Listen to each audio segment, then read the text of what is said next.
कृष्ण हरे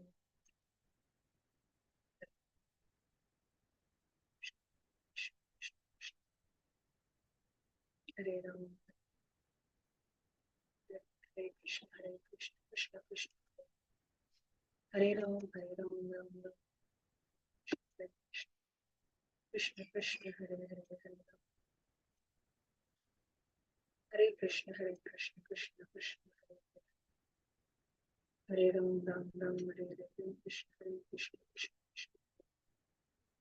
हरे राम राम हरे कृष्ण कृष्ण कृष्ण हरे हरे राम राम हरे हरे कृष्ण कृष्ण कृष्ण हरे हरे राम राम हरे हरे कृष्ण कृष्ण कृष्ण हरे हरे राम राम हरे हरे कृष्ण कृष्ण कृष्ण हरे राम राम हरे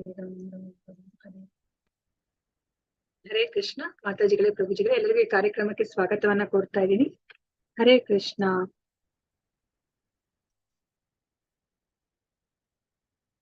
ಹರೇ ಕೃಷ್ಣ ಧ್ವನಿ ಕೇಳಿಸ್ತಾ ಇದೆಯಾ ಮಾತಾಜಿಗಳೇ ಪ್ರಭುಜಿಗಳೇ ಹರೇ ಕೃಷ್ಣ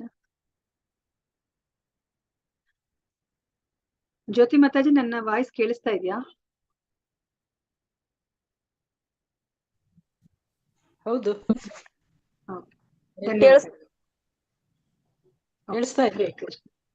ಧನ್ಯವಾದಗಳು ಹರೇ ಕೃಷ್ಣ ನಾನು ಇವಾಗ ಒಂದು ಭಜನನ ಮಾಡ್ತಾ ಇದ್ದೀನಿ ಇದನ್ನ ಶ್ರೀ ಶ್ರೀನಿವಾಸ ಆಚಾರ್ಯರು ಬರೆದಿರೋದು ಇದನ್ನ ಶ್ರೀ ಶ್ರೀ ಷಡ್ಗೋಸ್ವಾಮಿ ಅಷ್ಟಕ ಅಂತ ಕರೀತಾರೆ ಸೊ ಚೈತನ್ಯ ಮಹಾಪ್ರಭುಗಳ 6 ಅನುಯಾಯಿಗಳು ಇವ್ರು ನಾವ್ ಏನನ್ನ ನೋಡ್ತಾ ಇದೀವೋ ಇವ್ರನ್ನ ಷಡ್ ಗೋಸ್ವಾಮಿಗಳು ಅಂತ ಕರಿತೀವಿ ಗೋಸ್ವಾಮಿ ಅಂತಂದ್ರೆ ಯಾರು ತಮ್ಮ ಇಂದ್ರಿಯರನ್ನ ಗೆದ್ದಿದ್ದಾರೆ ನಿಯಂತ್ರಣದಲ್ಲಿ ಇಟ್ಕೊಂಡಿದ್ದಾರೆ ಅಂದ್ರೆ ಗೋದಾಸ ಅಲ್ಲ ಅವ್ರು ಇಂದ್ರಿಯಗಳಿಗೆ ದಾಸರಾಗಿಲ್ಲ ಇಂದ್ರಿಯಗಳಿಗೆ ಒಡೆಯರಾಗಿದ್ದಾರೆ ಅವ್ರನ್ನ ಗೋಸ್ವಾಮಿಗಳು ಅಂತ ಕರೀತಾರೆ ಸೊ ಚೈತನ್ಯ ಮಹಾಪ್ರಭುಗಳ ತತ್ವ ಏನಿದೆ ಅದೆಲ್ಲಾನು ಸಹ ನಮ್ಮಂತವ್ರಿಗೂ ಸಹ ಸಿಕ್ಕಿರೋದು ಇವರಿಂದನೇನೆ ಅದನ್ನ ನಾವಿಲ್ಲಿ ಅರ್ಥ ಮಾಡ್ಕೋಬೇಕು ಅವರು ಅದನ್ನ ಬರಹ ರೂಪದಲ್ಲಿ ಅವರು ನಮ್ಗೆ ಕೊಟ್ಟಿದ್ದಾರೆ ಅದನ್ನ ಪ್ರಭುಪಾದರು ಮತ್ತೆ ಬೇರೆ ಹಿರಿಯ ಆಚಾರ್ಯರೆಲ್ಲರೂ ಸಹ ಅದನ್ನ ಏನು ಬಂಗಾಳಿ ಭಾಷೆಗೆ ಅದನ್ನ ಅನುವಾದ ಮಾಡಿದರೆ ಬಂಗಾಳಿಯಿಂದ ಮತ್ತೆ ಅದು ಇವಾಗ ಇಂಗ್ಲಿಷ್ ಭಾಷೆಗೂ ಸಹ ಅದು ಅನುವಾದ ಆಗಿದೆ ಸೊ ಇಲ್ಲಾಂದ್ರೆ ನಮ್ಗೆ ಯಾರಿಗೂ ಗೊತ್ತೇ ಆಗ್ತಾ ಇಲ್ಲ ಸೊ ಅವ್ರಿಗೆ ನಾವು ಗೌರವ ಪೂರ್ವಕ ನಮನಗಳನ್ನ ಸಲ್ಲಿಸುತ್ತಾ ಈ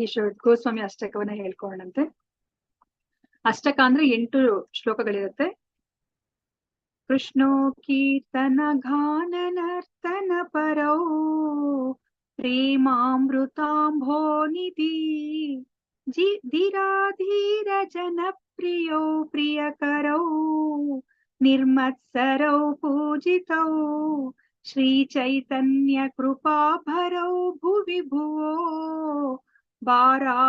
भारावहंतारकौ वंदे रूप सनातनौ रघुयुगौ श्री जीव गोपालकौ नाना शास्त्र विचारणैक निपुणौ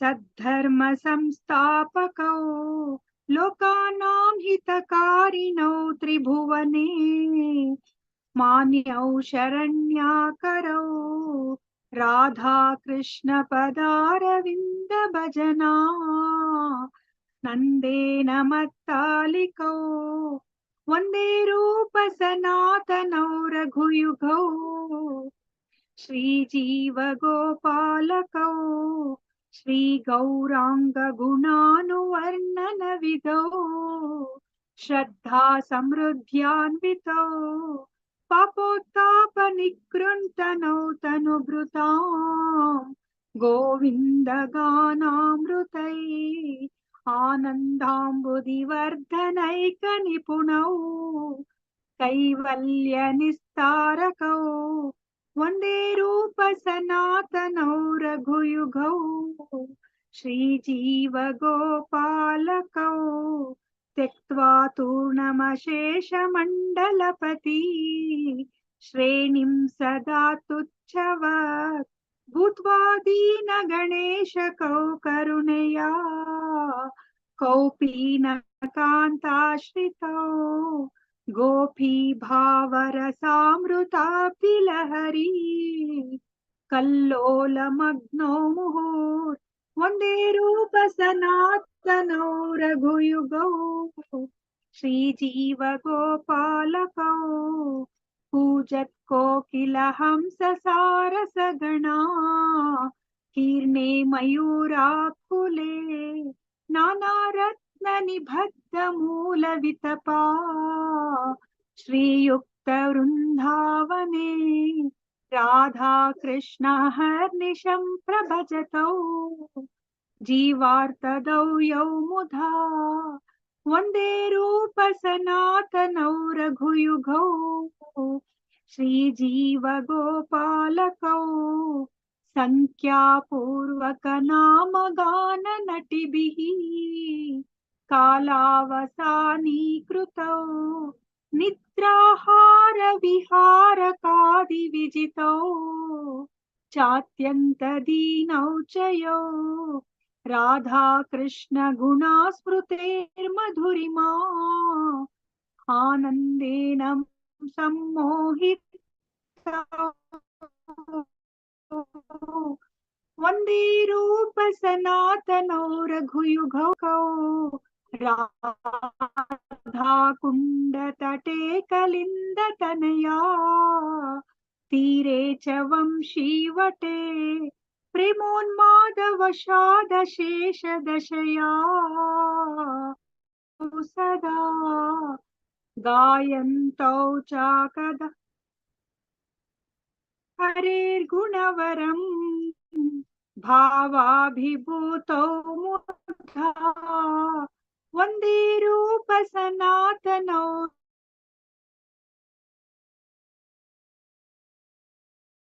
के च ललिते हे नन्दसूनो कुतः श्रीगोवर्धन कल्पपादपतले कालिन्दी वने कुतः गोशान्तौ इति सर्वतो व्रजपुरे केदैर्महाविह्वलौ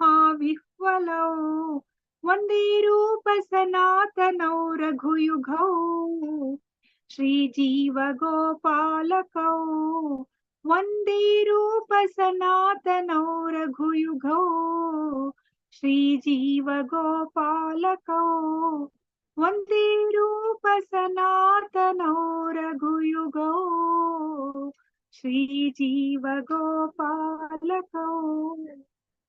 षड्गोस्वामी अष्टकम की जय, श्रीनिवासाचार्य की जय, चैतन्य महाप्रभु की जय, श्रील प्रभुपाद की जय। ಹರೇ ಕೃಷ್ಣ ಮಾತಾಜಿಗಳ ಪ್ರಭುಜಿಗಳು ಎಲ್ಲರಿಗೂ ಈ ಕಾರ್ಯಕ್ರಮಕ್ಕೆ ಸ್ವಾಗತವನ್ನ ಕೋರ್ತಾ ಇದ್ದೀನಿ. ಹರೇ ಕೃಷ್ಣ. ಹರೇ ಕೃಷ್ಣ. ಇವತ್ತಿನ ತರಗತಿನ ನಾನು ಶುರು ಮಾಡ್ತಾ ಇದ್ದೀನಿ.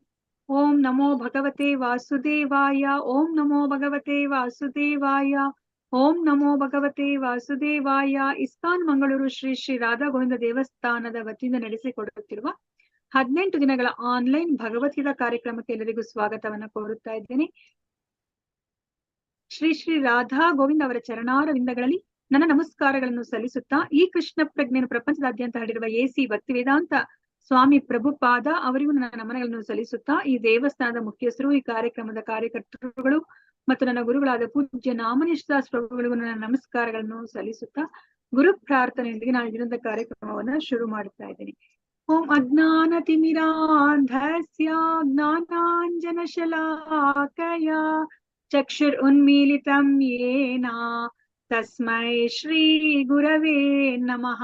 ಶ್ರೀ ಚೈತನ್ಯ ಮನೋಭೀಷ್ಟಂ ಸ್ಥಾಪಿತಂ ಯೇನ ಭೂತಲೆ ಸ್ವಯಂ ರೂಪಃ ಕದಾ ಮಹ್ಯಂ ದದಾತಿ ಸ್ವಪದಾಂತಿಕಂ. ವಂದೇಹಂ ಶ್ರೀ ಗುರೋಃ ಶ್ರೀಯುತ ಪದಕಮಲಂ ಶ್ರೀ ಗುರೂನ್ ವೈಷ್ಣವಾಂಶ್ಚ ಶ್ರೀರೂಪಂ ಸಾಗ್ರಜಾತಂ ಸಹಗಣ ರಘುನಾಥಾನ್ವಿತಂ ತಂ ಸಜೀವಂ ಸಾದ್ವೈತಂ ಸಾವಧೂತಂ ಪರಿಜನ ಸಹಿತಂ ಕೃಷ್ಣ ಚೈತನ್ಯ ದೇವಂ ಶ್ರೀ ರಾಧಾ ಕೃಷ್ಣ ಪಾದಾನ್ ಸಹಗಣ ಲಲಿತಾ ಶ್ರೀ ವಿಶಾಖಾನ್ವಿತಾಂಶ್ಚ. ಹೇ ಕೃಷ್ಣ ಕರುಣಾ ಸಿಂಧೋ ದೀನಬಂಧೋ ಜಗತ್ಪತೆ ಗೋಪೇಶ ಗೋಪಿಕಾ ಕಾಂತ ರಾಧಾ ಕಾಂತ ನಮೋಸ್ತುತೆ. ತಪ್ತ ಕಾಂಚನ ಗೌರಾಂಗಿ ರಾಧೆ ವೃಂದಾವನೇಶ್ವರಿ ವೃಷಭಾನುಸುತೆ ದೇವಿ ಪ್ರಣಮಾಮಿ ಹರಿಪ್ರಿಯೆ. वाञ्छाकल्पतरुभ्यश्च कृपा सिन्धुभ्य एव च पतितानां पावनेभ्यो वैष्णवेभ्यो नमो नमः। नमो ॐ विष्णुपदाय कृष्णपृष्ठाय भूतले श्रीमते भक्ति वेदांत स्वामिन् इति नामिने। नमस्ते सरस्वती देवे गौरवाणी प्रचारिणे निर्विशेष शून्यवादी अशत्य देशतारिणे। जय श्री कृष्ण चैतन्य प्रभु नित्यानंदा श्री अद्वैता गदाधरा श्रीवासादि गौर भक्त वृंदा। हरे कृष्णा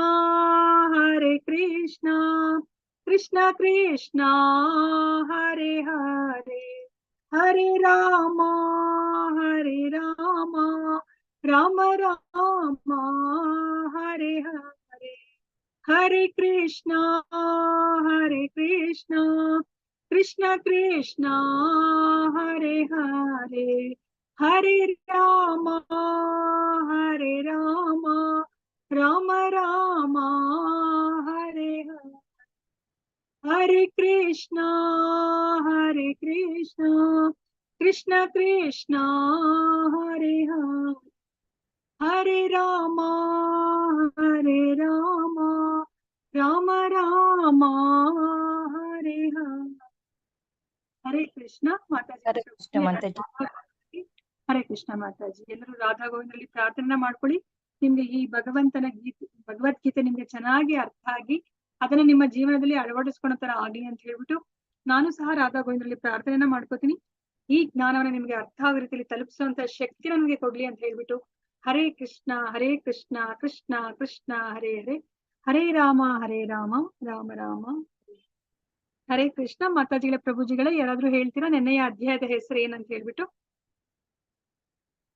ಪುರುಷೋತ್ತಮ ಯೋಗ.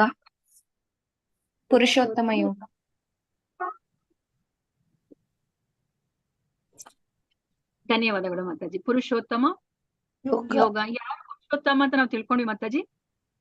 ಭೌತಿಕ ಪ್ರಪಂಚದಿಂದ ಹೇಗೆ ಬೇರ್ಪಡೋದು, ಆಮೇಲೆ ನಮ್ಮ ಇದು ಅಶ್ವತ್ಥನ ಇದೆಲ್ಲ ಅದರ ಪ್ರಕಾರ ವೇದಗಳೆಲ್ಲ ಅದರಲ್ಲಿ ಇರುವುದು, ಅದರೆಲ್ಲ ಎಲೆಗಳೆಲ್ಲ ಅದರ ವೇದಗಳು, ಅದನ್ನ ತಿಳಿದವರು ವೇದಗಳನ್ನ ತಿಳಿದ ಹಾಗೆ ಅಂತ. ಆಮೇಲೆ ಅದರ ಸಪರೇಷನ್ ಆಗುದು ಹೇಗೆ ಅಂತ ಹೇಳಿ, ಮತ್ತೆ ಕೃಷ್ಣ ಅದನ್ನ ನಿರ್ವಾಹಕ ಮಾಡುದು, ಅದೇ ಪಾಲಕರು ಅವರೇ. ನಾವು ಅದನ್ನ ಇಲ್ಲಿದ್ದ ಪ್ರಪಂಚದಿಂದ ಐಕ್ಯದಿಂದ ಹೇಗೆ ಬಂಧನದಿಂದ ಬೆಳೆಸಿಕೊಳ್ಳುದು, ಮತ್ತೆ ಕೃಷ್ಣನಿಗೆ ಶರಣಾಗತ ಆಗುದು ಹೇಗೆ ಅಂತ ಹೇಳಿ. ಆಮೇಲೆ ಅದರ ಪೂರ್ತಿ ಅದು ರಹಸ್ಯವಾದ ಇದನ್ನ ನಮಗೆ ಕೃಷ್ಣ ತಿಳಿಸಿರೋದು ಅಂತ. ಧನ್ಯವಾದಗಳು ಮಾತಾಜಿ. ಹರೇ ಕೃಷ್ಣ. ನಮ್ಗೆ ಪುರುಷೋತ್ತಮ ಯಾರು ಅಂತ ಗೊತ್ತಾಯ್ತು. ನಮ್ಗೆ ನೆನ್ನೆಯ ಅಧ್ಯಾಯದಲ್ಲಿ ಪುರುಷೋತ್ತಮ ಯಾರು? ಪುರುಷೋತ್ತಮ ಪುರುಷರಲ್ಲೇ ಉತ್ತಮ ಶ್ರೀಕೃಷ್ಣ ಅಂತ ಗೊತ್ತಾಯ್ತಲ್ವಾ? ನಾವೂನು ಸಹ ಪುರುಷರೇ ಅಂತ ನಾವು ಅನ್ಕೊಂಡಿದೀವಿ, ಆದ್ರೆ ನಿಜವಾದ ಪುರುಷ ಕೃಷ್ಣ. ಸೊ ಪುರುಷರಲ್ಲಿ ಉತ್ತಮವಾದವರು ದೇವೋತ್ತಮ ಪರಮ ಪುರುಷನಾದ ಕೃಷ್ಣ ಅಂತ ನಾವು ತಿಳ್ಕೊಂಡ್ವಿ. ಓಕೆ, ಇವಾಗ ನಮ್ಗೆ ರಾಕ್ಷಸ ಅಂತ ಹೆಸರನ್ನ ಕೇಳಿದ ತಕ್ಷಣ ನಮ್ಗೆ ನಮ್ಮ ಮನಸ್ಸಲ್ಲಿ ಯಾವ ತರದೊಂದು ಏನು ಚಿತ್ರ ಮೂಡುತ್ತೆ? ಮಹಿಷಾಸುರ. ಇಲ್ಲಿ ಕಾಣಿಸ್ತಾ ಇರೋದು ಮಹಿಷಾಸುರ. ನಮ್ಗೆ ರಾಕ್ಷಸ ಅಂದ ತಕ್ಷಣ ನಮ್ಗೆ ಯಾವ ರೂಪ ನಮ್ಗೆ ಕಣ್ಮುಂದೆ ಬರುತ್ತೆ ಆ ಹೆಸರು ಕೇಳಿದ ತಕ್ಷಣನೇ?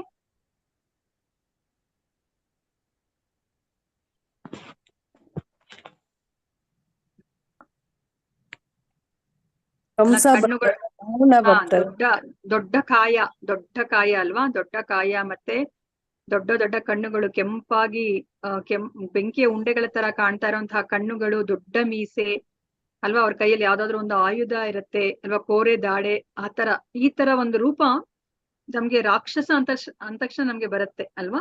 ಸೊ ಈಗ ಭಗವದ್ಗೀತೆಯಲ್ಲಿ ಕೃಷ್ಣ ಯಾರನ್ನ ರಾಕ್ಷಸ ಅಂತ ಹೇಳ್ತಾ ಇದಾರೆ, ಈ ತರ ರೂಪ ಇರೋರ್ನ ರಾಕ್ಷಸ ಅಂತ ಹೇಳ್ತಾ ಇದಾರ, ಅಥವಾ ಸ್ವಭಾವ ನಮ್ಮಲ್ಲಿ ಯಾವ ಸ್ವಭಾವ ಇರುತ್ತೋ ಅದಕ್ಕೆ ಅನುಗುಣವಾಗಿ ಅವರು ರಾಕ್ಷಸ ಅಂತ ಹೇಳ್ತಾರೆ ಅಂತ ಹೇಳ್ಬಿಟ್ಟು ನಾವು ನೋಡೋಣಂತೆ. ಹಾ ಮಾತಾಜಿ, ತಮೋ ಗುಣದಲ್ಲಿದ್ರೆ ರಾಕ್ಷಸ ಅಂತ ಹೇಳ್ಬಿಟ್ಟು, ರಾಕ್ಷಸಿ ಗುಣ ಅಂತ ಹೇಳ್ಬಿಟ್ಟು ಅದನ್ನ ಪರಿಗಣಿಸಲ್ಪಡುತ್ತೆ ಅಂತ ನಾವು ತಿಳ್ಕೊಂಡಿದ್ವಿ. ಸೊ ಇವಾಗ ನಮ್ಗೆ ಏನನ್ನ ಹೇಳ್ತಾ ಇದಾರೆ ಇಲ್ಲಿ ಅಂತಂದ್ರೆ, ಸತ್ಯಯುಗದಲ್ಲಿ ರಾಕ್ಷಸಿ ಗುಣಗಳು ಮತ್ತೆ ದೈವಿ ಗುಣಗಳು ಅದು ಬೇರೆ ಬೇರೆ ಲೋಕದಲ್ಲೇ ಇರ್ತಾ ಇತ್ತು. ಸೊ ಇವಾಗ ನಾವು ಇಲ್ಲಿ ಯಾರನ್ನ ನೋಡ್ತಾ ಇದೀವಿ, ಹಿರಣ್ಯಾಕ್ಷನನ್ನ ನೋಡ್ತಾ ಇದೀವಿ, ಮತ್ತೆ ವರಹ ದೇವನನ್ನ ನೋಡ್ತಾ ಇದೀವಿ. ಸೊ ಇಬ್ರು ಸಹ ಬೇರೆ ಬೇರೆ ಲೋಕದಲ್ಲಿ ಇದ್ದವರು.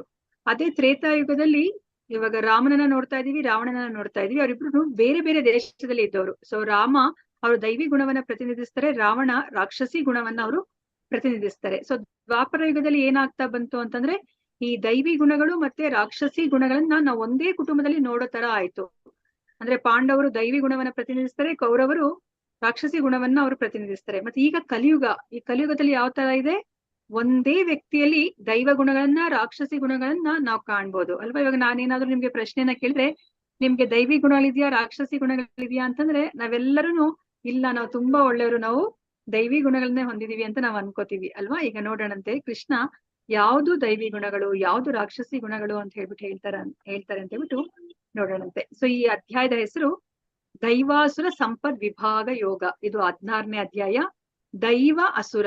ಸೊ ದೈವಿ ಗುಣಗಳು ಮತ್ತೆ ಅಸುರಿ ಗುಣಗಳ ಸಂಪದ್ ಅದನ್ನ ಹೊಂದಿರುವಂತಹದ್ದು, ಅಂದ್ರೆ ಅದನ್ನ ಹೇಳ್ತಾ ಇರುವಂತಹ ಒಂದು ಯೋಗ ಇದು. ಅಂದ್ರೆ ಇದನ್ನ ಅರ್ಥ ಮಾಡ್ಕೊಂಡು ನಾವ್ ಹೇಗೆ ಪರಮಾತ್ಮನ ಜೊತೆ ಸಂಪರ್ಕಕ್ಕೆ ಬರಬಹುದು ಅನ್ನೋದನ್ನ ನಮ್ಗೆ ಕೃಷ್ಣ ತಿಳಿಸಿಕೊಡ್ತಾ ಇದ್ದಾರೆ. ದೈವಿ ಹಾಗೂ ಆಸುರಿ ಸ್ವಭಾವಗಳು, ಇದರಲ್ಲಿ 24 ಗುಣಗಳಿದೆ. ಇದನ್ನ ಹೇಗೆ ವಿಂಗಡಿಸಿದ್ದಾರೆ ಅಂತಂದ್ರೆ, ಮೊದಲ 6 ಶ್ಲೋಕದಲ್ಲಿ ದೈವಿ ಗುಣಗಳನ್ನ ಮತ್ತೆ ರಾಕ್ಷಸಿ ಗುಣಗಳನ್ನ ಕೃಷ್ಣ ಹೇಳ್ತಾರೆ. ಅದಾದ್ಮೇಲೆ ರಾಕ್ಷಸ ಸ್ವಭಾವದ ಲಕ್ಷಣಗಳನ್ನೇ ಕೃಷ್ಣ ಹೆಚ್ಚಾಗಿ ಈ ಅಧ್ಯಾಯದಲ್ಲಿ ತಿಳಿಸಿಕೊಡ್ತಾರೆ. ರಾಕ್ಷಸಿ ಸ್ವಭಾವದಲ್ಲಿದ್ರೆ ಅಂತಹ ಕ್ರಿಯೆಗಳನ್ನ ನಾವು ಮಾಡಿದ್ರೆ ನಮ್ಗೆಂತಹ ಫಲಿತಾಂಶಗಳು ಸಿಗುತ್ತೆ ಅಂತ ಹೇಳ್ಬಿಟ್ಟು ಹೇಳ್ತಾರೆ. ಅದಾದ್ಮೇಲೆ ನಾವು ರಾಕ್ಷಸಿ ಗುಣದಲ್ಲಿ ಇದ್ದು ನಾವು ನಮ್ಮ ಅವನತಿಯನ್ನ ನಾವು ಮಾಡ್ಕೋಬೇಕಾ, ಅಥವಾ ದೈವಿ ಗುಣದಲ್ಲಿದ್ದು ನಾವು ಉನ್ನತ ಮಟ್ಟಕ್ಕೆ ಹೋಗ್ಬೇಕಾ ಅನ್ನೋ ಒಂದು ಆಯ್ಕೆ ನಮ್ಗೆ ಬಿಟ್ಟಿದ್ದು. ಸೊ ಕೃಷ್ಣ ನಮ್ಗೆ ಇದೆಲ್ಲ ಅದರ ಬಗ್ಗೆ ನಮ್ಗೆ ಜ್ಞಾನವನ್ನ ಕೊಡ್ತಾ ಇದ್ದಾರೆ. ಸೊ ನಾವಿಲ್ಲಿ ಕೃಷ್ಣನ ಶ್ಲೋಕದಿಂದ ಶುರುವಾಗ್ತಾ ಇದೆ. ಇಲ್ಲಿ ನಮ್ಗೆ ಕೃಷ್ಣ 26 ದೈವಿ ಗುಣಗಳನ್ನ ಹೇಳ್ತಾ ಇದ್ರೆ, ಅದೇನಂತ ಹೇಳ್ಬಿಟ್ಟು ನಾವು ನೋಡೋಣಂತೆ. ಅಭಯಂ ಸತ್ವ ಸಂಶುದ್ಧಿ ಜ್ಞಾನ ಯೋಗ ವ್ಯವಸ್ಥಿತಿ ದಾನಂ ಧಮಶ್ಚ ಯಜ್ಞಶ್ಚ ಸ್ವಾಧ್ಯಾಯಸ್ತಪ ಆರ್ಜವಂ ಅಹಿಂಸಾ ಸತ್ಯಮ ಕ್ರೋಧಸ್ತ್ಯಾಗ ಶಾಂತಿರಪೈಶುನಂ ದಯಾಭೂತೇಶ್ವಲೋಲುಪ್ತ್ವಂ ಮಾರ್ಧವಂ ಹ್ರೀರಚಾಪಲಂ ತೇಜಕ್ಷಮಾ ಧೃತಿಃ ಶೌಚಮದ್ರೋಹೋ ನಾತಿಮಾನಿತಾ ಭವಂತಿ ಸಂಪದಂ ದೈವಿಂ ಅಭಿಜಾತಸ್ಯ ಭಾರತ. ದೇವೋತ್ತಮ ಪರಮ ಪುರುಷನು ಹೀಗೆ ಹೇಳಿದನು, ಭರತ ವಂಶದವನಾದ ಅರ್ಜುನನೇ, ಅಭಯ, ಅಸ್ತಿತ್ವದ ಶುದ್ಧಿ, ದಿವ್ಯ ಜ್ಞಾನವನ್ನ ಬೆಳೆಸಿಕೊಳ್ಳುವುದು, ದಾನ, ಆತ್ಮ ಸಂಯಮ, ಯಜ್ಞ, ವೇದಾಧ್ಯಯನ, ತಪಸ್ಸು, ಸರಳತೆ, ಅಹಿಂಸೆ, ಸತ್ಯ, ಕೋಪ ಮಾಡಿಕೊಳ್ಳದಿರುವುದು, ತ್ಯಾಗ, ಶಾಂತಿ, ತಪ್ಪು ಹುಡುಕುವುದರಲ್ಲಿ ವಿಮುಖತೆ, ಎಲ್ಲ ಜೀವಿಗಳಲ್ಲಿ ದಯೆ, ದುರಾಶೆ ಇಲ್ಲದಿರುವುದು, ಮೃದು ಸ್ವಭಾವ, ನಮ್ರತೆ, ದೃಢ ಸಂಕಲ್ಪ, ತೇಜಸ್ಸು, ಕ್ಷಮೆ, ಸ್ಥೈರ್ಯ, ಶುಚಿತ್ವ ಮತ್ತು ಅಸೂಯೆಯಿಂದಲೂ ಗೌರವಕ್ಕಾಗಿ ಆಸೆ ಪಡುವುದರಿಂದಲೂ ಮುಕ್ತವಾಗಿರುವುದು. ಈ ದಿವ್ಯ ಗುಣಗಳು ದೈವಿ ಸ್ವಭಾವವಿರುವ ಪುಣ್ಯಶೀಲರಲ್ಲಿ ಇರುತ್ತವೆ ಅಂತ ಹೇಳ್ಬಿಟ್ಟು ಇಲ್ಲಿ ಹೇಳ್ತಾ ಇದ್ದಾರೆ. ನೋಡಿ, ಇಲ್ಲಿ 26 ಗುಣಗಳನ್ನ ಕೃಷ್ಣ ಹೇಳ್ತಾ ಇದ್ದಾರೆ. ಈ 26 ಗುಣಗಳು ದೈವಿ ಗುಣಗಳು ಅಂತ ಹೇಳ್ತಾ ಇದ್ದಾರೆ. ಈ ದೈವಿ ಗುಣಗಳು ಯಾರು ಪುಣ್ಯಶೀಲರೋ ಅವರಲ್ಲಿ ಇರುತ್ತೆ ಈ 26 ಗುಣಗಳು ಅಂತ ಹೇಳ್ಬಿಟ್ಟು ಹೇಳ್ತಾ ಇದಾರೆ. ಸೊ ನಾವ್ ಇದನ್ನ ತಿಳ್ಕೊಳ್ಳೋಣಂತೆ, ಎಕ್ಸಾಂಪಲ್ ಜೊತೆ ತಿಳ್ಕೊಳ್ಳೋಣ ಅಂತಂದ್ರೆ, ಯಾರೆಲ್ಲ ಈ ಗುಣದಲ್ಲಿ ಇದ್ರು ಅಂತ ಹೇಳ್ಬಿಟ್ಟು ನಾವಿಲ್ಲಿ ತಿಳ್ಕೊಳ್ಳೋಣಂತೆ. ಸೊ ನಾವಿಲ್ಲಿ ಯಾರನ್ನ ನೋಡ್ತಾ ಇದೀವಿ, ಪ್ರಭುಪಾದರನ್ನ ನೋಡ್ತಾ ಇದೀವಿ ಅಲ್ವಾ. ಸೊ ನೋಡಿ, ಪ್ರಭುಪಾದರು ಅವ್ರು 70ನೇ ವಯಸ್ಸಲ್ಲಿ ಅವರು ಅಮೆರಿಕಾಗೆ ಹೋಗ್ತಾರೆ, ಏಕಾಂಗಿಯಾಗಿ ಹೋಗ್ತಾರೆ. ಮತ್ತೆ ಅವ್ರ ಹತ್ರ ಹಣ ಇಲ್ಲ, ಜನ ಬೆಂಬಲ ಏನೂ ಇಲ್ಲ ಅವ್ರಿಗೆ. ಮತ್ತೆ ಅವರು ಆ ಕಾರ್ಗೋ ಶಿಪ್ ಅಲ್ಲಿ ಅವರು ಪ್ರಯಾಣ ಮಾಡ್ಬೇಕಾದ್ರೂ ಸಹ 2 ಬಾರಿ ಅವ್ರಿಗೆ ಹೃದಯಘಾತ ಆಗತ್ತೆ. ಆದ್ರೂ ಸಹ ನೋಡಿ, ಅವ್ರಿಗೆ ಕೃಷ್ಣನ ಮೇಲೆ ಅಷ್ಟು ಅಪಾರ ನಂಬಿಕೆ, ಅಷ್ಟು ಶರಣಾಗಿದ್ದಾರೆ ಕೃಷ್ಣನ ಮೇಲೆ. ಕೃಷ್ಣ ಹೇಗಾದ್ರೂ ನನ್ನನ್ನು ಅವರು ಕಾಪಾಡ್ತಾರೆ ಅಂತ ಹೇಳ್ಬಿಟ್ಟು ಅವ್ರು ಇವಾಗ ಪಾಶ್ಚಾತ್ಯ ದೇಶಕ್ಕೆ ಅವ್ರ ಗುರುಗಳ ಆಜ್ಞೆಯನ್ನ, ಅವ್ರ ಗುರುಗಳು ಏನ್ ಆದೇಶವನ್ನ ಕೊಟ್ಟಿದ್ದಾರೆ ಅದನ್ನ ಅವ್ರು ಸಂಪೂರ್ಣಗೊಳಿಸ್ಲಿಕ್ಕೆ ಅವ್ರೊಬ್ರೇ ಬರ್ತಾರೆ ಅಲ್ವಾ. ಅಂದ್ರೆ ಅವ್ರಿಗೆ ನೋಡಿ ಅಭಯ, ಅವ್ರಿಗೇನು ಭಯನೇ ಇಲ್ಲ ಅಲ್ವಾ. ನಮ್ಗೆ ಇಲ್ಲಿ ಭಾರತ ದೇಶದಲ್ಲೇ ಇದ್ಕೊಂಡು ನಮ್ಗೆ ಕಾಣದ ಊರಿಗೆ ಹೋಗ್ಬೇಕಂದ್ರೆ ನಾವೆಷ್ಟು ಯೋಚನೆ ಮಾಡ್ತೀವಿ ಅಲ್ವಾ. ಇವಾಗ ನಮ್ಮ ಮಗುನೇ, ನಮ್ಮ ಮಕ್ಕಳೇನೆ, ದೊಡ್ಡ ಮಕ್ಳು ಬೆಳ್ದಿರೋ ಮಕ್ಳೇ ಹೋದ್ರು ಒಂದ್ 50 ಸತಿ ನಾವು ಫೋನ್ ಮಾಡಿರ್ತೀವಿ, ಎಲ್ಲಿದ್ಯಾ, ಏನ್ ಮಾಡ್ತಾ ಇದ್ಯಾ, ಎಲ್ಲ ಸೌಖ್ಯವಾಗಿದ್ಯಾ, ಏನಾದ್ರೂ ತೊಂದ್ರೆ ಇದ್ಯಾ ಅಂತ ಹೇಳ್ಬಿಟ್ಟು ಅಲ್ವಾ. ನೋಡಿ ಇಲ್ಲಿ ಪ್ರಭುಪಾದ್ರು ಎಂತ ಸಮಯದಲ್ಲಿ ಹೋದ್ರೆ ವೃದ್ಧಾಪ್ಯದಲ್ಲಿ ಹೋಗಿದ್ದಾರೆ ಅಲ್ವಾ. ಅಂದ್ರೆ ಅವ್ರಿಗೆ ಅಭಯಂ, ಅದು ದೈವಿ ಗುಣ.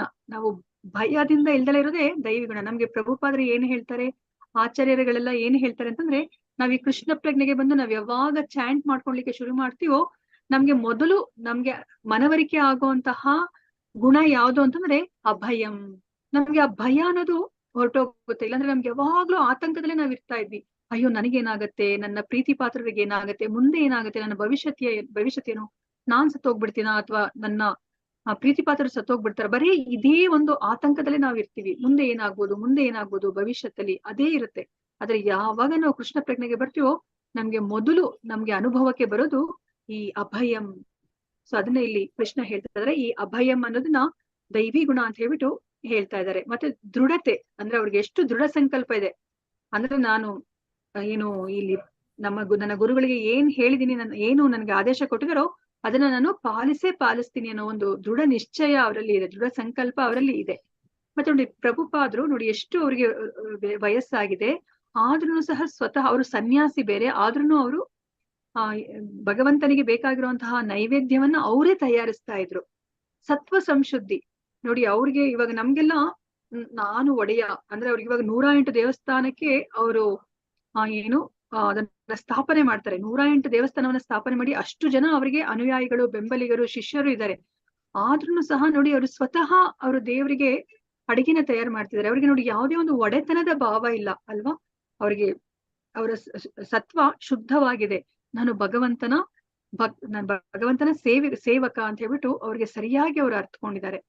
ಮತ್ತೆ ದಯಾಭೂತೇಶ್ವ ನಾವು ನೋಡ್ತಾ ಇದೀವಲ್ಲ, ಇಲ್ಲಿ ಪ್ರಭುಪಾದ್ರು ಅವ್ರು ಅಮೆರಿಕಾಗ್ ಹೋಗೋ ಅಗತ್ಯ ಆದ್ರೂ ಏನಿತ್ತು ಅಲ್ವಾ. ಯಾಕಂದ್ರೆ ಅವ್ರಿಗೆ ಗೊತ್ತಿದೆ ಭಗವಂತನೆಡೆಗೆ ಹೋಗೋದೆ, ಮರಳಿ ಭಗವಂತನೆಡೆಗೆ, ಬ್ಯಾಕ್ ಟು ಗಾಡ್ ಹೆಡ್ ಹೋಗೋ ರಹಸ್ಯ ಏನು ಅಂತ ಹೇಳ್ಬಿಟ್ಟು ಪ್ರಭುಪಾದ್ರಿಗೆ ಗೊತ್ತಿದೆ. ಅವರು ತಮ್ಮ ಸ್ವಾರ್ಥವನ್ನ ನೋಡ್ಕೋಬಹುದಾಗಿತ್ತಲ್ವಾ, ಯಾಕೆ ಅಷ್ಟೊಂದು ಕಷ್ಟ ತಗೊಂಡು ಅಲ್ಲಿ ಕಾಣದ ಊರಿಗೆ ಹೋಗ್ಬೇಕಾಗಿತ್ತು ಅಲ್ವಾ. ನೋಡಿ ಅವ್ರಿಗೆ ಅಷ್ಟು ದಯಾಭೂತೇಶ್ವ, ಎಲ್ಲ ಜೀವರಾಶಿಗಳ ಮೇಲೆ ಅವ್ರಿಗೆ ಅಷ್ಟು ದಯ ಇದೆ. ಅಯ್ಯೋ ನನಗೆ ಗೊತ್ತಾಗೋಗಿದೆ ಈ ರಹಸ್ಯ, ಇದನ್ನ ಎಲ್ಲರೂ ಅರ್ಥ ಮಾಡ್ಕೊಂಡು ಅದನ್ನ ಅವ್ರ ಜೀವನದಲ್ಲಿ ಅಳವಡಿಸ್ಕೊಂಡು ಎಲ್ಲರೂ ಮರಳಿ ಭಗವಂತನಿಗೆ ಹೋಗ್ಬೇಕು ಅಂತ ಹೇಳ್ಬಿಟ್ಟು ಅವ್ರಿಗೆ ಅಷ್ಟು ಕರುಣೆ ಇದೆ ನೋಡಿ, ಅಷ್ಟು ದಯೆ ಇದೆ ಎಲ್ಲರ ಮೇಲೆ. ಅದಕ್ಕೋಸ್ಕರ ಈ ಜ್ಞಾನವನ್ನ ಅವರು ಎಲ್ಲರಿಗೂ ಕೊಡ್ತಾರೆ. ಹೋಗ್ಲಿ ಅಲ್ಲಿ ಹೋಗಿ ಅವರು ಈ ಜ್ಞಾನವನ್ನ ಕೊಟ್ಟಿದ್ದಾದ್ರೂ ಯಾರಿಗೆ ಅಲ್ವಾ, ಹಿಪ್ಪಿಗಳಿಗೆ ಅಲ್ವಾ. ಅವ್ರಿಗೆ ಎಲ್ಲ ಕೆಟ್ಟ ಅಭ್ಯಾಸಗಳಿತ್ತು, ಆ 4 ನಿಯಂತ್ರಕ ತತ್ವಗಳು ಏನ್ ಹೇಳ್ತಾರೋ ಮಾಡ್ಕೂಡ್ದು ಅಂತ ಹೇಳ್ಬಿಟ್ಟು ಅವೆಲ್ಲವನ್ನ ಈ ತರುಣರು ಮಾಡ್ತಾ ಇದ್ರು. ಆ ತರುಣಿಯರನ್ನ ಪ್ರಭುಪಾದ್ರು ಈ ಹರೇ ಕೃಷ್ಣ ಮಹಾಮಂತ್ರದಿಂದ, ಅದರ ಜಪ ಯಜ್ಞದಿಂದ ಅವ್ರನ್ನೆಲ್ಲ ಮಾರ್ಪಡಿಸ್ತಾರೆ ಅವರು. ಅಷ್ಟು ಅವ್ರಿಗೆ ನೋಡಿ ದಯಾಭೂತೇಶ್ವ, ಅಷ್ಟು ಅವ್ರಿಗೆ ಕರುಣೆ ಇದೆ ಎಲ್ಲರ ಮೇಲೆ. ಮತ್ತೆ ಧಮ ಅಂದ್ರೆ ನಾವು ನಮ್ಮ ಇಂದ್ರಿಯಗಳನ್ನ ನಿಯಂತ್ರಣದಲ್ಲಿ ಇಟ್ಕೊಳೋದು. ಮತ್ತೆ ಶುಚಿತ್ವ, ಈ ಎರಡನ್ನೂ ಸಹ ನಾವು ಇಲ್ಲಿ ಹರಿದಾಸ್ ಠಾಕೂರ್ ಅಲ್ಲಿ ನೋಡ್ತಾ ಇದೀವಿ. ನಾವು ಇದ್ರ ಬಗ್ಗೆ ಇದಕ್ಕಿಂತ ಮುಂಚೆ ನಾವು ತಿಳ್ಕೊಂಡಿದೀವಲ್ವಾ. ಹರಿದಾಸ್ ಠಾಕೂರ್ ಯಾರು ಅಂದ್ರೆ ನಾಮಾಚಾರ್ಯರು. ಅವರು 192 ಮಾಲೆಯನ್ನ ಒಂದು ದಿನದಲ್ಲಿ ಹೇಳ್ಕೊತಾ ಇದ್ರು. ಅದಕ್ಕೆ 22 ಗಂಟೆಗಳ ಕಾಲ ಸಮಯ ಬೇಕಾಗಿತ್ತು ಅಂತ ನಾವು ತಿಳ್ಕೊಂಡಿದೀವಿ ಅಲ್ವಾ. ಅವ್ರಿಗೆ ಕೆಟ್ಟ ಹೆಸರು ಬರ್ಲಿಕ್ಕೆ ಆ ಊರಿನ ಮುಖ್ಯಸ್ಥ ಒಬ್ಬ ವೇಶ್ಯೆಯನ್ನ ಅವರ ಬಳಿಗೆ ಕಳಿಸ್ತಾರೆ, ಅದನ್ನು ನಾವು ತಿಳ್ಕೊಂಡಿದೀವಲ್ವ. 3 ರಾತ್ರಿಗಳು ಅವಳು ಬರ್ತಾಳೆ, ಆದ್ರೂ ಸಹ ಹರಿದಾಸ್ ಠಾಕೂರಲ್ಲಿ ಯಾವುದೇ ಒಂದು ಚಂಚಲತೆನ ನಾವು ನೋಡ್ಲಿಲ್ಲ ಅಲ್ವಾ. ಅದ್ರ ಬದಲು ಏನಾಯ್ತು, ಆ ವೇಶ್ಯೆಯೇ ಅವರ ಶುದ್ಧ ಭಕ್ತರ ಸಂಪರ್ಕಕ್ಕೆ ಬಂದಿರೋದ್ರಿಂದ ಅವಳೇ ಬದಲಾಗ್ಬಿಡ್ತಾಳೆ ಅಲ್ವಾ, ಅವಳೇನೆ ಭಕ್ತಳಾಗ್ಬಿಡ್ತಾಳೆ. ಇಡೀ ತನ್ನ ಸಂಪತ್ತು ಏನೆಲ್ಲ ಅವಳ ಆ ವೇಶ್ಯತನದಿಂದ ಅವಳು ಸಂಪಾದನೆ ಮಾಡಿರ್ತಾಳೋ ಎಲ್ಲವನ್ನ ಅವಳು ದಾನ ಧರ್ಮ ಮಾಡಿ ಅವಳು ಹರಿದಾಸ್ ಠಾಕೂರ್ ಅವ್ರಿಗೆ ಶರಣಾಗಿ ಅವಳು ಸಹ ಯೋಗಿನಿ ಆಗ್ತಾಳೆ. ಮತ್ತೆ ನಾವಿಲ್ಲಿ ಯಾರನ್ನ ನೋಡ್ತಾ ಇದೀವಿ, ಈ ಕಥೆನ ನಾವು ತಿಳ್ಕೊಂಡ್ವಿ ಅಲ್ವಾ. ಇವ್ರು ಇವ್ರು ಯಾರಾದ್ರೂ ಹೇಳ್ತೀರಾ? ಹರೇ ಕೃಷ್ಣ.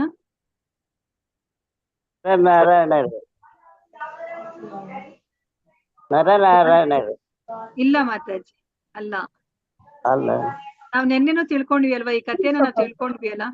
ನಾರದ ಮಹರ್ಷಿಗಳು ಮಾತಾಜಿ. ನಾರದ ಮಹರ್ಷಿಗಳು. ಮತ್ತೆ ಇವ್ರು ಯಾರು? ಅವರು ತಮ್ಮ ವಸ್ತ್ರದಿಂದ ಅವ್ರ ಇರುವೆಗಳನ್ನ ಆ ಕಡೆಗೆ ಅವರು ಮುರಾರಿ ತಳ್ತಾ ಮತ್ತೆ ಇದ್ದಾರೆ. ಮುರಾರಿ.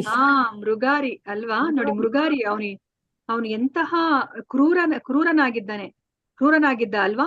ಆದ್ರೆ ಅವನು ಆ ಹರಿನಾಮ ಜಪವನ್ನ ಅವರು ಮಾಡಿದ್ರಿಂದ ಆ ಒಂದು ಚಿಕ್ಕ ಇರುವೆಗೂ ಸಹ ಅವರು ನೋವನ್ನು ಉಂಟು ಮಾಡ್ಲಿಕ್ಕೆ ಅವ್ರು ತಯಾರಿಲ್ಲ ಅಲ್ವಾ? ಅಷ್ಟು ಅವ್ರಿಗೆ ದಯೆ ಬಂದಿದೆ. ಅಂದ್ರೆ ಅವ್ರಿಗೆ ದೈವಿ ಗುಣ ಇದು. ದಯಾಭೂತೇಶ್ವ ಬರೇ ಮನುಷ್ಯರಲ್ಲಿ ಮಾತ್ರ ದಯೆಯನ್ನ ತೋರೋದಲ್ಲ, ಸಕಲ ಜೀವರಾಶಿಗಳಲ್ಲೂ ನಾವು ದಯೆಯನ್ನ ತೋರೋದು ಅದು ದಯಾಭೂತೇಶ್ವ ಅನ್ನೋ ಒಂದು ಗುಣ. ಮತ್ತೆ ಇಲ್ಲಿ ನಾವ್ಯಾರನ್ನ ನೋಡ್ತಾ ಇದೀವಿ? ಅಂಬರೀಷ ಮಹಾರಾಜ ಅಲ್ವಾ? ನೋಡಿ, ಇಲ್ಲಿ ಕ್ಷಮೆ ಮತ್ತೆ ಅವ್ರಿಗೆ ಕೋಪ, ಸರಳತೆ, ಈ ಮೂರಕ್ಕೂ ಸಹ ಕೋಪ ಇಲ್ದಲೇ ಇರೋದು, ಈ ಮೂರಕ್ಕೂ ಅಂಬರೀಷ ಮಹಾರಾಜನನ್ನ ಹೇಳ್ತಾ ಇದಾರೆ. ನೋಡಿ, ತನ್ನನ್ನೇ ಕೊಲ್ಲಕ್ಕೆ ಬಂದಿರೋಂತಹ ದೂರ್ವಾಸ ಮುನಿಯನ್ನ ಅವ್ರು ಕ್ಷಮಿಸ್ತಾರೆ ಅಲ್ವಾ? ಅವ್ರಿಗೆ ಸುದರ್ಶನ ಚಕ್ರಕ್ಕೆ ಏನ್ ಹೇಳ್ತಾರೆ? ನೀನು ವಾಪಸ್ ಹಿಂತಿರುಗಿ ಹೊರಟೋಗು, ನೀನು ದೂರ್ವಾಸ ಮುನಿಗೆ ಏನು ಮಾಡ್ಬೇಡ, ಅವನನ್ನ ಸಾಯಿಸ್ಬೇಡ ಅಂತ ಹೇಳ್ಬಿಟ್ಟು ಅವ್ರು ವಿನಂತಿಯನ್ನ ಮಾಡ್ಕೋತಾರೆ ಸುದರ್ಶನ ಚಕ್ರಕ್ಕೆ ಅಲ್ವಾ? ಮತ್ತೆ ನೋಡಿ, ಅವ್ರಿಗೆ ಏನು ಕೋಪನೇ ಇಲ್ಲ. ಇವಾಗ ಅವ್ರಿಗೆ ಎಷ್ಟು ಶಕ್ತಿ ಇದೆ ಅಲ್ವಾ? ಯಾಕಂದ್ರೆ ಭಗವಂತ ಅವ್ರಿಗೆ ಅವರ ಭಕ್ತಿಗೆ ಮೆಚ್ಚಿ ಸುದರ್ಶನ ಚಕ್ರವನ್ನೇ ಅವರ ಬಳಿ ಇಟ್ಟಿದ್ರು ಸಹ ದೂರ್ವಾಸ ಮುನಿ ಯಾವಾಗ ತನ್ನ ಜಟೆಯಿಂದ ಅವರು ಬ್ರಹ್ಮರಾಕ್ಷಸನನ್ನ ಅವರು ಸೃಷ್ಟಿ ಮಾಡಿ ಅಂಬರೀಷ ಮಹಾರಾಜನನ್ನ ಕೊಲ್ಲು ಅಂತ ಹೇಳ್ಬಿಟ್ಟು ಹೇಳ್ತಾರೆ ಅಲ್ವಾ? ಆದ್ರೆ ನೋಡಿ, ತನ್ನನ್ನ ಕೊಲ್ಲಲಿಕ್ಕೆ ಹೊರಟಿರುವಂತಹ ಮನುಷ್ಯನಿಗೆ ಅವರು ಅವ್ರ ಮೇಲೆ ಏನೂ ಕೋಪ ಮಾಡ್ಕೊಳೋದಿಲ್ಲ ಅಲ್ವಾ? ಅಂದ್ರೆ ಅದನ್ನ ನಾವು ಈ ಕೋಪ ಇಲ್ದಿರೋದನ್ನ ನಾವು ಅಂಬರೀಷ ಮಹಾರಾಜನಲ್ಲಿ ನಾವು ನೋಡ್ಬೋದು. ಮತ್ತೆ ಎಷ್ಟು ಸರಳತೆ! ಅವರು ರಾಜ, ಅವರು ಮಹಾರಾಜ, ಆದ್ರೂ ಸಹ ಅವ್ರು ಎಷ್ಟು ಸರಳವಾಗಿದ್ರು. ಅವ್ರ ಎಲ್ಲಾ ಇಂದ್ರಿಯಗಳನ್ನ ಭಗವಂತನ ಸೇವೆಗೆ ಅವ್ರು ಉಪಯೋಗಿಸ್ತಾ ಇದ್ರು. ಅವ್ರು ಯಾವುದೇ ಒಂದು ಆಡಂಬರವನ್ನ ಅವರು ತೋರಿಸ್ತಾ ಇರ್ಲಿಲ್ಲ. ಆ ಸರಳತೆಗೂ ಸಹ ನಾವು ಅಂಬರೀಷ ಮಹಾರಾಜನನ್ನ ನಾವು ಉದಾಹರಿಸ್ಬೋದು. ಮತ್ತೆ ಇಲ್ಲಿ ಧರ್ಮರಾಯನ ನೋಡ್ತಾ ಇದೀವಿ ನಾವು ಅಲ್ವಾ? ಧರ್ಮರಾಯ ನಮಗ್ ಗೊತ್ತಿರೋ ಹಾಗೇನೆ ಅವರು ಸತ್ಯಕ್ಕೆ ಹೆಸರುವಾಸಿ. ಮತ್ತೆ ನಾವ್ ಇಲ್ಲಿ ಇನ್ಯಾರನ್ನ ನೋಡ್ತಿದೀವಿ ಅಂತಂದ್ರೆ ದ್ರೌಪದಿ. ನೋಡಿ, ದ್ರೌಪದಿ ತನ್ನ ಮಕ್ಕಳನ್ನ 5 ಜನ ಮಕ್ಕಳನ್ನ ಅವರು ಒಮ್ಮೆಲೆ ಕಳ್ಕೊತಾರೆ ಅಲ್ವಾ? ಯಾಕೆ ಅಂತಂದ್ರೆ ಅವರು ಯಾರು ಅಶ್ವತ್ಥಾಮ 5 ಜನ ಉಪ ಪಾಂಡವರು ಅಂತ ಹೇಳ್ಬಿಟ್ಟು ತಪ್ಪಾಗಿ ತಿಳ್ಕೊಂಡು ಅವರ ತಲೆಯನ್ನ ಕಡಿದು ಅವನು ದುರ್ಯೋಧನನಿಗೆ ತೋರಿಸ್ಲಿಕ್ಕೆ ತಗೊಂಡ್ ಬರ್ತಾನೆ ಅಲ್ವಾ? ಸೊ ಇವಾಗ ಈ ವಿಷಯ ಗೊತ್ತಾದಾಗ ಅರ್ಜುನ ಏನ್ ಹೇಳ್ತಾನೆ? ಈ ಕೃತ್ಯವನ್ನ ಯಾರು ಮಾಡಿದಾರೋ ಅವ್ರನ್ನ ನಾನು ನಿನ್ನ ಕಾಲಿನ ಬುಡದಲ್ಲಿ ಕರ್ಕೊಂಡ್ಬಂದ್ ಬೀಳಿಸ್ತೀನಿ ಅಂತ ಹೇಳ್ಬಿಟ್ಟು ಹೇಳ್ತಾರೆ.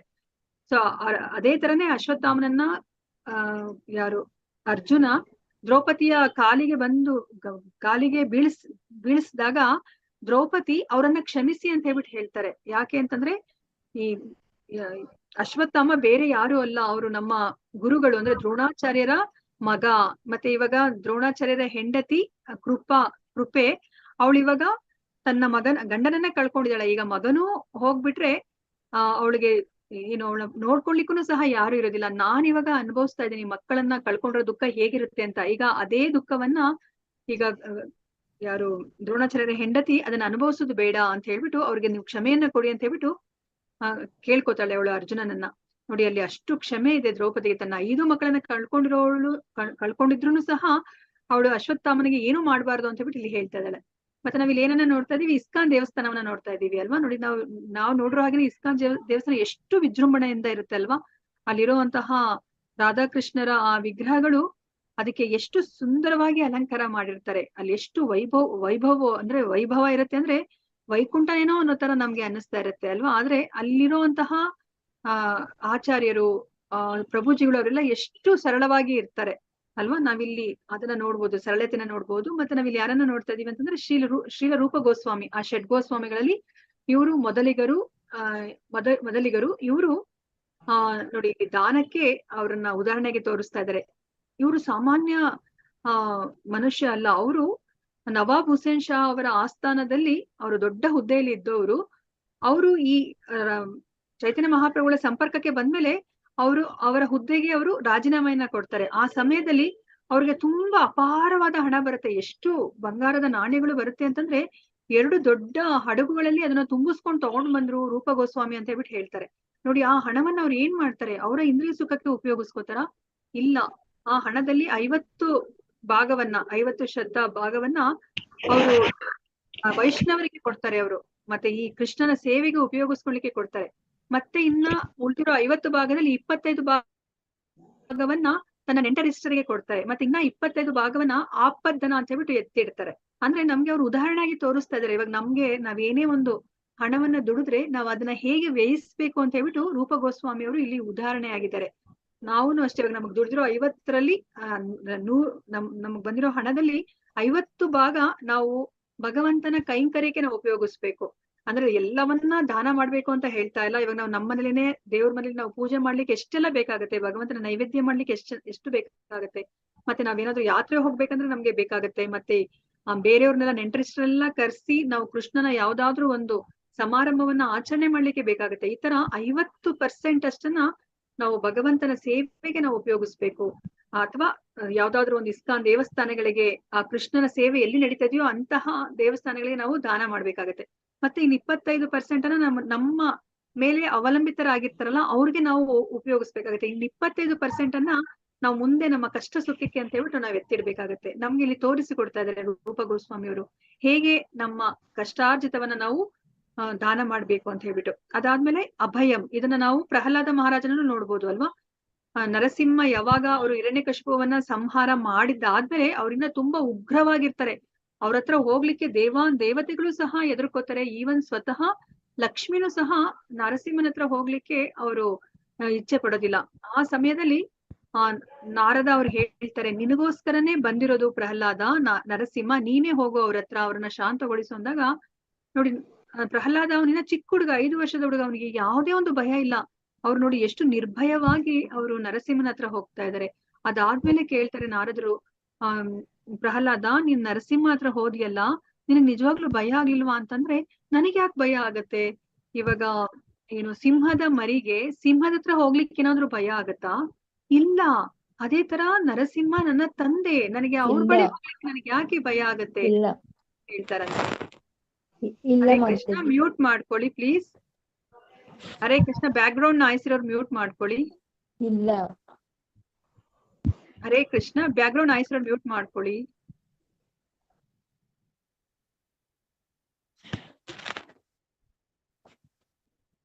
ಅದನ್ನ ಇಲ್ಲಿ ಕೃಷ್ಣ ಇಲ್ಲಿ ಎಲ್ಲ ಗುಣಗಳನ್ನ ಹೇಳ್ತಾ ಇದ್ರೆ, ಇಲ್ಲಿ 26 ಗುಣದಲ್ಲಿ ಕೆಲವು ಗುಣಗಳು ಇಲ್ಲಿ ಗೃಹಸ್ಥರಲ್ಲಿ ಇರ್ಬೇಕು, ಕೆಲವು ಗುಣಗಳು ಸನ್ಯಾಸಿಗಳಲ್ಲಿ ಇರ್ಬೇಕು, ಕೆಲವು ಏನು ಗುಣಗಳು ಬ್ರಹ್ಮಚರ್ಯವನ್ನ ಯಾರು ಪಾಲಿಸ್ತಾರೋ ಅವ್ರ ಹತ್ರ ಇರ್ಬೇಕು, ಕೆಲವು ಗುಣಗಳು ವಾನಪ್ರಸ್ಥ ಆಶ್ರಮದಲ್ಲಿ ಇರೋರ್ಗೆ ಇರ್ಬೇಕು, ಮತ್ತೆ ಕೆಲವು ಗುಣಗಳು ಕ್ಷತ್ರಿಯಲ್ಲಿ ಇರ್ಬೇಕು, ಕೆಲವು ಗುಣಗಳು ಶೂದ್ರರಲ್ಲಿ ಇರ್ಬೇಕು ಅಂತ ಹೇಳ್ಬಿಟ್ಟು ಇಲ್ಲಿ ನಮ್ಗೆ ಹೇಳ್ತಾ ಇದ್ದಾರೆ ಕೃಷ್ಣ. ನಾನು ಇದನ್ನ ಫುಲ್ ಪ್ರತಿಯೊಂದನ್ನು ಡೀಟೇಲ್ ಆಗಿ ನಾನು ಹೇಳಲಿಕ್ಕೆ ಹೋಗೋದಿಲ್ಲ. ನೀವ್ ಇದನ್ನ 2ನೇ ಲೆವೆಲ್ಗೆ ಹೋದಾಗ ನೀವು ತಿಳ್ಕೊತೀರಾ. ಇಲ್ಲಿ ಅಭಯ, ಅಸ್ತಿತ್ವದ ಶುದ್ಧಿ, ದಿವ್ಯ ಜ್ಞಾನವನ್ನ ಬೆಳೆಸ್ಕೊಡುವುದು, ಈ 3 ಸಹ ಸನ್ಯಾಸಿಗಳಲ್ಲಿ ಇರ್ಲೇಬೇಕಾದಂತಹ ಗುಣ ಅಲ್ವಾ. ನೋಡಿ, ಸನ್ಯಾಸಿಗಳು ಯಾವ ಪ್ರದೇಶಕ್ಕೂ ಬೇಕಾದ್ರೆ ಹೋಗ್ತಾರೆ ಅಲ್ವಾ, ಕಾಡಿಗೆ ಬೇಕಾದ್ರೂ ಹೋಗ್ತಾರೆ. ಯಾಕಂದ್ರೆ ಅವರು ಭಗವಂತನಲ್ಲಿ ಅಷ್ಟು ಶರಣಾಗಿರ್ತಾರೆ. ಭಗವಂತ ನನ್ನನ್ನ ಕಾಪಾಡ್ತಾರೆ, ಅವ್ರು ಏನೇ ನನಗ್ ಮಾಡಿದ್ರು ಅದ್ ನಾನು ಒಳ್ಳೇದಿಕ್ಕೆ ಅಂತ ಹೇಳ್ಬಿಟ್ಟು ಅಷ್ಟು ದೃಢವಾಗಿ ಅವ್ರು ನಂಬಿಕೆ ಇಟ್ಕೊಂಡಿರ್ತಾರೆ. ಅದಕ್ಕೇನೆ ಅವರು ಸರ್ವವನ್ನ ಅವರು ಪರಿತ್ಯಾಗ ಮಾಡಿ ಎಲ್ಲಾ ಕಡೆ ಅವರು ಸಂಚಾರ ಮಾಡ್ತಾ ಇರೋದು. ಅದಕ್ಕೇನೆ ಸಾಧ್ಯ ಆಗೋದು ಅದಕ್ಕೇನೆ. ಅಭಯ, ಅಸ್ತಿತ್ವದ ಶುದ್ಧಿ ಅಂದ್ರೆ ಅವರು ಸನ್ಯಾಸತ್ವವನ್ನು ತಗೊಂಡ್ರವರು ಇವರ ಹೆಂಗಸರ ಹತ್ರ ಆಗ್ಲಿ ಅಥವಾ ಅವ್ರ ಜೊತೆ ಸಲುಗೆಯಿಂದ ನಡ್ಕೊಂಡದೇ ಆಗ್ಲಿ, ಹತ್ರ ಇರೋದೇ ಆಗ್ಲಿ, ಅದನ್ನ ಮಾಡ್ಕೊಡುದು. ಅದನ್ನ ಇಲ್ಲಿ ಅಸ್ತಿತ್ವದ ಶುದ್ಧಿ ಅಂತ ಹೇಳ್ಬಿಟ್ಟು ಹೇಳ್ತಾ ಇದ್ದಾರೆ. ಅದನ್ನ ಎಕ್ಸಾಂಪಲ್ ಸಮೇತ ನಮ್ಗೆ ಪ್ರಭುಪಾದರು ಭಾವಾರ್ಥದಲ್ಲಿ ತುಂಬಾ ಸುಂದರವಾದ ಭಾವಾರ್ಥವನ್ನ ಬರೆದಿದ್ದಾರೆ. ಅದನ್ನ ಓದಿ ಅದರಲ್ಲಿ ಚೈತನ್ಯ ಮಹಾಪ್ರಭುಗಳ ಸಮಯದಲ್ಲಿ ಚೋಟ ಹರಿದಾಸ ಅಂತ ಒಬ್ರು ಬರ್ತಾರೆ, ಅವರ ಪ್ರಸಂಗ ಬರುತ್ತೆ. ಅದನ್ನ ನೀವು ಓದ್ಕೊಳ್ಳಿ. ಮತ್ತೆ ದಿವ್ಯ ಜ್ಞಾನವನ್ನ ಬೆಳೆಸ್ಕೊಳ್ಳೋದು. ನೋಡಿ, ಈಗ ಸನ್ಯಾಸತ್ವ ಅಂದ್ರೆ ಸುಮ್ನೆ ಎಲ್ಲವನ್ನ ಬಿಟ್ಟು ನನ್ಗೆ ಏನು ಕೆಲಸ ಕಾರ್ಯ ಅಲ್ಲ ಅಂತ ಬಿಟ್ಟು ಎಲ್ಲಾರ ಮನೆಗೆ ಹೋಗಿ ಏನು ಭಿಕ್ಷೆನ ಬೇಡಿ ಏನೋ ಹೊಟ್ಟೆನ ತುಂಬ್ಕೊಳೋದಲ್ಲ. ದಿವ್ಯ ಜ್ಞಾನವನ್ನ ಬೆಳೆಸ್ಕೊಂಡ್ಮೇಲೆ ಅವ್ರು ಏನ್ ಮಾಡ್ಬೇಕು, ಎಲ್ಲರಿಗೂ ಹಂಚ್ಬೇಕು. ಅದಕ್ಕೆ ನೋಡಿ, ಚೈತನ್ಯ ಮಹಾಪ್ರಭುಗಳು, ಶೀಲ ಪ್ರಭುಪಾದ್ರು ಅವರು ಪ್ರಪಂಚದಾದ್ಯಂತ ಅವರು ಸುತ್ತಾಡ್ತಾರೆ ಅಲ್ವಾ. ಯಾಕೆ? ಅವರು ಆ ಜ್ಞಾನವನ್ನ ಎಲ್ಲರಿಗೂ ಕೊಡ್ಲಿಕ್ಕೆ. ನೋಡಿ, ಗೃಹಸ್ಥರು ಅವ್ರು ಯಾವಾಗ್ಲೂ ತಮ್ಮ ಆ ಇಂದ್ರಿಯ ಸುಖದಲ್ಲಿ ಹಣವನ್ನ ಗಳಿಸೋದ್ರಲ್ಲೇ ಅವ್ರು ತಮ್ಮನ್ನ ತಾವು ತೊಡಗಿಸ್ಕೊಂಡ್ಬಿಡ್ತಾರೆ. ಅದಕ್ಕೇನೆ ಅವರು ಎಲ್ಲಾರ ಮನೆಗೂ ಹೋಗೋದು, ಮನೆಗೆ ಹೋಗಿ ಭಿಕ್ಷೆನ ಬೇಡೋದು. ಅವ್ರ ಭಿಕ್ಷೆನ ಬೇಡಿ ಆ ಸಮಯದಲ್ಲಿ ಅವರು ಜ್ಞಾನವನ್ನ ಕೊಡ್ತಾರೆ. ಅವ್ರನ್ನ ಈ ಭಕ್ತಿ ಮಾರ್ಗಕ್ಕೆ ಕರ್ಕೊಂಡ್ ಬರ್ಲಿಕ್ಕೆ, ಮುಕ್ತಿ ಮಾರ್ಗದ ಕಡೆಗೆ ಅವ್ರನ್ನ ಕರ್ಕೊಂಡ್ ಹೋಗ್ಲಿಕ್ಕೆ ಅವರು ಈ ಭಿಕ್ಷೆಯನ್ನ ಬೇಡಿ ಏನು ಅವರ ಕರ್ತವ್ಯವನ್ನ ಅವ್ರು ಮಾಡ್ತಾರೆ. ಅವ್ರಿಗೇನೋ ಹೊಟ್ಟೆ ತುಂಬಿಸ್ಕೊಳ್ಲಿಕ್ಕೆ ಅಂತ ಅಲ್ಲ. ಅದಕ್ಕೇನೆ ನಮ್ಮ ಶಾಸ್ತ್ರದಲ್ಲಿ ಏನ್ ಹೇಳ್ತಾರೆ ಅಂತಂದ್ರೆ, ಸನ್ಯಾಸಿ ಆದವನು ಅವ್ರು ಗೃಹಸ್ಥರ ಮನೆಗೆ ಹೋದಾಗ ನಾವು ಹಸುವಿನ ಹಾಲನ್ನ ಕರಿತೀವಲ್ವಾ, ಅದಕ್ಕೆ ಎಷ್ಟು ಸಮಯ ತೆಗ್ಲುತ್ತೆ, ಅದಕ್ಕಿನ್ನ ಹೆಚ್ಚಾಗಿ ಒಂದು ಮನೆ ಮುಂದೆ ಅವರು ನಿಂತ್ಕೊಳ್ಳೋ ಹಾಗಿಲ್ಲ ಅಂತ ಹೇಳ್ಬಿಟ್ಟು ಹೇಳ್ತಾರೆ. ಮತ್ತೆ ಇಲ್ಲಿ ದಾನ, ಆತ್ಮ ಸಂಯಮ, ಯಜ್ಞ. ಸೊ ಈ ಮೂರು ಗೃಹಸ್ಥರಲ್ಲಿ ಇರ್ಬೇಕಾಗಿರುವಂತಹ ಗುಣಗಳು ಅಂತ ಹೇಳ್ಬಿಟ್ಟು ಹೇಳ್ತಾರೆ. ನೋಡಿ ಇವಾಗ ದಾನ ಯಾಕೆ ಅಂತಂದ್ರೆ ಗೃಹಸ್ಥರನೇ ಅವರು ಹಣವನ್ನ ಸಂಪಾದನೆ ಮಾಡ್ತಾ ಇರೋದು. ಈ ಗೃಹಸ್ಥರು ಇದ್ರೇನೆ ಅವ್ರು ಇವಾಗ ಬ್ರಹ್ಮಚರ್ಯ ಆಶ್ರಮ ಮತ್ತೆ ವಾನಪ್ರಸ್ಥಾಶ್ರಮ, ಸನ್ಯಾಸಾಶ್ರಮ, ಈ 3 ಜನರು ಯಾರು ದುಡಿತಾ ಇಲ್ಲ. ಅವ್ರನ್ನ ನೋಡ್ಕೋಬೇಕು, ಅವ್ರು ಮಾಡೋ ಕೆಲಸಗಳಿಗೆ ಅವರು ಧನ ಸಹಾಯವನ್ನ ಮಾಡ್ಬೇಕು ಅಂತ ಹೇಳ್ಬಿಟ್ಟೆ ಇಲ್ಲಿ ಹೇಳ್ತಾ ಇದಾರೆ. ಗೃಹಸ್ಥರು ಆ ದಾನವನ್ನ ಮಾಡಿದ್ರೇನೆ ಅವರ ಸತ್ವ ಸಂಶುದ್ಧಿ ಆಗೋದು, ಅವರ ಒಡೆತನದ ಭಾವ ಹೋಗೋದು ಅಂತ ಹೇಳ್ಬಿಟ್ಟು ಹೇಳ್ತಾರೆ. ಮತ್ತೆ ಆತ್ಮ ಸಂಯಮ, ಇವಾಗ ಅವರು ಇವಾಗ ಗೃಹಸ್ಥರು ಅಂತಂದ್ರೆ ಏನದು ನಮ್ಗೊಂಥರ ಲೈಸೆನ್ಸ್ ಸಿಗ್ದಂಗೆ ಅಲ್ವಾ, ಲೈಂಗಿಕತೆ ಮಾಡ್ಲಿಕ್ಕೆ ಒಂದು ಲೈಸೆನ್ಸ್ ಸಿಗ್ದಂಗೆ ಅಂತ ನಾವ್ ಅನ್ಕೊಂಡಿದೀವಿ. ಆದ್ರೆ ಇಲ್ಲಿ ಏನನ್ನ ಹೇಳ್ತಾರೆ ಅಂತಂದ್ರೆ ನಾವು ಮಕ್ಕಳನ್ನ ಮಾಡ್ಕೊಳ್ಲಿಕ್ಕೆ ಅಷ್ಟೇನೆ ನಾವು ಆ ಲೈಂಗಿಕ ಕ್ರಿಯೆನ ನಾವು ಉಪಯೋಗಿಸ್ಬೇಕು. ಇವಾಗ ನಾವು ಮಕ್ಕಳನ್ನ ಮಾಡ್ಕೋತಿಲ್ಲ, ಬರೀ ನಮ್ಮ ಇಂದ್ರಿಯ ಸುಖಕ್ಕೆ ನಾವು ಲೈಂಗಿಕತೆ ಮಾಡ್ಕೋತಾ ಇದೀವಿ ಅಂತಂದ್ರೆ ಮಾಡ್ಕೂಡ್ದು ಅಂತ ಹೇಳ್ಬಿಟ್ಟು ಹೇಳ್ತಾರೆ. ಇಲ್ಲ ನಾನ್ ಮಾಡ್ತೀನಿ ಅಂತಂದ್ರೆ ನೀವು ಆ ಮಕ್ಕಳನ್ನ ನಾವು ಮಾಡ್ಕೊಳ್ಳೇಬೇಕು. ನಾವ್ ಅಲ್ಲಿ ಕಂಟ್ರೋಲ್ ಮಾಡ್ಬಾರ್ದು. ನಾವ್ ಇವಾಗ ಗರ್ಭ ನಿರೋಧಕ ಮಾತ್ರೆಗಳನ್ನ ನಾವು ತಗೋತೀವಿ, ಅದನ್ನ ಮಾಡ್ಕೋಬಾರ್ದು. ಸೊ ನಿಮ್ಗೆ 100 ಮಕ್ಳು ಬೇಕಾ ಮಾಡ್ಕೊಳ್ಳಿ, 100 ಮಕ್ಳು ಬೇಕಾ ಮಾಡ್ಕೊಳ್ಳಿ, ಆದ್ರೆ ಗರ್ಭ ನಿರೋಧಕವನ್ನ ಉಪಯೋಗಿಸಿ ಬರೀ ಇಂದ್ರಿಯ ಸುಖಕ್ಕೋಸ್ಕರ ನೀವು ಆ ಲೈಂಗಿಕತೆನ ನಡೆಸ್ಕೂಡುದು ಅಂತ ಹೇಳ್ಬಿಟ್ಟು ಹೇಳ್ತಾರೆ. ಮತ್ತೆ ನೀವು ಅಕಸ್ಮಾತ್ ಮಕ್ಕಳನ್ನ ಮಾಡ್ಕೊಂಡ್ರೆ ಅವ್ರನ್ನ ನೀವು ಕೃಷ್ಣ ಪ್ರಜ್ಞೆಗೆ ತಂದ್ರೆ ಮಾತ್ರ ನೀವು ಮಕ್ಕಳನ್ನ ಮಾಡ್ಕೊಳ್ಳಿ ಅಂತ ಹೇಳ್ಬಿಟ್ಟು ನಮ್ಗೆ ಹೇಳ್ತಾರೆ. ಸೊ ಅದು ಆತ್ಮ ಸಂಯಮ ಅಂತ ಹೇಳ್ಬಿಟ್ಟು ಅದ್ರಲ್ಲಿ ಬರುತ್ತೆ. ಮತ್ತೆ ಯಜ್ಞ, ಸೊ ಇವಾಗ ಯಜ್ಞ ನಮಗ್ ಗೊತ್ತಿರೋ ಹಾಗೆ ಒಂದೊಂದು ಯುಗಕ್ಕೆ ಒಂದೊಂದು ಯಜ್ಞ. ಇವಾಗ ಕಲಿಯುಗದಲ್ಲಿ ಇರೋ ಯಜ್ಞ ಯಾವುದು? ಜಪ ಯಜ್ಞ ಅಲ್ವಾ. ನೋಡಿ ಆದ್ರೆ ಇದು ಎಷ್ಟು ನಮ್ಗೆ ಸುಲಭವಾದ ಯಜ್ಞವನ್ನ ಕೊಡ್ತಾರೆ. ಇದಕ್ಕೆ ಹೆಚ್ಚು ಹಣವನ್ನ ನಾವೇನು ವ್ಯಯಿಸೋದೇ ಬೇಡ ಅಲ್ವಾ. ನಮ್ಗೆ ಏನ್ ಬೇಕು? ನಮ್ಗೆ ಹರೇ ಕೃಷ್ಣ ಮಹಾಮಂತ್ರ ಹೇಳ್ಕೊಳ್ಲಿಕ್ಕೆ ಏನು ಬೇಡ ಅಲ್ವಾ. ನಮ್ಗೊಂದು ಜಪಮಣಿ ಸರ ಇದ್ರೆ ಸಾಕು. ಜಪಮಣ್ಣು ತಗೊಳ್ಲಿಕ್ಕೆ ಆಗೋದಿಲ್ವಾ? ಏನ್ ಹೇಳ್ತಾರೆ ಇವಾಗ ಷಡ್ಗೋಸ್ವಾಮಿಗಳು ಅವರೆಲ್ಲರೂ ಸಹ ಏನು ಹರಿದೋಗಿರೋ ಬಟ್ಟೆ ಇರುತ್ತಲ್ಲ ಅದಕ್ಕೆ ಗಂಟು ಹಾಕೊಂಡು 108 ಗಂಟು ಹಾಕೊಂಡು ಅದನ್ನ ಜಪಮಣಿ ಮಾಡ್ಕೊಂಡು ಅವರು ಉಪಯೋಗಿಸ್ತಾ ಇದ್ರಂತೆ. ನೋಡಿ ಆ ತರನು ಜಪಮಣಿಯನ್ನ ಮಾಡ್ಕೋಬಹುದು. ನಮ್ಗೆ ಹರೇ ಕೃಷ್ಣ ಮಹಾಮಂತ್ರ ಹೇಳ್ಕೊಳ್ಲಿಕ್ಕೆ ಯಾವುದೇ ಒಂದು ಹಣ ವ್ಯಯಿಸೋದು ಬೇಕಾಗಿಲ್ಲ. ಅಂತಹ ಯಜ್ಞವನ್ನ ಕಲಿಯುಗದ ಜನಗಳಿಗೆ ಭಗವಂತ ಕೊಟ್ಟಿದ್ದಾರೆ. ಮತ್ತೆ ಬೇರೆ ನೀವು ಮಾಮೂಲಿ ನಾವು ಅಂದ್ರೆ ಒಂದು ಅಗ್ನಿಕುಂಡವನ್ನ ಮಾಡಿ ಯಜ್ಞವನ್ನ ಮಾಡ್ತೀವಲ್ಲ, ಅದನ್ನ ಇವರು ಯಾರು ಸನ್ಯಾಸಿಗಳು ಅವರೆಲ್ಲನೂ ಮಾಡ್ಬೇಕಾಗತ್ತೆ ಯಜ್ಞ. ಆ ಯಜ್ಞಕ್ಕೆ ಬೇಕಾಗಿರೋ ಹಣವನ್ನ ಇಲ್ಲಿ ಗೃಹಸ್ಥರನ್ನೇ ಕೊಡ್ಬೇಕು ಅಂತ ಹೇಳ್ಬಿಟ್ಟು ಹೇಳ್ತಾ ಇದ್ದಾರೆ. ಮತ್ತೆ ವೇದಾಧ್ಯಯನ, ತಪಸ್ಸು, ಸರಳತೆ, ಇದೆಲ್ಲನೂ ಸಹ ವೇದಾಧ್ಯಯನ, ಎಸ್ಪೆಷಲಿ ವೇದಾಧ್ಯಯನ ಬಂದು ಬ್ರಹ್ಮಚರ್ಯಕ್ಕೆ ಹೇಳ್ತಾರೆ. ಸೊ ಬ್ರಹ್ಮಚಾರಿಗಳಾದವರು ಮೊದಲ 25 ವರ್ಷಗಳು ಏನಿದೆ ನಮ್ಮ ಕಾಲಾವಧಿಯಲ್ಲಿ, ಆ ಸಮಯದಲ್ಲಿ ಅವರು ವೇದಾಧ್ಯಯನ ಮಾಡ್ಬೇಕು, ಅದು ಬ್ರಹ್ಮಚರ್ಯವನ್ನ ಅವ್ರು ಪಾಲಿಸ್ಬೇಕು ಅಂತ ಹೇಳ್ಬಿಟ್ಟು ಹೇಳ್ತಾರೆ. ಸೊ ತಪಸ್ಸು ಅಂತಂದ್ರೆ ಏನು ಅಂತಂತಂದ್ರೆ ನಮಗ್ ನಾವೇ ಕಷ್ಟವನ್ನ ತಂದ್ಕೊಳೋದನ್ನ ತಪಸ್ಸು ಅಂತ ಕರೀತಾರೆ. ಯಾರು ನಮಗೆ ಕಷ್ಟ ಕೊಡ್ತಾ ಇಲ್ಲ, ನಮಗ್ ನಾವೇ ಕಷ್ಟವನ್ನ ತಂದ್ಕೊತಾ ಇದೀವಿ. ಯಾಕೆ ಅಂತಂದ್ರೆ ಅದರಿಂದ ನಮ್ಗೆ ಮುಂದೆ ಒಳ್ಳೇದಾಗತ್ತೆ ಅಂತ ಹೇಳ್ಬಿಟ್ಟು. ಈಗ ನೋಡಿ ನಾವು ವಿದ್ಯಾರ್ಥಿಗಳನ್ನ ನೋಡಿದೀವಿ, ಅವ್ರು ಎಷ್ಟು ಕಷ್ಟಪಟ್ಟು ಓದ್ತಾರೆ ಅಲ್ವಾ. ಬೆಳಿಗ್ಗೆ 4 ಗಂಟೆಗೆ ಎದ್ದು ಓದ್ತಾರೆ. ಯಾಕೆ ಅಷ್ಟು ಕಷ್ಟ ಪಡ್ತಾ ಇದಾರೆ? ತಮ್ಗೆ ತಾವೇ ಕಷ್ಟವನ್ನ ತಂದ್ಕೋತಾ ಇದಾರೆ. ಯಾಕೆ ಅಂತಂದ್ರೆ ಮುಂದೆ ಅವರು ಎಕ್ಸಾಮ್ ಅನ್ನ ಬರೆದ್ಮೇಲೆ ಹೆಚ್ಚು ಅಂಕವನ್ನ ಗಳಿಸಿ ಒಳ್ಳೆ ಒಂದು ಏನು ಕೋರ್ಸ್ಗೆ ಸೇರ್ಬೇಕು ಅಂತ ಹೇಳ್ಬಿಟ್ಟು ಮುಂದೆ ಅದರಿಂದ ಉದ್ಧಾರ ಆಗತ್ತೆ ಅಂತ ಹೇಳ್ಬಿಟ್ಟು ಅವರು ತಮಗೆ ತಾವೇ ಕಷ್ಟವನ್ನ ತಂದ್ಕೋತಾ ಇದಾರೆ. ಅದೇ ತರ ಈ ಕೃಷ್ಣ ಪ್ರಜ್ಞೆ ನಮ್ಗೆ ಬೆಳಗ್ಗೆ 4:15 ಗಂಟೆಗೆ ಎದ್ದು ಇದು ಮಂಗಳಾರತಿ ಅಟೆಂಡ್ ಮಾಡೋದು, ಜಪ ಮಾಡೋದು ತುಂಬಾ ಕಷ್ಟಕರವಾದದ್ದು. ಆದ್ರೂ ಎಲ್ಲರೂ ಯಾಕೆ ಮಾಡ್ತಾ ಇದ್ದಾರೆ?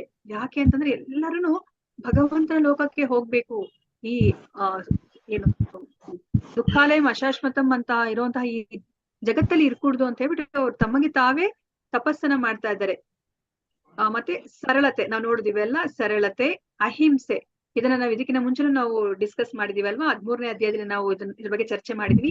ಅಹಿಂಸೆ ಅಂತಂದ್ರೆ ದೈಹಿಕವಾಗಿ ಮಾನಸಿಕವಾಗಿ ಬರೀ ಮನುಷ್ಯರಿಗೆ ಮಾತ್ರನೇ ಅಲ್ಲ, ಪ್ರಾಣಿಗಳಿಗೂ ಸಹ ನಾವು ಹಿಂಸೆಯನ್ನ ಮಾಡ್ಕೊಡುದು ಅಲ್ವಾ. ನೋಡಿ ನಾವಾದ್ರೆ ನಾವು ಮಾಂಸಾಹಾರವನ್ನ ನಾವು ತಿಂತೀವಿ, ಆದ್ರೆ ಇಲ್ಲಿ ಅಹಿಂಸೆ ಅನ್ನೋದು ದೈವಿ ಗುಣ ಅಂತ ಹೇಳ್ಬಿಟ್ಟು ಇಲ್ಲಿ ಹೇಳ್ತಾರೆ. ಮತ್ತೆ ಇನ್ನ ಒಂದು ನಾವು ಹಿಂಸೆ ಅಂದ್ರೆ ನಾವೇನಂತ ತಿಳ್ಕೊಂಡ್ವಿ, ಇವಾಗ ನನಗೆ ಗೊತ್ತಾಗೋಗ್ಬಿಟ್ಟಿದೆ ಭಗವಂತನೆಡೆಗೆ ಹೋಗೋ ದಾರಿ ಏನು ಅಂತ ಗೊತ್ತಾಗ್ಬಿಟ್ಟಿದೆ, ರಹಸ್ಯ ಏನು ಅಂತ ಗೊತ್ತಾಗಿದೆ. ಈ ರಹಸ್ಯವನ್ನ ನಾನು ಬೇರೆ ಯಾರಿಗಾದ್ರೂ ತಿಳಿಸಿಲ್ಲ ಅಂತಂದ್ರೆ ನಾನು ಅಲ್ಲಿ ಹಿಂಸೆ ಮಾಡ್ದಂಗ ಆಗತ್ತೆ. ಯಾಕೆ ಅಂತಂದ್ರೆ ಆ ಜೀವಿಯನ್ನ ನಾನು ಇವಾಗ ಅದೋ ಲೋಕಕ್ಕೆ, ನರಕ ಲೋಕಕ್ಕೆ ಹೋಗ್ತಾ ಇದ್ರು ನಾನು ನೋಡ್ಕೊಂಡು ಸುಮ್ನೆ ಇದೀನಿ, ನನಗೆ ರಹಸ್ಯ ಗೊತ್ತಿದ್ರು ಅದಕ್ಕೆ ನಾವು ಹೇಳ್ಬೇಕಂತವ್ರಿಗೆ, ಬೇಡ ಇಲ್ಲಿ ಕೃಷ್ಣ ಪ್ರಜ್ಞೆಗೆ ಬನ್ನಿ, ನಿಮ್ಗೆ ನಿಜವಾದ ಜ್ಞಾನ ಸಿಗುತ್ತೆ, ಮನುಷ್ಯ ಜನ್ಮದಲ್ಲಿ ಏನನ್ನ ಮಾಡ್ಬೇಕು ಅಂತ ಹೇಳ್ಬಿಟ್ಟು ಅವ್ರು ಹೇಳ್ಕೊಡ್ತಾರೆ ಅಂತ ಹೇಳ್ಬಿಟ್ಟು ನಾವು ಅವ್ರಿಗೆ ಪ್ರೋತ್ಸಾಹ ಮಾಡ್ಬೇಕು. ಇಲ್ಲ ಅಂತಂದ್ರೆ ನಾವಲ್ಲಿ ಹಿಂಸೆ ಮಾಡ್ತಾ ಇದೀವಿ ಅಂತ ಹೇಳ್ಬಿಟ್ಟು ಇಲ್ಲಿ ಹೇಳ್ತಾ ಇದ್ದಾರೆ. ಸತ್ಯ, ಕೋಪ ಮಾಡಿಕೊಳ್ಳದಿರುವುದು, ತ್ಯಾಗ, ಶಾಂತಿ, ತಪ್ಪು ಹುಡುಕೋದ್ರಲ್ಲಿ ವಿಮುಖತೆ, ಎಲ್ಲ ಜೀವಿಗಳಲ್ಲಿ ದಯೆ, ಇವೆಲ್ಲನೂ ಸಹ ಎಲ್ಲರಲ್ಲೂ ಇರ್ಬೇಕಾದಂತಹ ಗುಣಗಳು. ದುರಾಶೆ ಇಲ್ಲದಿರುವುದು, ಮೃದು ಸ್ವಭಾವ, ನಮ್ರತೆ, ದೃಢ ಸಂಕಲ್ಪ. ಮತ್ತೆ ಈ ತೇಜಸ್ಸು, ಕ್ಷಮೆ, ಸ್ಥೈರ್ಯ, ಈ ಮೂರ್ ಏನಿದೆ ಅದು ಕ್ಷತ್ರಿಯಲ್ಲಿ ಇರ್ಬೇಕಾದಂತಹ ಗುಣ. ಕ್ಷತ್ರಿಯರಲ್ಲಿ ಆ ತೇಜಸ್ ಅನ್ನೋದು ಇರುತ್ತೆ, ಮತ್ತೆ ತುಂಬಾ ಧೈರ್ಯ ಇರುತ್ತೆ, ಮತ್ತೆ ಅದ್ರ ಜೊತೆ ಅವರು ಧೈರ್ಯವಂತರಾಗಿದ್ರು ಕ್ಷಮಾ ಗುಣ ತುಂಬಾ ಇರುತ್ತೆ. ನಾವು ಪರೀಕ್ಷಿತ ಮಹಾರಾಜನ ನೋಡಿದ್ವಿ ಅಲ್ಲ. ಸೊ ಪರೀಕ್ಷಿತ ಮಹಾರಾಜನ್ಗೆ ಎಷ್ಟು ದಯೆ ಇತ್ತು. ಆ ಕಲಿ ಪುರುಷ ಅವನು ಏನು ಎತ್ತನ್ನ ಅವನು ಇದು ಮಾಡಿ ಕಾಲನ್ನ ಇದು ಕಟ್ ಮಾಡಿರ್ತಾನೆ. ಆದ್ರೂ ಸಹ ಅವನು ಶರಣಾದಾಗ, ಪರೀಕ್ಷಿತ ಮಹಾರಾಜನ್ಗೆ ಶರಣಾದಾಗ ಅವನು ಕ್ಷಮೆಯನ್ನ ಬೇಡ್ತಾನೆ, ಕ್ಷಮೆಯನ್ನ ಕೊಡ್ತಾನೆ ಅಲ್ವಾ. ಅವನ ಮೇಲೆ ದಯೆಯನ್ನು ತೋರಿಸಿ, ಆಯ್ತು ನೀನು ನನ್ನ ರಾಜ್ಯದಲ್ಲಿ ನಿನ್ಗೆ ವಾಸ ಮಾಡ್ಲಿಕ್ಕೆ ನಾನು ಅವಕಾಶವನ್ನ ಕೊಡ್ತೀನಿ ಅಂತ ಹೇಳ್ಬಿಟ್ಟು ಅವ್ರು ಹೇಳ್ತಾರೆ ಅಲ್ವಾ. ಮತ್ತೆ ದುರಾಶೆ ಇಲ್ಲದಿರುವುದು, ಮೃದು ಸ್ವಭಾವ, ಶುಚಿತ್ವ ಮತ್ತು ಅಸೂಯೆಯಿಂದಲೂ ಗೌರವಕ್ಕಾಗಿ ಆಸೆ ಪಡುವುದರಿಂದಲೂ ಮುಕ್ತವಾಗಿರುವುದು ಅಂತ ಹೇಳ್ಬಿಟ್ಟು ಹೇಳ್ತಾರೆ. ಶುಚಿತ್ವ ಅಲ್ವಾ, ಅಂತರಂಗ ಶುಚಿ ಮತ್ತೆ ಬಹಿರಂಗ ಶುಚಿ. ಸೊ ಇವೆರಡೂ ಸಹ ಶುಚಿತ್ವ ಅಂತ ಹೇಳ್ತಾರೆ. ಮತ್ತೆ ನಮ್ಗೆ ಇನ್ನೂ ಒಂದು ಏನು ಎಕ್ಸ್ಟ್ರಾ ಹೇಳ್ತಾರೆ ಅಂತಂದ್ರೆ, ಇವಾಗ ವ್ಯಾಪಾರ ಮಾಡ್ತಾರೆ ಅಲ್ವಾ, ವ್ಯಾಪಾರ ಮಾಡ್ಬೇಕಾದವರು ಆ ವೈಶ್ಯರು ಅವರು ಲಾಭವನ್ನ ಇಟ್ಕೊಂಡೇ ಅವರು ವ್ಯಾಪಾರವನ್ನ ಮಾಡ್ಬೇಕು. ಆದ್ರೆ ಅಲ್ಲಿ ಎಷ್ಟು ಲಾಭವನ್ನ ಇಟ್ಕೊಂಡು ಮಾಡ್ಬೇಕು ಅಷ್ಟು ಲಾಭವನ್ನ ಇಟ್ಕೊಂಡು ಅಷ್ಟೇ ಮಾಡ್ಬೇಕಾಗತ್ತೆ. ಅದಕ್ಕಿಂತ ಹೆಚ್ಚಾಗಿ ಕಾಳಸಂತೆಯಲ್ಲಿ ವ್ಯವಹಾರ ಮಾಡುದು ಅದನ್ನೆಲ್ಲನೂ ಸಹ ಅಶುಚಿತ್ವ ಅಂತ ಹೇಳ್ಬಿಟ್ಟು ಹೇಳ್ತಾರೆ.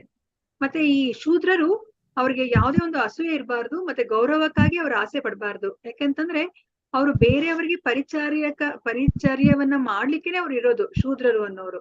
ಅದಕ್ಕಿಂತ ಇಲ್ಲಿ ಕೃಷ್ಣ ಈ ಗೌರವಕ್ಕಾಗಿ ಆಸೆ ಪಡ್ಕೂಡ್ದು, ಅದರಿಂದ ಮುಖವಾಗಿರ್ಬೇಕು ಅಂತ ಹೇಳ್ಬಿಟ್ಟು ಹೇಳ್ತಾ ಇದಾರೆ. ಸೊ ಈ 26 ಗುಣಗಳು ದೈವಿ ಗುಣಗಳು, ಅದು ದೈವಿ ಸ್ವಭಾವ ಇರುವ ಪುಣ್ಯಶೀಲಲ್ಲಿ ಇರುತ್ತವೆ ಅಂತ ಹೇಳ್ಬಿಟ್ಟು ಕೃಷ್ಣ ಹೇಳ್ತಾ ಇದ್ದಾರೆ. ಮತ್ತೆ ನಾವಿಲ್ಲಿ ಅಸುರಿ ಗುಣಗಳ ಬಗ್ಗೆ ನಮ್ಗೆ ಕೃಷ್ಣನೇ ಹೇಳ್ತಾ ಇದಾರೆ. ಇಲ್ಲಿ 6 ಅಸುರಿ ಗುಣಗಳಿದಾವೆ. ಆ 6 ಅಸುರಿ ಗುಣಗಳು ಯಾವುದು ಅಂತ ಹೇಳ್ಬಿಟ್ಟು ನಾವು ತಿಳ್ಕೊಳ್ಳುತ್ತೆ. ದಂಭೋ ದರ್ಪೋಭಿಮಾನಶ್ಚ ಕ್ರೋಧ ಪಾರುಷ್ಯಮೇವ ಚ ಅಜ್ಞಾನಂ ಚಾಭಿ ಜಾತಸ್ಯ ಪಾರ್ಥ ಸಂಪದಂ ಆಸುರಿಂ. ಪಾರ್ಥನೆ ಜಂಬ, ದರ್ಪ, ಅಭಿಮಾನ, ಕ್ರೋಧ, ಕ್ರೌರ್ಯ ಮತ್ತು ಅಜ್ಞಾನ ಈ ಗುಣಗಳು ರಾಕ್ಷಸಿ ಸ್ವಭಾವಕ್ಕೆ ಸೇರಿದವು ಅಂತ ಹೇಳ್ಬಿಟ್ಟು ಹೇಳ್ತಾ ಇದಾರೆ. ಸೊ ಇವಾಗ ಇಲ್ಲಿ ಜಂಬ. ಸೊ ಜಂಬ ಅಂದ್ರೆ ನನ್ನ ಹತ್ರ ಇಲ್ಲ, ಅದು ಯಾವ್ದೋ ಒಂದು ವಸ್ತು ನನ್ನ ಹತ್ರ ಇಲ್ಲ, ಆದ್ರೂ ಸಹ ನನಗೆ ತುಂಬಾನೇ ನನ್ನ ಹತ್ರ ಇದೇನೋ ಇದ್ದಾಗ ನಾವು ಹೇಗೆ ನಾವು ಅಹಂಕಾರ ಗರ್ವವನ್ನ ಪಡಿತೀವೋ ಅದನ್ನ ಇಲ್ಲಿ ಜಂಬ ಅಂತ ಹೇಳ್ಬಿಟ್ಟು ಹೇಳ್ತಾ ಇದ್ದಾರೆ. ಮತ್ತೆ ದರ್ಪ. ಸೊ ದರ್ಪ ಅಂತಂದ್ರೆ ನನ್ನ ಹತ್ರ ಅದಿದೆ, ಅದಕ್ಕೋಸ್ಕರ ನಾನು ಹೆಚ್ಚು ಅಹಂಕಾರ ಗರ್ವವನ್ನ ನಾನು ಪಡ್ತಾ ಇದ್ದೀನಿ. ಮತ್ತೆ ಅಭಿಮಾನ, ನನ್ನವರು, ನನ್ನ ಮನೆ, ನಾನು, ನನ್ನದು ಅನ್ನೋ ಒಂದು ಅಭಿಮಾನ. ಮತ್ತೆ ಕ್ರೋಧ. ಸೊ ನಮ್ಗೆ ಗೊತ್ತಿದೆಯಲ್ಲ, ಕೋಪ ಗೊತ್ತು, ಕ್ರೋಧ ಗೊತ್ತು. ಸೊ ಕ್ರೋಧ ಅಂತಂದ್ರೆ ನಮ್ಗೆ ಎಷ್ಟು ಕೋಪ ಮಾಡ್ಕೋಬೇಕು ಅಷ್ಟು ಕೋಪ ಮಾಡ್ಕೋಬೇಕು. ಅಲ್ಲಿ ಏನೋ ಒಂದು ತಪ್ಪು ನಡೆದಿದೆ ಅಂತಂದ್ರೆ ಅದಕ್ಕೆ ಪ್ರಪೋರ್ಷನೇಟ್ ಆಗಿ ನಾವು ಕೋಪ ಮಾಡ್ಕೋಬೇಕು. ಆದ್ರೆ ನಾವೇನ್ ಮಾಡ್ಕೋತೀವಿ, ಯಾವಾಗ್ಲೂ ಕ್ರೋಧವನ್ನ ಮಾಡ್ಕೋತೀವಿ ಅಲ್ವಾ. ಆ ಕೋಪದ ಸಮಯದಲ್ಲಿ ನಾವೇನ್ ಮಾಡ್ತೀವಿ, ನಾವೇನ್ ಆಗಿರ್ತೀವಿ ಅಂತ ನಮ್ಗೆ ಗೊತ್ತಿಲ್ಲ, ಅಷ್ಟು ಉಗ್ರಾವತಾರ ತಾಳ್ತೀವಿ. ಅಷ್ಟೊಂದು ಬದಲಾವಣೆ ಆಗೋದು ಏನು ಬೇಕಾಗಿಲ್ಲ. ಕ್ರೋಧತೆಗೆ ಬರುವಂತದ್ದು ಅಗತ್ಯ ಇರೋದಿಲ್ಲ ಅಲ್ವಾ. ಆ ಕ್ರೋಧ ಅನ್ನೋದು ಇವಾಗ ಆಸುರಿ ಗುಣ ಅಂತ ಹೇಳ್ತಾ ಇದಾರೆ. ಮತ್ತೆ ಕ್ರೌರ್ಯ ಅಂದ್ರೆ ಏನು ಅಂತಂದ್ರೆ, ಇವಾಗ ನಾನು ಏನೋ ಒಂದ್ ಪಡ್ಕೋಬೇಕು, ಅದನ್ನ ಪಡ್ಕೊಳ್ಲಿಕ್ಕೆ ನಾನು ಏನ್ ಮಾಡ್ಲಿಕ್ಕೂ ತಯಾರಿದ್ದೀನಿ, ಯಾರನ್ನಾದ್ರೂ ಕೊಲೆ ಮಾಡ್ಲಿಕ್ಕೂ ತಯಾರಾಗಿದ್ದೀನಿ. ಈ ಬೇರೆಯವರ ಬೇರೆಯವರ ಮನೆಗೆ ಬೆಂಕಿ ಹಚ್ಚೋದು, ವಿಷ ಹಾಕೋದು, ಅದನ್ನೆಲ್ಲ ನೋಡಿದೀವಲ್ಲ ಆ ಮೊದಲನೇ ಅಧ್ಯಾಯದಲ್ಲಿ. ಅದ್ ಏನೇ ಮಾಡ್ಲಿಕ್ಕೂ ನಾವು ತಯಾರಿದ್ದೀವಿ, ನಮ್ಗೆ ಇಷ್ಟ ಆಗಿರೋದನ್ನ ಪಡ್ಕೊಳ್ಲಿಕ್ಕೆ. ಅದನ್ನ ಕ್ರೌರ್ಯ ಅಂತ ಹೇಳ್ಬಿಟ್ಟು ಕರೀತಾರೆ. ಮತ್ತೆ ಅಜ್ಞಾನ. ಈ ಆಸುರಿ ಗುಣಗಳಿಗೆ ಮೂಲ ಕಾರಣ ಏನು ಅಂತಂದ್ರೆ ಅಜ್ಞಾನ. ಯಾಕೆಂತಂದ್ರೆ ನಾವು ದೇಹ ಅಲ್ಲ, ನಾವು ಆತ್ಮ ಅನ್ನೋ ಒಂದು ಜ್ಞಾನನೇ ಇಲ್ಲ ಅಲ್ವಾ. ನಾವು ಅಜ್ಞಾನದಲ್ಲಿದ್ದೀವಿ. ಅದೇನೆ ಈ ಎಲ್ಲಾ ಅಸುರಿ ಗುಣಗಳಿಗೆ ಮೂಲ ಕಾರಣ ಅಂತ ಹೇಳ್ಬಿಟ್ಟು ಇಲ್ಲಿ ಹೇಳ್ತಾ ಇದ್ದಾರೆ. ಸೊ ಇವಾಗ ಇದನ್ನ ಕೇಳಿದ್ಮೇಲೆ ನೋಡಿ, ಅರ್ಜುನ ಕೃಷ್ಣನಿಗೆ ಹೇಳ್ತಾ ಇದಾರೆ. ಅವ್ರಿಗೆ ಇನ್ನ ಹೇಳ್ತಾ ಇಲ್ಲ, ಮನಸ್ಸಲ್ಲೇ ಅವ್ರು ಯೋಚನೆ ಮಾಡ್ತಿದ್ದಾರೆ. ನಾನಿಲ್ಲಿ ಯುದ್ಧ ಮಾಡಕ್ ಬಂದಿದ್ದೀನಲ್ವಾ, ಇವ್ರನ್ನೆಲ್ಲ ನಾನು ಇಲ್ಲಿ ಕೊಲೆ ಮಾಡ್ತಾ ಇದೀನಿ, ಇಲ್ಲಿ ಕ್ರೌರ್ಯ ಮಾಡ್ತಾ ಇದೀನಿ, ನಾನು ಇಲ್ಲಿ ಹಿಂಸೆ ಮಾಡ್ತಾ ಇದೀನಿ, ಹಾಗಾದ್ರೆ ನಾನು ಆಸುರಿ ಸ್ವಭಾವವನ್ನ ಹೊಂದಿದೀನಾ ಅಂತ ಹೇಳ್ಬಿಟ್ಟು ನೋಡಿ ಇಲ್ಲಿ ಅರ್ಜುನ ಯೋಚನೆ ಮಾಡ್ತಾ ಇದಾರೆ. ಅದಕ್ಕೆ ನೋಡಿ ಕೃಷ್ಣನಿಗೆ ಗೊತ್ತಾಗೋಗ್ಬಿಡುತ್ತೆ ಅಲ್ವಾ, ನಮ್ಮ ಹೃದಯದಲ್ಲೇ ಅವರು ಪರಮಾತ್ಮ ರೂಪಿಯಾಗಿ ಇದ್ದಾರೆ. ಎಲ್ಲರೂ ಏನೇನು ಅವರು ಏನು ಯೋಚನೆ ಮಾಡ್ತಾ ಇದಾರೆ ಪ್ರತಿಯೊಂದು ಸಹ ಅವರು ಕೃಷ್ಣನಿಗೆ ಗೊತ್ತಾಗೋಗ್ಬಿಡುತ್ತೆ ಅಲ್ವಾ. ಅದಕ್ಕೆ ನೋಡಿ ಇಲ್ಲಿ ಕೃಷ್ಣನೇ ಹೇಳ್ತಾ ಇದಾರೆ, ದೈವಿ ಸಂಪದಿ ಮೋಕ್ಷಾಯ ನಿಬಂಧಾಯ ಅಸುರೀಮತ ಮಾಶುಚ ಸಂಪದಂ ದೈವೀಂ ಅಭಿಜಾತಸಿ ಪಾಂಡವ. ದೈವಿ ಗುಣಗಳು ಮುಕ್ತಿಗೆ ಸಾಧನವಾಗುತ್ತವೆ, ಆಸುರಿ ಗುಣಗಳು ಬಂಧನಕ್ಕೆ ಸಾಧನವಾಗುತ್ತದೆ. ಪಾಂಡು ಪುತ್ರನಾದ ಅರ್ಜುನನೇ ಶೋಕಿಸಬೇಡ, ಏಕೆಂದ್ರೆ ನೀನು ದೈವಿ ಸಂಪತ್ತಿನೊಡನೆ ಹುಟ್ಟಿದ್ದೀಯಾ ಅಂತ ಹೇಳ್ಬಿಟ್ಟು ಹೇಳ್ತಾರೆ. ನೋಡಿ, ನೀನ್ ಯೋಚನೆ ಮಾಡ್ಬೇಡ ಅರ್ಜುನ, ನೀನು ದೈವಿ ಸಂಪತ್ತಿನಿಂದನೇ ಹುಟ್ಟಿದೀಯಾ ನೀನು. ಹೌದು, ದೈವಿ ಗುಣಗಳು ಮುಕ್ತಿಗೆ ಸಾಧನವಾಗತ್ತೆ, ಆಸುರಿ ಗುಣಗಳು ಬಂಧನಕ್ಕೆ ಸಾಧನವಾಗತ್ತೆ, ಆದ್ರೆ ನೀನು ದೈವಿ ಗುಣಗಳನ್ನ ಹೊಂದಿದ್ಯಾ ಅಂತ ಹೇಳ್ಬಿಟ್ಟು ಇಲ್ಲಿ ಅರ್ಜುನನಿಗೆ ಕೃಷ್ಣ ಹೇಳ್ತಾ ಇದ್ದಾರೆ. ದ್ವೌ ಭೂತ ಸರ್ಗೌ ಲೋಕೇಸ್ಮಿನ್ ದೈವ ಆಸುರ ಏವ ಚ ದೈವೋ ವಿಸ್ತರಶಃ ಪ್ರೋಕ್ತ ಆಸುರಂ ಪಾರ್ಥಮೇ ಶೃಣು ಪಾರ್ಥನೆ. ಜಗತ್ತಿನಲ್ಲಿ ಸೃಷ್ಟಿಯಾಗಿರುವವರಲ್ಲಿ 2 ವಿಧಗಳು ಇವೆ, ಒಂದು ದೈವಿ ವರ್ಗ ಮತ್ತು ಇನ್ನೊಂದು ಆಸುರಿ ವರ್ಗ. ದೈವಿ ಗುಣಗಳನ್ನು ಈಗಾಗಲೇ ವಿವರವಾಗಿ ಹೇಳಿದ್ದೇನೆ, ಇನ್ನು ಆಸುರಿ ಗುಣಗಳನ್ನ ಕೇಳು ಅಂತ ಹೇಳ್ಬಿಟ್ಟು ಇಲ್ಲಿ ಹೇಳ್ತಾ ಇದ್ದಾರೆ. ನೆನ್ನೆಯ ಅಧ್ಯಾಯದಲ್ಲಿ ನಮ್ಗೆ ಕೃಷ್ಣ ಹೇಳಿದ್ರಲ್ವಾ, ಈ ಸೃಷ್ಟಿಯಲ್ಲಿ 2 ತರದ ಜೀವಿಗಳಿದೆ, ಒಂದು ಕ್ಷರರು ಮತ್ತೆ ಅಕ್ಷರರು ಅಂತ ಹೇಳಿದ್ರು. ಈಗ ನಮ್ಗೆ ಏನ್ ಹೇಳ್ತಾರೆ, ಈ ಸೃಷ್ಟಿಯಲ್ಲಿ ಮತ್ತೆ 2 ತರದ ಜೀವಿಗಳಿದ್ದಾರೆ. ಯಾರ್ಯಾರು ಅಂತಂದ್ರೆ ಒಂದು ದೈವಿ ವರ್ಗ, ಇನ್ನೊಂದು ಆಸುರಿ ವರ್ಗ. ನಾನು ಅವಾಗ್ಲೇ 26 ದೈವಿಗಳನ್ನ ನಾನು ವಿವರವಾಗಿ ಹೇಳಿದೀನಿ. ಈಗ ನಾನು ಆಸುರಿ ಸ್ವಭಾವದ ಬಗ್ಗೆ ಹೇಳ್ತೀನಿ, ಕೇಳಿಸ್ಕೊ ಅಂತ ಹೇಳ್ಬಿಟ್ಟು ಇಲ್ಲಿ ಹೇಳ್ತಾ ಇದ್ದಾರೆ. ಪ್ರವೃತ್ತಿಂ ಚ ನಿವೃತ್ತಿಂ ಚ ಜನ ನ ವಿದುರಾಸುರಾಹ ನಾ ಶೌಚಂ ನಾಪಿ ಚಾಚಾರೋ ನಾ ಸತ್ಯಂ ತೇಷು ವಿದ್ಯತೆ. ಆಸುರಿ ಪ್ರಕೃತಿಯವರಿಗೆ ಏನ್ ಮಾಡ್ಬೇಕು ಏನ್ ಮಾಡ್ಬಾರ್ದು ಎಂದು ತಿಳಿಯದು, ಅವರಲ್ಲಿ ಶುಚಿತ್ವವಿಲ್ಲ, ಸನ್ನಡತೆ ಇಲ್ಲ, ಸತ್ಯವಿಲ್ಲ ಅಂತ ಹೇಳ್ಬಿಟ್ಟು ಹೇಳ್ತಾ ಇದಾರೆ. ನೋಡಿ, ಇವಾಗ ಆಸುರಿ ಗುಣದವ್ರಿಗೆ ಅವರು ಅಜ್ಞಾನದಲ್ಲಿ ಇರ್ತಾರೆ, ಕತ್ಲಲ್ಲಿದ್ದಾಗ ನಮ್ಗೆ ಏನ್ ಮಾಡ್ಬೇಕು ಏನ್ ಮಾಡ್ಬಾರ್ದು ಅಂತಾನೆ ತೋಚೋದಿಲ್ಲ ಅಲ್ವಾ. ಅದೇ ತರನೇ ಇಲ್ಲಿ ಆಸುರಿ ಗುಣದವ್ರಿಗೂ ಅಷ್ಟೇನೆ, ಏನ್ ಮಾಡ್ಬೇಕು ಏನ್ ಮಾಡ್ಬಾರ್ದು ಅಂತ ಅವ್ರಿಗೆ ತಿಳಿತಾ ಇಲ್ಲ, ಅವರಲ್ಲಿ ಶುಚಿತ್ವ ಇಲ್ಲ, ಮತ್ತೆ ಸನ್ನಡತೆ ಇಲ್ಲ, ಸತ್ಯವಿಲ್ಲ ಅಂತ ಹೇಳ್ತಾರೆ. ಇವಾಗ ನಮ್ಗೆ 4 ನಿಯಂತ್ರಕ ತತ್ವಗಳನ್ನ ಹೇಳಿದ್ದಾರೆ ಅಲ್ವಾ, ನಾವು ಇಸ್ಕಾನಲ್ಲಿ ಅದನ್ನ ಪಾಲನೆ ಮಾಡ್ಲೇಬೇಕು ಅಂತ ಹೇಳ್ತಾರೆ. ಸೊ ಆ 4 ನಿಯಂತ್ರಕ ತತ್ವಗಳು ಯಾವುದು ಅಂತಂದ್ರೆ ಮದ್ಯಪಾನವನ್ನ ಮಾಡೋದು. ನಾವು ಮದ್ಯಪಾನ ಮಾಡಿದ್ರೆ ಏನಾಗುತ್ತೆ ಅಂತಂದ್ರೆ, ನೋಡಿ, ಇವಾಗ ನಾನು ಕುಡಿದ್ಬಿಟ್ಟು ಇಲ್ಲಿ ಕುತ್ಕೊಂಡ್ರೆ ನನಗೆ ಯಾವ್ದ್ ಸರಿ ಯಾವ್ದ್ ತಪ್ಪು ಅಂತ ನನಗೆ ಗೊತ್ತಾಗತ್ತಾ? ಇಲ್ಲ, ನಾನು ಮತ್ತಲ್ಲಿ ಇರ್ತೀನಿ, ಭ್ರಮೆಯಲ್ಲಿ ಇರ್ತೀನಿ, ನಾನು ಏನೋ ಒಂದನ್ನ ಒದರ್ತಾ ಇರ್ತೀನಿ ಅಲ್ವಾ. ಅದಕ್ಕೇನೆ ಆ ಮದ್ಯಪಾನವನ್ನ ಮಾಡ್ಬೇಡಿ, ಮಾದಕ ವಸ್ತುಗಳನ್ನ ತಗೋಬೇಡಿ. ಮಾದಕ ವಸ್ತುಗಳನ್ನ ತಗೊಂಡ್ರೆ ಸೊ ನಿಮ್ಗೆ ನಿಮ್ಮಲ್ಲಿರುವ ಆ ತಪಸ್ಯ ಅಂತ ಏನಿದೆ ಅದು ಹೊರಟೋಗುತ್ತೆ. ಇವಾಗ ಇಲ್ಲಿ ಕುತ್ಕೊಂಡು ನಾನು ಹೇಗೆ ನಿಮ್ಮ ಜೊತೆ ನಾನು ನಡ್ಕೋಬೇಕು ಅದೇ ತರನೇ ನಡ್ಕೋಬೇಕು, ಅದು ಒಂದು ತಪಸ್ಸೆ ಅಲ್ವಾ. ಮಾತುನು ಅಷ್ಟೇ, ನನಗೆ ಮಾತಾಡಕ್ ಬರುತ್ತೆ ಅಂತ ಏನಂದ್ರೆ ಅದು ಮಾತಾಡೋ ಹಾಗಿಲ್ಲ, ಅದನ್ನು ಒಂದು ತಪಸ್ಸೆ ಅಲ್ವಾ. ಮನಸ್ಸುನು ಅಷ್ಟೇ, ಮನಸ್ಸಿನ ತಪಸ್ಸು ಏನಂದ್ರೆ ಅದು ನಾನು ಯೋಚನೆ ಮಾಡಿ ಅದನ್ನ ನಾನು ಬೇರೆಯವ್ರ ಮುಂದೆ ವ್ಯಕ್ತಪಡಿಸೋ ಹಾಗಿಲ್ಲ. ಸೊ ಇವಾಗ ಯಾರಾದ್ರೂ ಆಲ್ಕೋಹಾಲ್ ಕುಡ್ದಿರೋರು ನಾವು ನೋಡಿದೀವಲ್ವಾ, ಅವ್ರು ಅಷ್ಟು ಸ್ವಚ್ಛಂದವಾಗಿರ್ತಾರೆ, ಸ್ವೇಚ್ಛೆಯಾಗಿರ್ತಾರೆ, ಅವ್ರಿಗೆ ಏನ್ ಇಷ್ಟ ಬರುತ್ತೋ ಅದು ಮಾಡ್ತಾರೆ ಅಲ್ವಾ. ಅದಕ್ಕೇನೆ ಇಲ್ಲಿ ಪ್ರಭುಪಾದ ಹೇಳಿದ್ರು, ನಾವು ಆಲ್ಕೋಹಾಲ್ ಅನ್ನ ಕುಡಿದ್ರೆ ಸೊ ನಮ್ಗೆ ಆ ತಪಸ್ಸೆ ಅನ್ನೋದು ಹೊರಟೋಗ್ಬಿಡುತ್ತೆ. ಅದೇ ತರ ನಾವು ಮಾಂಸಾಹಾರವನ್ನ ಭಕ್ಷಣೆ ಮಾಡಿದ್ರೆ ನಮ್ಮಲ್ಲಿ ಆ ಕರುಣೆ ಅನ್ನೋದು ಹೊರಟೋಗ್ಬಿಡುತ್ತೆ ಅಂತ ಹೇಳ್ಬಿಟ್ಟು ಹೇಳ್ತಾರೆ. ಮತ್ತೆ ನಾವು ಜೂಜಾಡಿದ್ರೆ ನಮ್ಮಲ್ಲಿ ಸತ್ಯ ಅನ್ನೋದು ಹೊರಟೋಗುತ್ತೆ.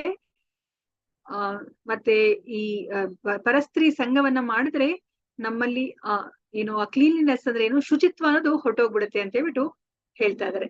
ಸೊ ಅದಕ್ಕೇನೆ ಇಲ್ಲಿ ಆಸುರಿ ಗುಣದವರು ಅವ್ರ ಹತ್ರ ಹೆಚ್ಚು ಹಣ ಇದೆ, ಹಣ ಇದ್ರೆ ಅವ್ರು ಏನ್ ಮಾಡ್ತಾರೆ, ತಮ್ಮ ಇಂದ್ರಿಯ ಸುಖವನ್ನ ಅನುಭವಿಸ್ಬೇಕು. ಇಂದ್ರಿಯ ಸುಖ ಅಂದ್ರೆ ಏನ್ ತಿಳ್ಕೊಂಡಿದ್ದಾರೆ ಅವರು, ಇಂದ್ರಿಯ ಸುಖ ಅಂತಂದ್ರೆ ಬರೀ ಇದೇನೆ, ಕುಡಿಯೋದು, ಏನು ಸ್ಮೋಕ್ ಮಾಡೋದು, ಮತ್ತೆ ಎಲ್ಲರ ಜೊತೆ ನಾನ್ ವೆಜ್ ತಿನ್ನೋದು, ಇದೇನೆ ಅವರು ಮೋಜು ಮಸ್ತಿ ಅಂತ ಅನ್ಕೊಂಡ್ಬಿಟ್ಟಿದ್ದಾರೆ ಅಲ್ವಾ. ಅವ್ರಿಗೆ ಗೊತ್ತಾಗ್ತಿಲ್ಲ ಆ ಮೋಜು ಮಸ್ತಿ, ಅದು ದುಡ್ಡನ್ನ ಕೊಟ್ಟು ಅವರು ಮೋಜಿ ಮಸ್ತಿ ಮಾಡ್ತಾ ಇದಾರೆ, ಅದ್ರಿಂದ ಅವರು ನರಕ ಕಡೆಗೆ ಅವರು ಪ್ರಯಾಣವನ್ನ ಬೆಳೆಸ್ತಾರೆ ಅಂತ ಹೇಳ್ಬಿಟ್ಟು ಅವ್ರು ಯಾರು ಅರ್ಥ ಮಾಡ್ಕೊಳೋದಿಲ್ಲ.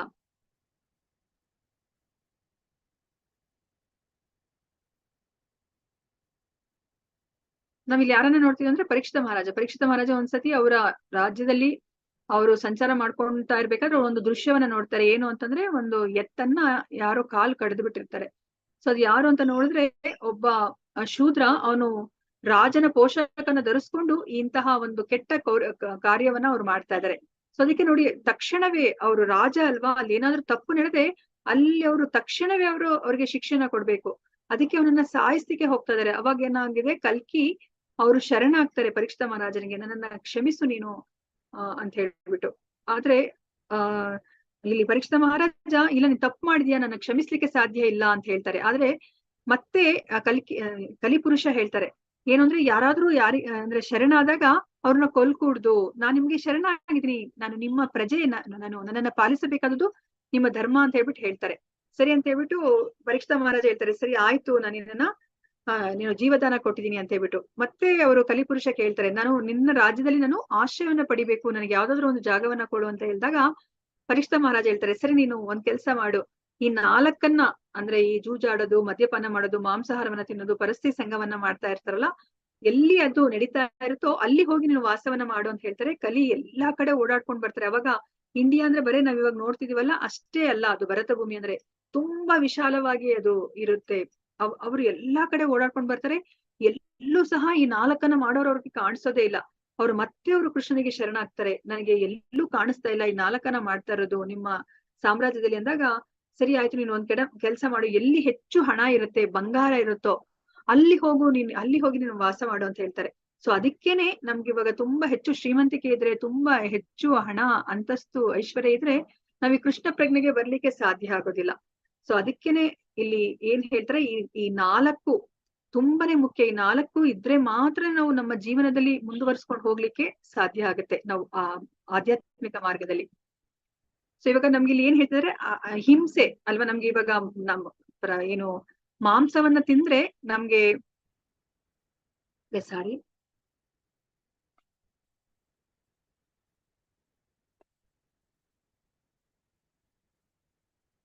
ಮಾಂಸವನ್ನ ನಾವು ಭಕ್ಷಣೆ ಮಾಡಿದ್ರೆ ನಮ್ಮಲ್ಲಿ ಕರುಣೆ ಅನ್ನೋದೇ ಹೊರಟೋಗುತ್ತೆ, ದಯೆ ಅನ್ನೋದು ಹೊರಟೋಗ್ಬಿಡುತ್ತೆ.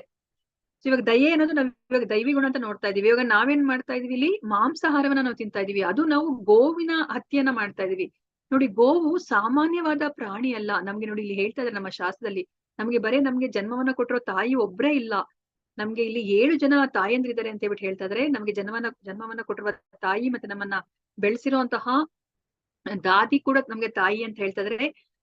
ರಾಜನ ಪತ್ನಿ, ಬ್ರಾಹ್ಮಣನ ಪತ್ನಿ, ನಮ್ಮ ಗುರುವಿನ ಪತ್ನಿ, ಮತ್ತೆ ಗೋಮಾತೆ ಅಂತ ನಾವ್ ಹೇಳ್ತೀವಿ ಅಲ್ವಾ, ಮತ್ತೆ ಭೂತಾಯಿ ಅಂತ ಹೇಳ್ತೀವಿ, ಭೂಮಾತೆ ಅಂತ ಹೇಳ್ತೀವಿ. ಇವರೆಲ್ಲರನ್ನು ಸಹ ನಮ್ಮ ತಾಯಂದ್ರು. ನಮ್ಗೆ 7 ಜನ ತಾಯಂದ್ರಿದ್ದಾರೆ ಅಂತ ಹೇಳ್ಬಿಟ್ಟು ಹೇಳ್ತಾರೆ. ಇವಾಗ ನೋಡಿ, ನಮ್ಮ ತಾಯನ್ನೇ ನಾವು ಕಡಿದು ತಿಂದ್ಬಿಡ್ತೀವಾ? ಇಲ್ಲ ಅಲ್ವಾ? ಆದ್ರೆ ನಾವಿಲ್ಲಿ ಗೋ ಹತ್ಯೆಯನ್ನ ನಾವು ನೋಡ್ತಾ ಇದೀವಿ ಅಲ್ವಾ.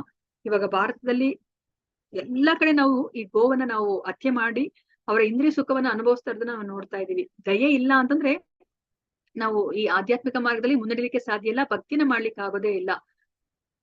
ಅದಕ್ಕೆ ನಮ್ಗಿಲ್ಲಿ ನಮ್ಮ ಶಾಸ್ತ್ರದಲ್ಲಿ ಏನ್ ಹೇಳ್ತಾರೆ ಅಂತಂದ್ರೆ, ನಾವೇನಾದ್ರೂ ಗೋ ಹತ್ಯೆ ಮಾಡಿದ್ರೆ ನಮ್ಗೆ ಎಂತಹ ಗತಿ ಸಿಗುತ್ತೆ ಅಂತಂದ್ರೆ, ಆ ಗೋವಿನ ಶರೀರದಲ್ಲಿ ಎಷ್ಟು ರೋಮಗಳಿರುತ್ತೋ ಅಷ್ಟು ವರ್ಷಗಳ ಕಾಲ ನಾವು ನರಕದಲ್ಲಿ ನಾವು ನೋವನ್ನು ನಾವು ಅನುಭವಿಸ್ಬೇಕಾಗತ್ತೆ, ನರಕ ಪ್ರಾಪ್ತಿ ಆಗತ್ತೆ ಅಂತ ಹೇಳ್ಬಿಟ್ಟು ಹೇಳ್ತಾರೆ. ಸೊ ಇಲ್ಲಿ ಅಸುರರಿಗೆ, ಇವಾಗ ಅಸುರರ ಗುಣಲಕ್ಷಣ ಬಗ್ಗೆ ಮತ್ತು ಅವರ ಆಲೋಚನೆ ಹೇಗಿರುತ್ತೆ ಅನ್ನೋದ್ರ ಬಗ್ಗೆ ನಮ್ಗೆ ಈಗ ಕೃಷ್ಣ ಹೇಳ್ತಾ ಹೋಗ್ತಾರೆ. ಇಲ್ಲಿ ಸೃಷ್ಟಿಯ ಬಗ್ಗೆ ಅವರ ಅಭಿಪ್ರಾಯ ಹೇಗಿರುತ್ತೆ ರಾಕ್ಷಸಿ ಗುಣವನ್ನ ಹೊಂದಿರೋರಿಗೆ ಅಂತ ಹೇಳ್ಬಿಟ್ಟು ಇಲ್ಲಿ ಹೇಳ್ತಾ ಇದಾರೆ. ಅಸತ್ಯಮ ಅಪ್ರತಿಷ್ಠಂ ತೇ ಜಗದಾಹುರನೀಶ್ವರಂ ಅಪರಸ್ಪರ ಸಂಭೂತಂ ಕಿಮನ್ಯಾತ್ ಕಾಮ ಹೈತುಕಂ. ಈ ಜಗತ್ತು ಅಸತ್ಯ, ಅದಕ್ಕೆ ಆಧಾರವಿಲ್ಲ, ಅದನ್ನು ನಿಯಂತ್ರಿಸುವ ದೇವರಿಲ್ಲ ಎಂದು ಅವರು ಹೇಳುವರು. ಇದು ಕಾಮದಿಂದ ಹುಟ್ಟಿದ್ದು ಮತ್ತು ಕಾಮವಲ್ಲದೆ ಬೇರೇನೂ ಕಾರಣವಿಲ್ಲ ಎಂದು ಅವರು ಹೇಳುತ್ತಾರೆ ಅಲ್ವಾ. ನಾವು ಇದಕ್ಕಿಂತ ಮುಂಚೆ ನಾವು ಚರ್ಚೆ ಮಾಡಿದೀವಿ ಈ ಜಗತ್ ಹೇಗ್ ಬಂದಿದೆ ಅಂತ ಹೇಳ್ಬಿಟ್ಟು ಅಲ್ವಾ. ನಾವು ಐನ್ಸ್ಟೀನ್ ಉದಾಹರಣೆಯನ್ನ ನಾವು ತಗೊಂಡ್ವಿ. ಇದು ಆಕಸ್ಮಿಕವಾಗಿ ಬಂದಿದೆ. ಆ ಕಡೆಯಿಂದ ಒಂದು ರಾಸಾಯನಿಕ ಉಂಡೆ, ಈ ಕಡೆಯಿಂದ ಒಂದು ರಾಸಾಯನಿಕ ಉಂಡೆ ಬಂದು ಎರಡು ಒಂದಕ್ಕೊಂದು ಘರ್ಷಣೆಯಾಗಿ ಈ ಸುಂದರ ಪ್ರಪಂಚ ಸೃಷ್ಟಿಯಾಗಿದೆ ಅಂತ ಹೇಳ್ಬಿಟ್ಟು ಅವರು ವಾದವನ್ನ ಹೇಳ್ತಾರೆ ಅಲ್ವಾ. ಮತ್ತೆ ಡಾರ್ವಿನ್ ಥಿಯರಿನ ನಾವು ನೋಡಿದ್ವಿ, ಮಂಗನಿಂದ ಮಾನವ ಬರೋದು, ವಿಕಸನ ಕ್ರಿಯೆ ಹೊಂದ್ಕೊಂಡು ಬಂದಿದೆ, ಸರ್ವೈವಲ್ ಆಫ್ ದ ಫಿಟ್ಟೆಸ್ಟ್ ಅಂತ ಹೇಳ್ಬಿಟ್ಟು ಈ ತರ ಬಿಗ್ ಬ್ಯಾಂಗ್ ಥಿಯರಿ ಅಂತ ಹೇಳ್ಬಿಟ್ಟು ಎಷ್ಟೊಂದು ಥಿಯರಿಗಳನ್ನ ಹೇಳ್ತಾರೆ ಅಲ್ವಾ. ಆದ್ರೆ ನಾವ್ ಯಾವತ್ತಾದ್ರೂ ನಾವು ನೋಡಿದೀವ, ನಾವು ಅಡುಗೆ ಮನೇಲಿ ರಾತ್ರಿ ಹೊತ್ತು ಏನ್ ಮಾಡ್ತೀವಿ, ಬೆಳಗ್ಗೆ ತಿಂಡಿಗೆ ಏನೆಲ್ಲ ಬೇಕೋ ಎಲ್ಲವನ್ನ ನಾವು ತೆಗ್ದಿಟ್ಟು ನಾವು ರಾತ್ರಿ ಮಲ್ಕೋತೀವಲ್ವ, ಬೆಳಗ್ಗೆ ಬೇಗ ನಾವು ತಿಂಡಿ ಮಾಡ್ಬೇಕು ಅಂತ ಹೇಳ್ಬಿಟ್ಟು. ಯಾವತ್ತಾದ್ರೂ ಸಹ ನಾವು ಗೋಧಿ ಇಟ್ಟಿರೋದನ್ನ ಅದ್ ಯಾವತ್ತಾದ್ರೂ ಅದಷ್ಟೇ ಅಲ್ಲಿರೋ ನೀರನ್ನ ತಗೊಂಡು ಕಲಸ್ಕೊಂಡ್ಬಿಟ್ಟು ಚಪಾತಿಗಳಾಗಿ ಆ ಹಾಟ್ ಬಾಕ್ಸ್ ಅಲ್ಲಿ ಬಂದಿರೋದನ್ನೇನಾದ್ರೂ ನಾವ್ ಯಾವತ್ತಾದ್ರೂ ನೋಡಿದೀವ? ತರಕಾರಿಗಳೆಲ್ಲ ಅದಷ್ಟೇ ಕಟ್ ಆಗ್ಬಿಟ್ಟು ಅಲ್ಲಿ ಸಬ್ಜಿ ಏನಾದ್ರು ರೆಡಿ ಆಗಿರೋದು ನಾವು ನೋಡಿದೀವ? ಆಕಸ್ಮಿಕವಾಗಿ ಒಂದು ಚಿಕ್ಕದು ಸಹ ಬರ್ಲಿಕ್ಕೆ ಸಾಧ್ಯ ಇಲ್ಲ ಅಲ್ವಾ. ಆ ತರ ಇದ್ದಾಗ ಇಂತಹ ಅದ್ಭುತವಾದ ಒಂದು ಸೃಷ್ಟಿ ಆಗ್ಲಿಕ್ಕೆ ಸಾಧ್ಯನಾ ಅಲ್ವಾ. ಸೂರ್ಯ ಎಷ್ಟು ಸರಿಯಾಗಿ ಅವರು ಸಮಯಕ್ಕೆ ಅವರು ಉದಯಿಸ್ತಾರೆ, ಸಮಯಕ್ಕೆ ಸರಿಯಾಗಿ ಅವರು ಮುಳುಗ್ತಾರೆ. ಅದೇ ತರನೇ ಚಂದ್ರ ಅಲ್ವಾ, ಅದೇ ತರನೇ ನಮ್ಗೆ ಗಾಳಿ, ನೀರು ಎಲ್ಲವೂ ಸಿಗ್ತಾ ಇದೆ ಅಲ್ವಾ. ಇದನ್ನ ಹಾಗಾದ್ರೆ ಯಾರ ಕೈವಾಡ ಇಲ್ದಲೆ ಇವೆಲ್ಲನೂ ಸಹ ಆಕಸ್ಮಿಕವಾಗಿ ನಡೀಲಿಕ್ಕೆ ಸಾಧ್ಯನಾ ಅಲ್ವಾ. ಆದ್ರೆ ನೋಡಿ ಇಲ್ಲಿ ಏನನ್ನ ಹೇಳ್ತಾ ಇದಾರೆ ಈ ರಾಕ್ಷಸಿ ಗುಂಡ್ಲಿರೋರು, ಅವ್ರು ಹೇಳ್ತಾರೆ ಈ ಜಗತ್ತನ್ನೋದೇ ಅಸತ್ಯ ಅಂತ ಹೇಳ್ತಾರೆ. ನಾವು ಕಣ್ಣು ಮುಂದೆ ನೋಡ್ತಾ ಇದೀವಿ ಎಲ್ಲವನ್ನ, ಆದ್ರೆ ಅವ್ರು ಇದು ಸತ್ಯ ಅಲ್ಲ, ಇದು ಅಸತ್ಯ ಅಂತ ಹೇಳ್ತಾ ಇದಾರೆ. ಇದಕ್ಕೆ ಯಾವುದೇ ಒಂದು ಆಧಾರ ಇಲ್ಲ ಅಂತ ಹೇಳ್ತಾ ಇದಾರೆ. ಆದ್ರೆ ಕೃಷ್ಣ ಏನ್ ಹೇಳ್ತಾರೆ, ಎಲ್ಲದಕ್ಕೂ ನಾನೇ ಆಧಾರ. ಆ ಮುತ್ತಿನ ಸರದಲ್ಲಿ ಹೇಗೆ ಆ ದಾರ ಕಾಣೋದಿಲ್ವೋ, ಆ ಮುತ್ತುಗಳನ್ನ ಹಿಡ್ದಿಟ್ಟಿರೋ ಅಂತಹ ದಾರ ಕಾಣೋದಿಲ್ವೋ, ಅದೇ ತರನೇ ಎಲ್ಲವೂ ಸಹ ನನ್ನ ಮೇಲೆನೆ ಅದು ಅವಲಂಬಿತವಾಗಿದೆ. ಎಲ್ಲವೂ ನನ್ನ ಅಣತಿಯಂತೆನೆ ನಡೀತಾ ಇದೆ, ಅದು ಮಯಾಧ್ಯಕ್ಷೇಣ ಪ್ರಕೃತಿ ಸೂಯತೆ ಸಚರಾಚರಂ ಅಂತ ಹೇಳ್ತಾರೆ. ಅದ ನೋಡಿ ಆಸುರಿ ಗುಣದವರು ಆತರ ಏನು ಅಭಿಪ್ರಾಯವನ್ನ ಇಟ್ಕೊಂಡಿದ್ದಾರೆ. ಮತ್ತೆ ಇದು ಹುಟ್ಟಿರೋದು ಕಾಮದಿಂದ ಅಂತ ಹೇಳ್ತಾ ಇದಾರೆ. ಆದ್ರೆ ನಾವು ನೋಡಿದ್ವಿ ಅಲ್ವಾ, ಇವಾಗ ಬ್ರಹ್ಮದೇವ ಹುಟ್ಟಿದ್ ಹೇಗೆ, ಅವ್ರು ಏನ್ ಹೇಳಿದ್ರು, ಮಾನಸ ಪುತ್ರ, ನನ್ನ ಇಚ್ಛೆಯಿಂದನೇ ಅವರೆಲ್ಲ ಹುಟ್ಟಿದ್ದಾರೆ. ಆ ಋಷಿಗಳೇನಿದ್ದಾರೆ ಅವರೆಲ್ಲರೂ ಸಹ ಮಾನಸ ಪುತ್ರರು ಅಂತ ಹೇಳ್ಬಿಟ್ಟು ಹೇಳ್ತಾ ಇದಾರೆ. ಆದ್ರೆ ಇಲ್ಲಿ ಇವ್ರು ಹೇಳ್ತಾ ಇದಾರೆ ಎಲ್ಲವೂ ಕಾಮದಿಂದನೇ ಸೃಷ್ಟಿ ಆಯ್ತು ಅಂತ ಹೇಳ್ಬಿಟ್ಟು ಅವ್ರು ಯೋಚನೆ ಮಾಡ್ತಾರೆ. ಏತಾಂ ದೃಷ್ಟಿಮವಷ್ಟಭ್ಯ ನಷ್ಟಾತ್ಮಾನೋ ಅಲ್ಪಬುದ್ಧಯಃ ಪ್ರಭವಂತ್ಯುಗ್ರ ಕರ್ಮಾಣಃ ಕ್ಷಯಾಯ ಜಗತೋ ಅಹಿತಾಹ. ಇಂತಹ ನಿರ್ಣಯಗಳನ್ನು ಅನುಸರಿಸುವ ರಾಕ್ಷಸಿ ಸ್ವಭಾವದರು ನಷ್ಟಾತ್ಮರು, ಅವರಿಗೆ ಬುದ್ಧಿ ಇಲ್ಲ, ಅವರು ಜಗತ್ತಿನ ನಾಶಕ್ಕೆ ಕಾರಣವಾಗುವ ಉಗ್ರ ಕರ್ಮಗಳನ್ನ ಮಾಡುತ್ತಾರೆ ಅಂತ ಬಿಟ್ಟು ಇಲ್ಲಿ ಹೇಳ್ತಾ ಇದ್ದಾರೆ.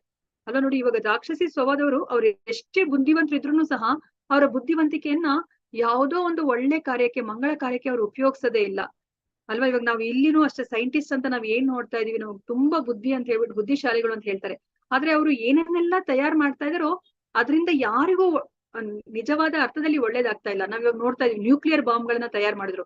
ನ್ಯೂಕ್ಲಿಯರ್ ಬಾಂಬ್ಗಳನ್ನ ತಯಾರು ಮಾಡಿ ಅದರಿಂದ ಏನಾದ್ರೂ ಒಳ್ಳೇದಾಯ್ತಾ ಅಲ್ವಾ. ಇವಾಗ ಹಿರೋಶಿಮಾ ನಾಗಸಾಕಿ ಮೇಲೆ ಅವರು ಬಾಂಬ್ ಹಾಕಿರೋದು ಈಗ್ಲೂ ಸಹ ಅದರಿಂದ ಹೊರಗಡೆ ಬರ್ಲಿಕ್ಕೆ ಆಗ್ತಾ ಇಲ್ಲ ಅಲ್ಲಿರೋ ಜನಗಳಿಗೆ ಅಲ್ವಾ. ಮತ್ತೆ ದುರ್ಯೋಧನ ಏನ್ ಮಾಡ್ದ, ಸೊ ದುರ್ಯೋಧನನು ಸಹ ಅವನು ಘನಘೋರ ಯುದ್ಧಕ್ಕೆ ಅವನು ಕಾರಣನಾಗ್ತಾನೆ. ಅಂದ್ರೆ ಇಂತಹ ರಾಕ್ಷಸಿ ಸ್ವಭಾವದಲ್ಲಿರೋರು ಅವರು ಜಗತ್ತಿಗೆ ನಾಶ ಆಗುವಂತಹ ಒಂದು ಉಗ್ರ ಕರ್ಮವನ್ನೇ ಅವರು ಮಾಡೋದು ಅಂತ ಹೇಳ್ಬಿಟ್ಟು ಇಲ್ಲಿ ಕೃಷ್ಣ ರಾಕ್ಷಸಿ ಸ್ವಭಾವದ ಬಗ್ಗೆ ಹೇಳ್ತಾ ಇದ್ದಾರೆ. ಕಾಮಮಾಶ್ರಿತ್ಯ ದುಷ್ಪೂರಂ ದಂಬಮಾನ ಮದಾನ್ವಿತಾಹ ಮೋಹೋದ್ಗೃಹಿತ್ವ ಸದ್ಗ್ರಹಾನ್ ಪ್ರವರ್ತಂತೆ ಅಶುಚಿವ್ರತಾಹ. ತೃಪ್ತಿಯೇ ಆಗದ ಕಾಮವನ್ನ ಆಶ್ರಯಿಸಿ ಢಂಬ ಮತ್ತು ಒಣಪ್ರತಿಷ್ಠೆಗಳ ಉನ್ಮಾದದಲ್ಲಿ ಮೈಮರೆತು ಆಸುರಿ ಸ್ವಭಾವದವರು ಮೋಹಕ್ಕೊಳಗಾಗುತ್ತಾರೆ. ಅಶಾಶ್ವತವಾದ ವಿಷಯಗಳಿಂದ ಆಕರ್ಷಿತರಾಗಿ ಸದಾ ಅಶುಚಿ ಕರ್ಮಗಳಿಗೆ ಬದ್ಧರಾಗುತ್ತಾರೆ ಅಲ್ವಾ. ಇವಾಗ ಅವ್ರಿಗೆ ಕಾಮನೆ ಅವ್ರಿಗೆ ತುಂಬಾ ಮುಖ್ಯವಾದದ್ದು ಅಲ್ವಾ. ನಾವು 3ನೇ ಅಧ್ಯಾಯದಲ್ಲಿ ನೋಡಿದ್ವಿ ಅಲ್ವಾ, ಅರ್ಜುನ ಪ್ರಶ್ನೆನ ಕೇಳ್ತಾರೆ, ಹೌದು ನಮ್ಗೆ ಕೆಟ್ಟ ಕೆಲಸ ಮಾಡ್ಲಿಕ್ಕೆ ಇಷ್ಟ ಆಗೋದಿಲ್ಲ, ಆದ್ರೂ ಸಹ ನಮ್ಮನ್ನ ಯಾವುದೋ ಒಂದು ಶಕ್ತಿ ಕೆಟ್ಟ ಕೆಲಸವನ್ನ ಮಾಡ್ಬೇಕಂತ ದೂಡುತ್ತೆ, ಅದೇನು ಕೃಷ್ಣ ಅಂತ ಕೇಳ್ತಾರೆ ಅಲ್ವಾ. ಅದಕ್ಕೆ ಕೃಷ್ಣ ಏನ್ ಹೇಳ್ತಾರೆ, ಆ ರಜೋಗುಣದಿಂದ ಉತ್ಪತ್ತಿಯಾಗಿರುವಂತಹ ಕಾಮವೇ ಇದೆಲ್ಲದಕ್ಕೆ ಕಾರಣ ಅಂತ ಹೇಳ್ತಾರೆ. ನೋಡಿ, ಇವಾಗ ರಾಕ್ಷಸಿ ಸ್ವಭಾವದವ್ರಿಗೆ ಅವ್ರಿಗೆ ಕಾಮ ಅನ್ನೋದೇ ಹೆಚ್ಚಿರುತ್ತೆ ಅಲ್ವಾ. ಅದಕ್ಕೆ ತೃಪ್ತಿ ಅನ್ನೋದೇ ಇಲ್ಲ ಅಲ್ವಾ. ನಾವು ಇವಾಗ ನೋಡಿದೀವಿ ಅಲ್ವಾ, ನಮ್ಗೆ ಇವಾಗ ಆಸೆ ಮೇಲೆ ಆಸೆ ಬರ್ತಾನೆ ಇರುತ್ತೆ.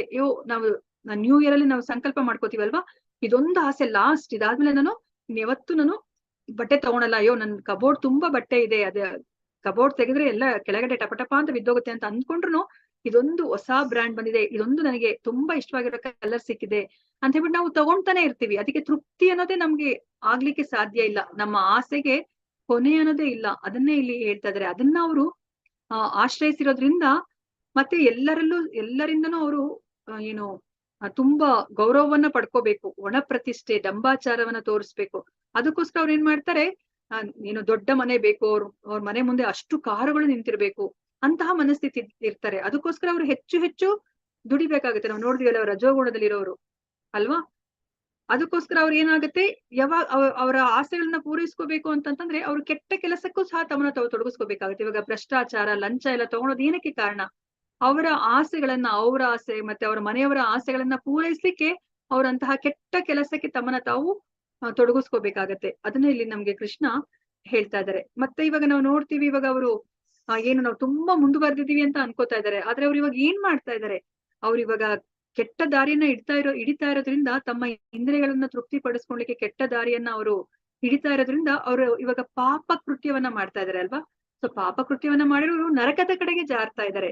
ಆದ್ರೆ ಅವರ ಮನಸ್ಥಿತಿ ಏನು, ಅವ್ರು ಏನ್ ಯೋಚನೆ ಮಾಡ್ತಾ ಇದಾರೆ, ನಾವು ತುಂಬಾ ಫಾರ್ವರ್ಡ್ ಅಂತ ಹೇಳ್ತಾರೆ ಅಲ್ವಾ. ನಾವ್ ಇವಾಗ ನೋಡಿದೀವಿ ಅಲ್ವಾ, ಇವಾಗ ಪಾರ್ಟಿ ಅಂತಂದ್ರೆ ಅಲ್ಲಿ ಡ್ರಿಂಕ್ಸ್ ಪಾರ್ಟಿನೇ ಅಲ್ವಾ, ಅಲ್ಲಿ ನಾನ್ ವೆಜ್ ಇರ್ಲೇಬೇಕು, ಇಲ್ಲಾಂದ್ರೆ ಅದು ಪಾರ್ಟಿ ಅಂತಾನೆ ಅನ್ನಿಸ್ಕೊಳೋದಿಲ್ಲ. ಅಲ್ಲಿ ಸ್ಮೋಕಿಂಗ್ ಮಾಡ್ಬೇಕು, ಒಂದು ಹೆಣ್ಣಿನ ಸವಾಸ ಬೇಕು. ನೋಡಿ, ಏನನ್ನ ಮಾಡ್ಬಾರ್ದು ಅಂತ ನಮ್ಗೆ ನಮ್ಮ ಶಾಸ್ತ್ರ ಹೇಳ್ತಿದಾರೋ ಅದನ್ನ ಮಾಡ್ತಿದ್ದಾರೆ. ಯಾರು ಮಾಡ್ತಾ ಇರೋದು, ನಾವು ತುಂಬಾ ಫಾರ್ವರ್ಡ್ ಅಂತ ಯಾರು ಹೇಳ್ಕೊತಿದ್ರು ಅವ್ರು ಮಾಡ್ತಾ ಇದಾರೆ.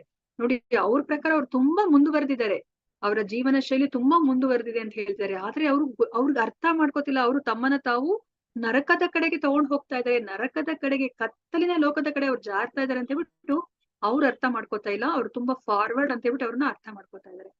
ಸೊ ಇಲ್ಲಿ ಮತ್ತೆ ಏನ್ ಹೇಳ್ತಾ ಇದಾರೆ, ಇಂದ್ರಿಯ ಭೋಗವೇ ಮಾನವ ನಾಗರಿಕತೆಯ ಮುಖ್ಯ ಅಗತ್ಯ ಎಂದು ಅವರು ನಂಬುತ್ತಾರೆ. ಹೀಗೆ ಬದುಕಿನ ಕೊನೆಯವರೆಗೆ ಅವರದು ಅಳಿಯಲಾಗದ ಆತಂಕ, ಲಕ್ಷಾಂತರ ಬಯಕೆಗಳ ಬಲೆಯಲ್ಲಿ ಸಿಕ್ಕಿಬಿದ್ದು ಕಾಮ ಕ್ರೋಧಗಳಲ್ಲಿ ತನ್ಮಯರಾಗಿ ಅವರು ಇಂದ್ರಿಯ ತೃಪ್ತಿಗಾಗಿ ಅನ್ಯಾಯವಾದ ರೀತಿಯಲ್ಲಿ ಹಣವನ್ನ ಸಂಗ್ರಹಿಸುತ್ತಾರೆ ಅಲ್ವಾ. ನಮ್ಗೆ ಅಗತ್ಯಕ್ಕಿನ್ನ ಹೆಚ್ಚಾಗಿರೋದನ್ನ ನಾವು ಯಾವಾಗ ಸಂಗ್ರಹಿಸ್ಕೊಂತ ಹೋಗ್ತೀವೋ ಅದೇ ಲೋಭ ಅಲ್ವಾ. ಸೊ ಗ್ರೀಡ್, ನೀಡ್ ಮತ್ತೆ ಗ್ರೀಡ್ ಅಂತ ಹೇಳ್ಬಿಟ್ಟು ನಮ್ಗೆ ಇಂಗ್ಲಿಷ್ ಅಲ್ಲಿ ಅದನ್ನ ಅರ್ಥ ಮಾಡಿಸ್ತಾರೆ. ನೀಡ್ ಅಂದ್ರೆ ನಮ್ಗೆ ಜೀವನವನ್ನ ಮಾಡ್ಲಿಕ್ಕೆ ಎಷ್ಟು ಬೇಕೋ ಅಷ್ಟನ್ನ ನಾವು ಪಡ್ಕೋಬೇಕು, ಅದನ್ನ ಪಡಿಲಿಕ್ಕೆ ನಾವು ಹೋಗ್ಬೇಕಾಗುತ್ತೆ, ಅದನ್ನ ನೀಡ್ ಅಂತ ಹೇಳ್ತಾರೆ. ಗ್ರೀಡ್ ಅಂದ್ರೆ ಏನು, ನಮ್ಮ ಅಗತ್ಯಕ್ಕಿನ್ನ ಹೆಚ್ಚಾಗಿ ನಾವು ಸಂಗ್ರಹಿಸ್ತಾ ಹೋದ್ರೆ ಅದನ್ನ ಗ್ರೀಡ್, ದುರಾಸೆ ಅಂತ ಹೇಳ್ಬಿಟ್ಟು ಹೇಳ್ತಾರೆ. ಸೊ ಇವಾಗ ದುರಾಸೆ ನಾವು ಪಟ್ಟಾಗ ನೋಡಿ, ನಮ್ಗೆ ಇವಾಗ ಏನ್ ನಾವು ಲೋನ್ ತಗೊಂಡು ನಾವು ನಮ್ಮ ಮನೆ ತುಂಬಾ ನಾವು ಎಷ್ಟೊಂದು ವಸ್ತುಗಳನ್ನ ನಾವು ತುಂಬಿಸ್ಕೋತೀವಿ ಅಲ್ವಾ. ನಮ್ಗೆ ಅಗತ್ಯನೇ ಇರೋದಿಲ್ಲ ಅಲ್ವಾ. ಇವಾಗ ಯಾವ್ದೋ ಒಂದು ಮೊಬೈಲ್ ಬಂತಂತಂದ್ರೆ ನಾವು ಲೋನ್ ಮೇಲೆ ಕಂತು ಮೇಲೆ ತಗೋತೀವಿ, ನಮ್ಗೆ ಅದು ಅಗತ್ಯ ಇರಲ್ಲ. ಆಲ್ರೆಡಿ ನನ್ನ ಹತ್ರ ಒಂದು ಮೊಬೈಲ್ ಇರುತ್ತೆ, ಅದು ಹಳೆ ಮಾಡಲ್ ಇರ್ಬೋದು, ಅದರಿಂದ ಕೆಲಸ ಮಾಡ್ಲಿಕ್ಕೆ ಸಾಧ್ಯ ಆಗ್ತಿರುತ್ತೆ, ಆದ್ರೂ ಹೊಸಾದ್ ಬೇಕು, ಅದಕ್ಕೆ ಮತ್ತೆ ನನಗೆ ಹಣ ಇಲ್ಲ, ಅದಕ್ಕೆ ಮತ್ತೆ ಲೋನ್ ಮಾಡೋದು. ಈ ತರ ನಾವೇನ್ ಮಾಡ್ತೀವಿ, ನಮ್ ಇಂದ್ರಿಯ ತೃಪ್ತಿಗೋಸ್ಕರ ನಾವು ಅದನ್ನ ನಾವು ಪೂರೈಸ್ಕೊಳ್ಳಿಕ್ಕೆ ಅನ್ಯಾಯವಾದ ರೀತಿಯಲ್ಲಿ ನಾವು ಹಣವನ್ನ ಸಂಗ್ರಹಿಸ್ತೀವಿ ಅಂತ ಹೇಳ್ಬಿಟ್ಟು ಹೇಳ್ತಾ ಇದ್ದಾರೆ. ಇವಾಗ ನಮ್ಗೆ ಯಾವಾಗ ನಮ್ಗೆ ಅರ್ಥ ಆಗತ್ತೆ, ಇಲ್ಲ ನಾವ್ ಇವಾಗ ಏನ್ ಜೀವನವನ್ನ ಮಾಡ್ತಾ ಇದೀವಿ ಆ ಜೀವನದ ಆಧಾರದ ಮೇಲೆ ನಮ್ಗೆ ಮುಂದಿನ ಜನ್ಮದಲ್ಲಿ ದೇಹ ಸಿಗುತ್ತೆ ಅಂತ ಹೇಳ್ಬಿಟ್ಟು ನಮ್ಗೆ ಆ ಜ್ಞಾನ ಇದ್ರೆ, ನಾವ್ ಇವಾಗ ಈ ತರ ಅಂದ್ರೆ ಪ್ರಾಣಿಗಳ ಹತ್ರ ನಾವು ಜೀವನವನ್ನ ಮಾಡ್ಲಿಕ್ಕೆ ನಾವು ಹೋಗೋದಿಲ್ಲ ಅಲ್ವಾ. ಆದ್ರೆ ನಮ್ಗೆ ಜ್ಞಾನನೇ ಇಲ್ಲ, ನಮ್ಗೆ ಒಂದು ಪುನರ್ಜನ್ಮ ಇದೆ, ನಾವು ನಮ್ಮ ದೇಹ ಹೋದ್ಮೇಲೆ ಅಂದ್ರೆ ನಾವು ಸತ್ತು ಹೋದ್ಮೇಲೆ ನಮ್ಗೆ ಇನ್ನ ಒಂದು ದೇಹ ಸಿಗುತ್ತೆ, ಆ ದೇಹ ಇಂದಿನ ಜನ್ಮದ ಕರ್ಮಗಳ ಮೇಲೆ ಆಧಾರಿತವಾಗಿದೆ ಅಂತ ನಾವು ಅರ್ಥನೆ ಮಾಡ್ಕೊಳೋದಿಲ್ಲ. ಮತ್ತೆ ನಾವ್ ಇದಕ್ಕಿಂತ ಮುಂಚೆ ತಿಳ್ಕೊಂಡ್ರೆ ಹಾಗೆ ನಮ್ಮ ಹೃದಯದಲ್ಲಿ ಭಗವಂತ ಯಾವಾಗ್ಲೂ ವಾಸ ಮಾಡ್ತಾರೆ ಪರಮಾತ್ಮ ರೂಪಿಯಾಗಿ ಅಂತ ನಾವು ಅದನ್ನು ನಮ್ಗೆ ಗೊತ್ತಿಲ್ಲ ಅಲ್ವಾ, ಆ ಜ್ಞಾನನೂ ಇಲ್ಲ. ಅದಕ್ಕೆ ನಾವು ಕೆಟ್ಟ ಕೆಲಸವನ್ನ ನಾವು ಮಾಡ್ತೀವಿ, ಯಾರು ನೋಡಿಲ್ಲ ಅಂದ್ರೂ ಭಗವಂತ ನಮ್ಮನ್ನ ನೋಡ್ತಾ ಇರ್ತಾನೆ. ಪ್ರತಿಯೊಂದು ಕೆಲಸ ಕಾರ್ಯಗಳಿಗೂ ಅಲ್ಲಿ ಅಕೌಂಟ್ ಇದೆ ಅಲ್ವಾ, ಅದನ್ನ ನಾವಿಲ್ಲಿ ಅರ್ಥ ಮಾಡ್ಕೋಬೇಕಾಗಿರೋದು. ಮತ್ತೆ ನಮ್ಗೆ ಎಷ್ಟು ಆಸೆ ಅಂತಂದ್ರೆ, ಇನ್ನೇನ್ ನಾವು ಸಾಯೋ ಸಮಯ ಬಂದಿದ್ರು ಸಹ ನಾವು ಡಾಕ್ಟರ್ಗೆ ಕೇಳ್ಕೊತೀವಿ, ಡಾಕ್ಟ್ರೇ ನನಗೆ ನೋಡಿ ಇಷ್ಟು ಆಸೆಗಳಿದೆ, ನನ್ನ ಒಂದು ಆಯಸ್ಸನ್ನ ಇನ್ನೊಂದ್ ಸ್ವಲ್ಪ ದಿವಸ ಮುಂದೆ ಹಾಕ್ಬಿಡಿ, ನನ್ನೆಲ್ಲಾ ಆಸೆಗಳನ್ನ ನಾನು ಪೂರೈಸ್ಕೊತೀನಿ ಅಂತ ಹೇಳ್ಬಿಟ್ಟು ಅವ್ರು ಮಾತಾಡ್ತಾರೆ ಅಲ್ವಾ.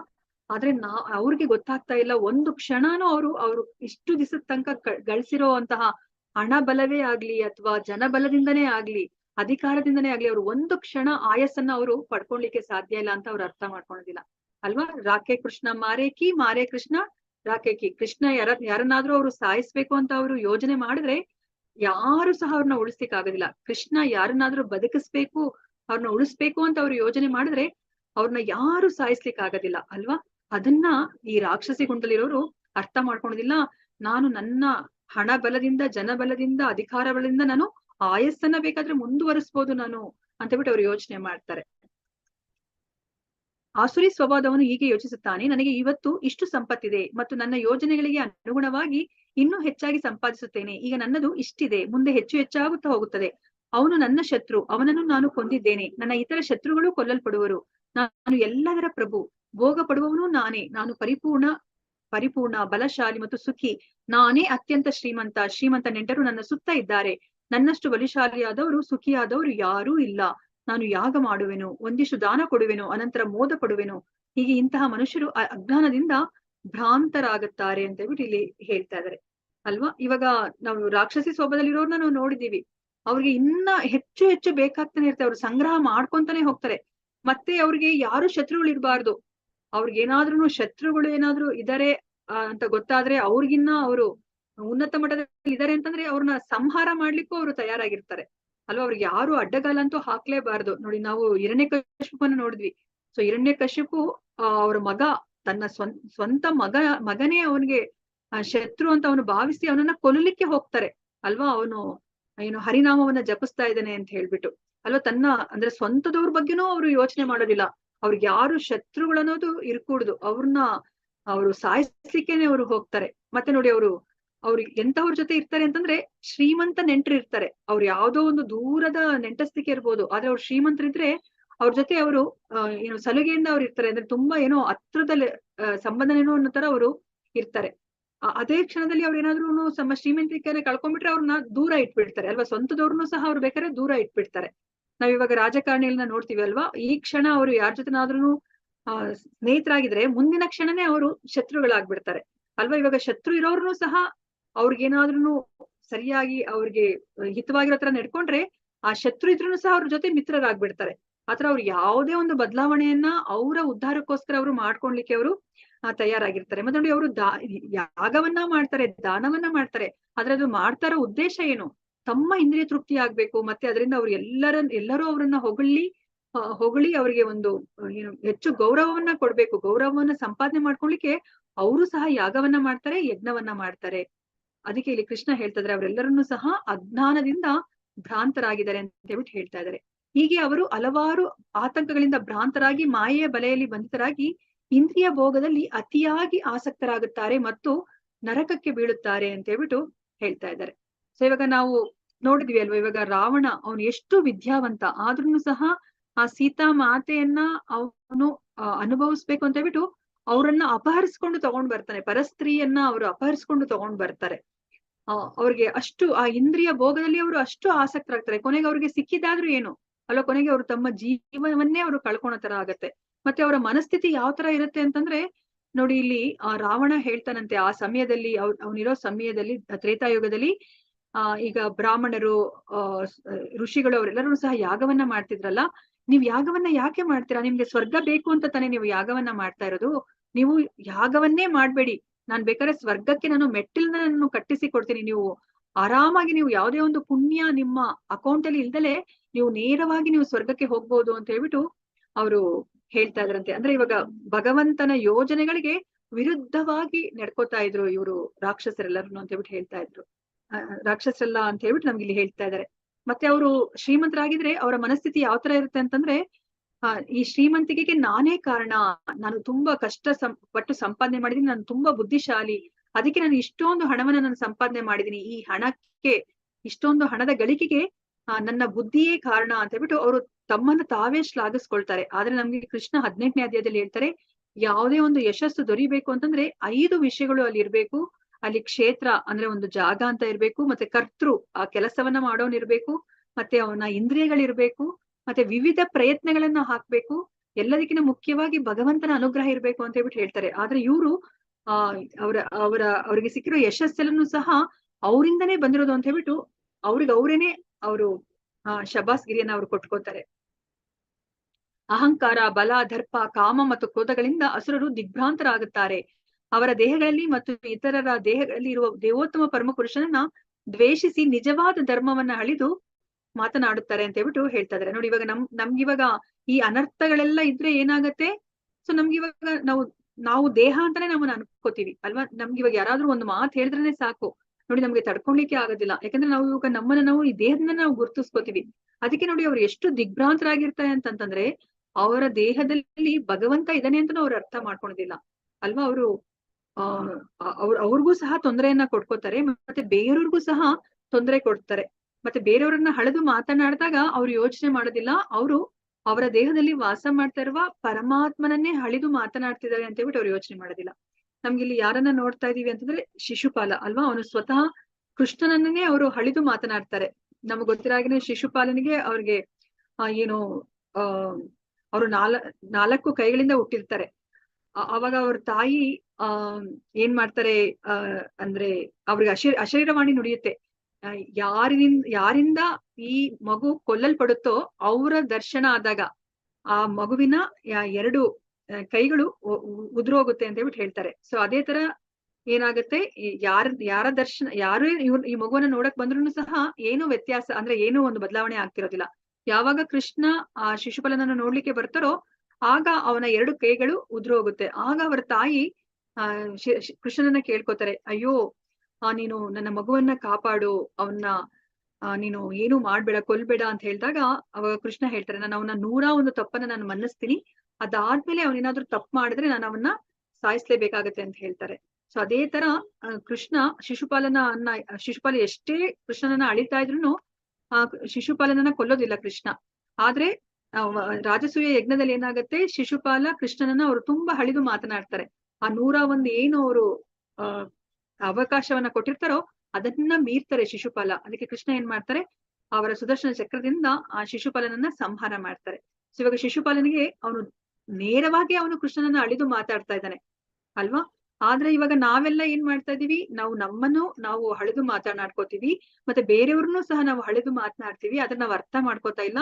ನಾವು ನಮ್ಮ ದೇಹದಲ್ಲಿ ವಾಸ ಮಾಡ್ತಾ ಇರೋದು ಅಥವಾ ಬೇರೆಯವ್ರ ದೇಹದಲ್ಲಿ ವಾಸ ಮಾಡ್ತಿರುವ ಪರಮಾತ್ಮನನ್ನ ಹಳಿದು ಮಾತನಾಡ್ತಿದೀವಿ ಅಂತ ಹೇಳ್ಬಿಟ್ಟು ನಾವ್ ಅರ್ಥ ಮಾಡ್ಕೊಳೋದಿಲ್ಲ. ಇವಾಗ ಆಶ್ರಿ ಸ್ವಭಾವದವರ ಗತಿ ಏನಾಗುತ್ತೆ ಅಂತ ಹೇಳ್ಬಿಟ್ಟು ಇವಾಗ ಕೃಷ್ಣ ಹೇಳ್ತಾ ಇದ್ದಾರೆ. ಅಸೂಯಾಪರರು, ಕ್ರೂರರು, ನರಾಧಮರು ಆದವರನ್ನ ನಾನು ನಿರಂತರವಾಗಿ ಐಹಿಕ ಅಸ್ತಿತ್ವದ ಸಾಗರಕ್ಕೆ ನೂಕುತ್ತೇನೆ, ಹಲವಾರು ಆಸುರಿ ಜೀವವರ್ಗಳಿಗೆ ತಳ್ಳುತ್ತೇನೆ ಅಂತ ಹೇಳ್ಬಿಟ್ಟು ಹೇಳ್ತಾ ಇದ್ದಾರೆ. ಸೊ ಇವಾಗ ಯಾರಾದ್ರೂ ಆಸುರಿ ಗುಣದಲ್ಲಿ ಇದ್ರೆ ನೋಡಿ ಕೃಷ್ಣ ಏನ್ ಮಾಡ್ತಾ ಇದಾರೆ, ಅವ್ರನ್ನ ಅವರು ಈ ಆಸುರಿ ಜೀವವರ್ಗಳಿಗೆ ತಳ್ಳುತ್ತೇನೆ ಅಂತ ಹೇಳ್ಬಿಟ್ಟು ಹೇಳ್ತಾ ಇದಾರೆ. ಆಸುರಿ ತನ ಅಂತಂದ್ರೆ ಏನು ಅಂತಂದ್ರೆ ನಾವ್ ಇವಾಗ ನಮ್ಮ ಶಾಸ್ತ್ರದಲ್ಲಿ ಏನ್ ಹೇಳಿದರೋ ಅದಕ್ಕೆ ವಿರುದ್ಧವಾಗಿ ನಡ್ಕೊಳೋದನ್ನ ಆಸುರಿ ಸ್ವಭಾವ, ಆಸುರಿ ಗುಣ ಅಂತ ಹೇಳ್ಬಿಟ್ಟು ಹೇಳ್ತಾರೆ. ಸೊ ಕೃಷ್ಣ ಅವ್ರನ್ನ ಎಂತಹವರ ಗರ್ಭದಲ್ಲಿ ಹುಟ್ಟಿಸ್ತಾರೆ ಅಂತಂತಂದ್ರೆ ಅವರು ದೇವರ ಅಸ್ತಿತ್ವವನ್ನೇ ನಂಬೋದಿಲ್ಲ. ಮತ್ತೆ ಅವರು ದೇವರು ಏನ್ ಹೇಳಿದರೆ, ಅವರು ಶಾಸ್ತ್ರಗಳು ಏನ್ ಕೊಟ್ಟಿದಾರೋ ಅದನ್ನ ಪಾಲಿಸ್ತಲ್ಲಿ ಇರೋ ಅಂತಹವರ ಕುಟುಂಬದಲ್ಲಿ, ಅಂತಹ ಯೋನಿಗಳಲ್ಲಿ ಅವ್ರನ್ನ ಹುಟ್ಟಿಸ್ತಾ ಹೋಗ್ತಾರೆ. ಸೊ ಕೃಷ್ಣ ಅದನ್ನೇ ಇಲ್ಲಿ ಹೇಳ್ತಾ ಇರ್ತೀವಿ. ಕೃಷ್ಣ ಯಾರನ್ನೂ ಅವ್ರು ಬಲವಂತ ಮಾಡೋದಿಲ್ಲ ಅಲ್ವಾ. ನಮ್ಗೆ ಅನ್ಸುತ್ತೆ ಅಲ್ವಾ, ಯಾಕೆ ಕೃಷ್ಣ ನಮ್ಗೆ ಒಳ್ಳೆ ಬುದ್ಧಿ ಕೊಡಬಾರ್ದು, ನಾವ್ ಇವಾಗ ಇದೇ ಕ್ಷಣ ನಾವು ಕೃಷ್ಣನ ನಾವು ಸ್ಮರಣೆ ಮಾಡುತ್ತಾರೆ, ನಮ್ಗೆ ಯಾಕೆ ಕೃಷ್ಣ ಮಾಡಬಾರ್ದು ಅಂತ ನಾವ್ ಅನ್ಕೋತೀವಿ ಅಲ್ವಾ. ಆದ್ರೆ ಕೃಷ್ಣ ಯಾವತ್ತೂ ಫೋರ್ಸ್ ಮಾಡೋದಿಲ್ಲ. ಯಾಕಂದ್ರೆ ನಮ್ಗೊಂದು ಚಿಕ್ಕ ಸ್ವತಂತ್ರವನ್ನ ಕೊಟ್ಟಿದ್ದಾರೆ. ನಮ್ಗೆ ಆ ಸ್ವತಂತ್ರವನ್ನ ಕಿತ್ಕೊಂಡ್ಬಿಟ್ರೆ ನಮ್ಮ ಅಸ್ತಿತ್ವಕ್ಕೆ ಯಾವುದೇ ಒಂದು ಅರ್ಥನೇ ಇಲ್ದಂಗ ಆಗತ್ತೆ ಅಲ್ವಾ. ನಾವೆಲ್ಲನೂ ಸಹ ರೋಬೋಟ್ ಆಗ್ಬಿಡ್ತೀವಿ, ನಾವೆಲ್ಲ ಯಂತ್ರಗಳಾಗ್ಬಿಡ್ತೀವಿ. ನಮ್ಗೆ ಕೃಷ್ಣ ಚಿಕ್ಕ ಸ್ವತಂತ್ರವನ್ನ ಕೊಟ್ಟಿರೋದ್ರಿಂದನೇ ನಮ್ಗೆ ಇವಾಗ ಒಂದು ಅಸ್ತಿತ್ವ ಅಂತ ಇದೆ. ನಾವು ನಮ್ಮ ತನ ಅಂತ ಒಂದು ಇದೆ ಅಲ್ವಾ. ನನ್ನ ಇಷ್ಟ ನಿಮ್ಮ ಇಷ್ಟ ಬೇರೆ ಬೇರೆ ಆಗಿರೋದಕ್ಕೆ ಅದೇ ಕಾರಣ. ನಮ್ಗೊಂದು ಚಿಕ್ಕ ಸ್ವತಂತ್ರ ಅಂದ್ರೆ ಆಸೆ ಪಡೋ ಒಂದು ಸ್ವತಂತ್ರವನ್ನ ಕೊಟ್ಟಿದ್ದಾರೆ ಭಗವಂತ. ಯಾವತ್ತೂ ಅದಕ್ಕೆ ಅವರು ಏನು ಒತ್ತಾಯ ಮಾಡೋದಿಲ್ಲ. ಇವಾಗ ನಾವ್ ಯಾರನ್ನಾದ್ರೂ ಒತ್ತಾಯ ಮಾಡಿ ಗನ್ ಇಟ್ಬಿಟ್ಟು ನಾನು ನಿನ್ಗೆ ಇವಾಗ ಸಾಯಿಸ್ಬಿಡ್ತೀನಿ, ಶೂಟ್ ಮಾಡ್ಬಿಡ್ತೀನಿ, ನನ್ನ ಪ್ರೀತಿಸು ಅಂದ್ರೆ ಅದು ನಿಜವಾದ ಪ್ರೀತಿ ಅಲ್ಲ ಅಲ್ವಾ. ಸೊ ಅದಕ್ಕೆ ಕೃಷ್ಣ ಕಾಯ್ತಾ ಇದ್ದಾರೆ, ಒಂದು ಜನ್ಮದಿಂದ ಅಲ್ಲ ಕೋಟ್ಯಾಂತರ ಜನ್ಮಗಳಿಂದ ಕಾಯ್ತಾ ಇದ್ದಾರೆ. ಯಾವಾಗ ಅವ್ರಿಗೆ ನನ್ನ ಮೇಲೆ ಸಹಜವಾದ ಪ್ರೀತಿ ಬರುತ್ತೆ, ಯಾವಾಗ ಈ ಎಲ್ಲಾ ಜೀವರಾಶಿಗಳು ಗೋಲೋಕ ವೃಂದಾವನಕ್ಕೆ ಬರ್ತಾರೆ ಅಂತ ಹೇಳ್ಬಿಟ್ಟು ಕಾಯ್ತಾ ಇದ್ದಾರೆ. ಅದಕ್ಕೆ ಕೃಷ್ಣ ಇಲ್ಲಿ ಹೇಳ್ತಾರೆ, ನಾನ್ ಬೇಡ ಅಂತ ಅನ್ಕೋತೀರಾ, ಸರಿ ಆಯ್ತು, ನನ್ನ ಹೆಸರೇ ನಿಮ್ಮ ಕಿವಿಗೆ ಬೀಳ್ಕೂಡ್ದು ಅಂತಹ ಜಾಗದಲ್ಲಿ, ಅಂತಹ ಯೋನಿಗಳಲ್ಲಿ ನಾನ್ ನಿಮ್ಮನ್ನ ಹುಟ್ಟಿಸ್ತೀನಿ ಅಂತ ಹೇಳ್ಬಿಟ್ಟು ಕೃಷ್ಣ ಇಲ್ಲಿ ಹೇಳ್ತಾ ಇದ್ದಾರೆ. ಆಸುರಿಂ ಯೋನಿ ಮಾಪನ್ನ ಮೂಢ ಜನ್ಮನಿ ಜನ್ಮನಿ ಮಾಮ ಪ್ರಾಪ್ಯೈವ ಕೌಂತೆಯ ತಥೋ ಯಾಂತ್ಯಾದಮಾಂ ಗತಿಂ. ಕುಂತಿಯ ಮಗನಾದ ಅರ್ಜುನನೇ, ಆಸುರಿ ಜೀವ ವರ್ಗಗಳಲ್ಲಿ ಮತ್ತೆ ಮತ್ತೆ ಹುಟ್ಟುವ ಇಂತಹ ಜನರು ಎಂದೂ ನನ್ನ ಬಳಿಗೆ ಬರಲಾರರು, ಕ್ರಮೇಣ ಅವರು ಅಧಮ ಗತಿಗೆ ಇಳಿಯುತ್ತಾರೆ ಅಂತ ಹೇಳ್ಬಿಟ್ಟು ಇಲ್ಲಿ ಹೇಳ್ತಾ ಇದ್ದಾರೆ. ಸೊ ಇವಾಗ ಯಾರು ಈ ತರ ಆಸುರಿ ಸ್ವಭಾವದಲ್ಲಿ ಇರ್ತಾರೋ ಅವರು ಕೃಷ್ಣನ ಬಳಿಗೆ ಹೋಗ್ಲಿಕ್ಕೆ ಸಾಧ್ಯನೇ ಇಲ್ಲ. ಅವರು ಇನ್ನ ನೀಚ ನೀಚ ನೀಚ ಯೋನಿಗಳಲ್ಲಿ ಅವರು ಉಟ್ಕೊಂಡು ಜನ್ಮವನ್ನ ಪಡಿತಾ ಅವರು ಹೋಗ್ತಾರೆ. ಸೊ ನಾವಿಲ್ಲಿ ಏನನ್ನ ನೋಡ್ತಾ ಇದೀವಿ ಅಂತಂದ್ರೆ ಪೂತನೆಯನ್ನ ನಾವು ನೋಡ್ತಾ ಇದೀವಿ ಅಲ್ವಾ. ಪೂತನಿ ಆ ಕೃಷ್ಣನನ್ನ ಸಾಯಿಸ್ಲಿಕ್ಕೆ ಬಂದಿರ್ತಾರೆ, ವಿಷಪೂರಿತ ಹಾಲನ್ನ ಕೊಟ್ಟು ಆ ಎಳೆ ಕಂದಮ್ಮನನ್ನ ಸಾಯಿಸ್ಲಿಕ್ಕೆ ಬಂದಿರ್ತಾರೆ. ಆದ್ರೆ ಆ ಕೃಷ್ಣ ಏನ್ ಮಾಡ್ತಾರೆ, ಆ ಹಾಲನ್ನ ಕುಡಿಬೇಕಾದ್ರೆ ಹಾಲಿನ ಜೊತೆ ಪ್ರಾಣವನ್ನು ಇಟ್ಕೋತಾರೆ. ಪೂತನೆಯ ಪ್ರಾಣವನ್ನ ಹೀರ್ಕೊಂಡು ಆ ಪೂತನೆಯನ್ನ ಅವ್ರು ಸಾಯಿಸ್ತಾರೆ ಅಲ್ವಾ. ಆದ್ರೆ ಪೂತನಿಗೆ ಅವರು ಯಾವ ಸ್ಥಾನವನ್ನ ಕೊಡ್ತಾರೆ ಅವರ ಲೋಕದಲ್ಲಿ, ಗೋಲೋಕ ವೃಂದಾವನದಲ್ಲಿ ಅಂತಂತಂದ್ರೆ ಆ ತಾಯಿಯ ಸ್ಥಾನವನ್ನ ಕೊಡ್ತಾರೆ, ದಾದಿಯ ಸ್ಥಾನವನ್ನ ಕೊಡ್ತಾರೆ. ಅಂದ್ರೆ ಏನರ್ಥ, ಕೃಷ್ಣ ಏನನ್ನ ನೋಡ್ತಾ ಇದ್ದಾನೆ ಇಲ್ಲಿ, ನನಗೆ ತಾಯಿ ಅಂದ್ರೆ ಅವರು ಎದೆಯ ಹಾಲನ್ನ ಕೊಡ್ಲಿಕ್ಕೆ ಬಂದಿದ್ದಾಳೆ, ಅವಳ ನನ್ನ ಮಾತೃ ಸ್ವರೂಪದಲ್ಲಿ ಅವಳು ಬಂದಿದ್ದಾಳೆ ಅಂತ ಹೇಳ್ಬಿಟ್ಟು ಅದನ್ನ ನೋಡಿದ್ರೆ ಹೊರತು ನನ್ನನ್ನ ಸಾಯಿಸ್ಲಿಕ್ಕೆ ಬಂದಿದ್ದಾರೆ ಅಂತ ಹೇಳ್ಬಿಟ್ಟು ಅವ್ರು ನೋಡೋದಿಲ್ಲ. ನೋಡಿ ಅಷ್ಟು ದಯಾಪರ ಕೃಷ್ಣ. ಅವ್ರಿವಾಗ ಇವ್ರನ್ನೆಲ್ಲ ಅಸುರಿ ವರ್ಗಕ್ಕೆ ತಳ್ತಾ ಇರೋದನ್ನು ಅದಕ್ಕೋಸ್ಕರನೇ. ನಾನ್ ಬೇಡ ಅಂತ ಅನ್ಕೊಂತಾ ಇದಾರಲ್ವಾ, ಸರಿ ಆಯ್ತು, ನನ್ನ ನಾಮಸ್ಮರಣೆನೇ ಇವ್ರು ಕಿವಿಗೆ ಬೀಳ್ಕೊಡುದು, ಅಂತಹ ಜಾಗದಲ್ಲಿ ಇವರು ಹುಟ್ಲಿ, ಅಂತಹ ಗರ್ಭದಲ್ಲಿ ಇವರು ಜನನವಾಗ್ಲಿ ಅಂತ ಹೇಳ್ಬಿಟ್ಟು ಅವ್ರನ್ನ ಆಸುರಿ ವರ್ಗಕ್ಕೆ ಅವ್ರು ತಳ್ತಾ ಇದ್ದಾರೆ. ಭಗವಂತ ಏನೇ ಮಾಡಿದ್ರು ಸಹ ಅದು ನಮ್ಮ ಒಳ್ಳೆದಿಕ್ಕೆ. ಅವ್ರು ಅಷ್ಟು ದಯಾಪರ ಅವರು. ಅದನ್ನ ನಾವಿಲ್ಲಿ ಅರ್ಥ ಮಾಡ್ಕೋಬೇಕು. ನೋಡಿ, ತನ್ನನ್ನ ಕೊಂದವ್ರಿಗೆನೆ ಅವರು ತಾಯಿಯ ಸ್ಥಾನವನ್ನ ಕೊಟ್ಟಿದ್ದಾರೆ ಅಂದ್ರೆ ಅವ್ರು ಎಷ್ಟು ದಯಾಪರರಾಗಿರ್ಬೇಕು ಅಂತ ನಾವಿಲ್ಲಿ ಅರ್ಥ ಮಾಡ್ಕೋಬೇಕು. ಮತ್ತೆ ನಮ್ಗೆ ಇವಾಗ ಕೃಷ್ಣ ಹೇಳ್ತಾ ಇದಾರೆ, ನಮ್ಮ ಏನು ನರಕಕ್ಕೆ 3 ಬಾಗಿಲುಗಳು ಯಾವುದು ಅಂತ ಹೇಳ್ಬಿಟ್ಟು ಈಗ ಹೇಳ್ತಾ ಇದಾರೆ. ಯಾವ್ದು ನರಕಕ್ಕೆ 3 ಬಾಗಿಲುಗಳು ಅಂತಂದ್ರೆ ಕಾಮ, ಲೋಭ ಮತ್ತೆ ಕ್ರೋಧ. ಕಾಮ, ಕ್ರೋಧ, ಲೋಭ. ಸೊ ಕೃಷ್ಣ ಏನ್ ಹೇಳ್ತಾ ಇದಾರೆ, ತ್ರಿವಿಧಂ ನರಕಸ್ಯೇದಂ ದ್ವಾರಂ ನಾಶನಂ ಆತ್ಮನಃ ಕಾಮ ಕ್ರೋಧಸ್ತಥಾ ಲೋಭಸ್ತಸ್ಮಾದೇತತ್ರಯಂ ತ್ಯಜೇತ್. ನರಕಕ್ಕೆ 3 ದ್ವಾರಗಳಿವೆ, ಕಾಮ, ಕ್ರೋಧ ಮತ್ತು ಲೋಭ. ಪ್ರತಿಯೊಬ್ಬ ವಿವೇಕಿಯು ಇವುಗಳನ್ನ ಬಿಡಬೇಕು, ಏಕೆಂದ್ರೆ ಅವು ಆತ್ಮದ ಅವನತಿಗೆ ಕಾರಣವಾಗುತ್ತದೆ. ನಾವು ನಮ್ಮ ಜೀವನದಲ್ಲಿ ಕಾಮ, ನಾವು ಹೆಚ್ಚು ಆಸೆಯನ್ನ ಪಡ್ತಾ ಇದ್ರೆ, ನಮ್ಮ ಇಂದ್ರಿಯ ಸುಖವನ್ನ ಅನುಭವಿಸ್ಬೇಕು ಅಂತ ಹೇಳ್ಬಿಟ್ಟು ಇಚ್ಛೆಯನ್ನ ಪಡ್ತಾ ಇದ್ರೆ, ಕ್ರೋಧ, ನಾವು ನೋಡಿದೀವಲ್ವಾ ಕೋಪದಿಂದನೇ ಎಷ್ಟೆಲ್ಲ ಅನಾಹುತಗಳಾಗಿದೆ. ಸೊ ಆ ಕ್ರೋಧ ಮತ್ತೆ ಲೋಭ, ಸೊ ಇನ್ನ ಹೆಚ್ಚು ಹೆಚ್ಚು ನಾನು ಅನುಭವಿಸ್ಬೇಕು, ಇವಾಗ ಅನುಭವಿಸ್ತಾ ಇರೋದು ಸಾಲದು ಅಂತ ಹೇಳ್ಬಿಟ್ಟು ಅಂತಹ ಲೋಭ. ಈ ಮೂರು ನಮ್ಮನ್ನ ಎಲ್ಲಿಗೆ ಕರ್ಕೊಂಡು ಹೋಗುತ್ತೆ ಅಂತಂದ್ರೆ ನಮ್ಮ ಆತ್ಮದ ಅವನತಿಗೆ ಕರ್ಕೊಂಡು ಹೋಗುತ್ತೆ. ಯಾಕಂದ್ರೆ ಅದು ನರಕಕ್ಕೆ ಹೋಗ್ತಾ ಇದೀವಿ ನಾವು. ನರಕಕ್ಕೆ ಹೋದಾಗ ನಾವು ಈ ನಮ್ಮ ನಮ್ಮ ಆತ್ಮದ ಹತ್ಯೆಯನ್ನ ನಾವು ಮಾಡ್ತಾ ಇದೀವಿ ನಾವು. ಹೌದು, ಆತ್ಮಕ್ಕೆ ಸಾವಿಲ್ಲ, ಆದ್ರೆ ಆತ್ಮದ ಉದ್ಧಾರದ ಕಡೆಗೆ ನಾವು ಕರ್ಕೊಂಡು ಹೋಗ್ತಾ ಇಲ್ಲ. ನಾವು ಈ ಮೂರನ್ನ ನಾವು ಮಾಡಿದ್ರೆ, ಕಾಮ, ಕ್ರೋಧ, ಲೋಭವನ್ನ ಮಾಡಿದ್ರೆ, ಆ ಮೂರನ್ನು ಸಹ ನರಕದ ಬಾಗಿಲುಗಳು ಅಂತ ಹೇಳ್ಬಿಟ್ಟು ಇಲ್ಲಿ ಕೃಷ್ಣ ಹೇಳ್ತಾ ಇದ್ದಾರೆ. ಏತೈರ್ವಿಮುಕ್ತ ಕೌಂತೆಯ ತಮೋದ್ವಾರೈಸ್ತ್ರೀ ಬಿರ್ನರಹ ಆಚರತ್ಯಾತ್ಮನ ಶ್ರೇಯಸ್ತತೋ ಯಾತಿ ಪರಾಂ ಗತಿಂ.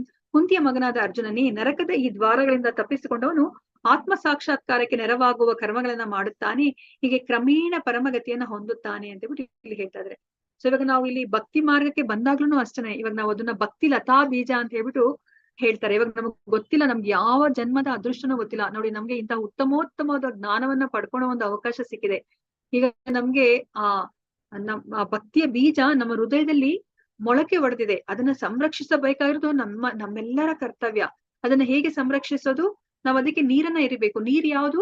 ಹರೇ ಕೃಷ್ಣ ಮಹಾಮಂತ್ರ. ಆ ನವವಿಧ ಭಕ್ತಿ ಅಂತ ಏನ್ ಹೇಳ್ತೀವೋ, ಆ ಭಕ್ತಿಯೇ ಆ ಬೀಜವನ್ನ ಬೆಳೆಸ್ಲಿಕ್ಕೆ, ಆ ಭಕ್ತಿಯ ಬೀಜವನ್ನ ಬೆಳೆಸ್ಲಿಕ್ಕೆ ಬೇಕಾಗಿರುವಂತಹ ಆರೈಕೆ. ಆದ್ರೆ ಇಲ್ಲಿ ಏನಾಗೋಗುತ್ತೆ, ಅದ್ ಬೆಳೀತಾ ಇರ್ಬೇಕಾದ್ರೆ ಎಷ್ಟೊಂದು ವೀಡ್ಸ್ ಅಂತ ನಾವ್ ಏನ್ ಹೇಳ್ತೀವಿ, ಕಳೆ, ಆ ಕಳೆ ಗಿಡಗಳನ್ನು ಸಹ ಬೆಳೆಯುತ್ತೆ. ಆದ್ರೆ ಆ ಕಳೆಯನ್ನ ನಾವು ಕಿತ್ತಾಕಿದ್ರೆ ಅಷ್ಟೇನೆ ಆ ಭಕ್ತಿಲತಾ ಬೀಜ ಅದು ಬೆಳ್ಕೊಂಡು ಹೋಗ್ಲಿಕ್ಕೆ ಸಾಧ್ಯ.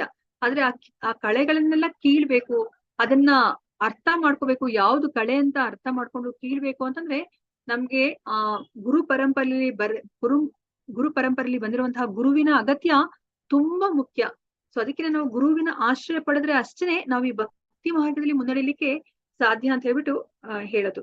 ಸೊ ನಾವಿವಾಗ ಗುರುವಿನ ಆಶ್ರಯಕ್ಕೆ ಬಂದಾಗ ನಾವೇನ್ ಮಾಡ್ಬೋದು, ಈ ನರಕದ ದ್ವಾರದಿಂದ ನಾವು ತಪ್ಪಿಸ್ಕೋಬಹುದು. ನಮ್ಮನ್ನ ನಾವು ಆತ್ಮ ಸಾಕ್ಷಾತ್ಕಾರದ ಕಡೆಗೆ ನಾವು ಕರ್ಕೊಂಡು ಹೋಗ್ಬೋದು. ಸೊ ಈ ತರ ಮಾಡಿದ್ರೆ ನಾವೇನ್ ಮಾಡ್ಬೋದು, ಪರಮಗತಿ ಅಂದ್ರೆ ಯಾವ್ದೋ ಅಂತ ತಿಳ್ಕೊಂಡ್ವಿ, ನಾವು ಭಗವಂತನ ಲೋಕಕ್ಕೆ, ಆಧ್ಯಾತ್ಮಿಕ ಲೋಕಕ್ಕೆ ನಾವು ಹೋಗ್ಬೋದು. ಇವಾಗ ಇದಕ್ಕಿಂತ ಮುಂಚೆ ನಾವು ತಿಳ್ಕೊಂಡ್ರ ಹಾಗೇನೆ, ನಾವು 4ನೇ ಅಧ್ಯಾಯದಲ್ಲಿ ನಾವು ತಿಳ್ಕೊಂಡಿವಿ ಅಲ್ವಾ, ನಾವು ಎಲ್ಲ ಮಾನವರು ಈ 4 ನ್ಯೂನತೆಗಳಿಂದ ನಾವು ಹುಟ್ಟಿದೀವಿ. ನಾವು ತಪ್ಪುಗಳನ್ನ ಮಾಡ್ತೀವಿ, ನಮ್ಮ ಇಂದ್ರಿಯಗಳು ಅಪೂರ್ಣವಾಗಿದೆ, ನಾವು ಭ್ರಮೆಗೆ ಒಳಗಾಗ್ತೀವಿ, ಮೋಸ ಮಾಡೋ ಪ್ರವೃತ್ತಿ ನಮ್ಗಿದೆ ಅಲ್ವಾ. ಈ 4ನ್ನ ಇಟ್ಕೊಂಡು ನಾವ್ ಯಾವುದೇ ಒಂದು ಪರಿಪೂರ್ಣವಾದ ಜ್ಞಾನವನ್ನ ನಾವು ತಯಾರು ಮಾಡ್ಲಿಕ್ಕೆ ಸಾಧ್ಯ ಇಲ್ಲ. ಸೊ ನಾವ್ ಇವಾಗ ಯಾವುದೇ ಒಂದು ಜ್ಞಾನವನ್ನ ನಾವು ಒಪ್ಕೋಬೇಕಂದ್ರೆ ಅದು ನೇರವಾಗಿ ದೇವೋತ್ತಮ ಪರಮಪುರುಷನೇ ಅದು ಗುರು ಪರಂಪರೆಯಲ್ಲಿ ಬಂದಿರ್ಬೇಕು. ಅವಾಗಷ್ಟೇ ಅಂತಹ ಜ್ಞಾನವನ್ನ ನಮ್ಮ ಜೀವನದಲ್ಲಿ ಅಳವಡಿಸ್ಕೊಂಡ್ರೆ ನಮ್ಮ ಏಳಿಗೆ ಸಾಧ್ಯ ಆಗತ್ತೆ. ಸೊ ಇವಾಗ ಇಲ್ಲಿ ಈ 4 ದೋಷಗಳನ್ನ ಇಟ್ಕೊಂಡು ನಾವ್ ಇವಾಗ ಏನ್ ಮಾಡ್ತಾ ಇದೀವಿ, ನಾವಿವಾಗ ಗೂಗಲ್ ನಿರ್ಮಾಣ ಮಾಡಿರುವಂತಹ ಜ್ಞಾನವನ್ನ ನಾವು ಓದ್ಕೋತಾ ಇದೀವಿ, ಕಲ್ತ್ಕೋತಾ ಇದೀವಿ ಅಲ್ವಾ.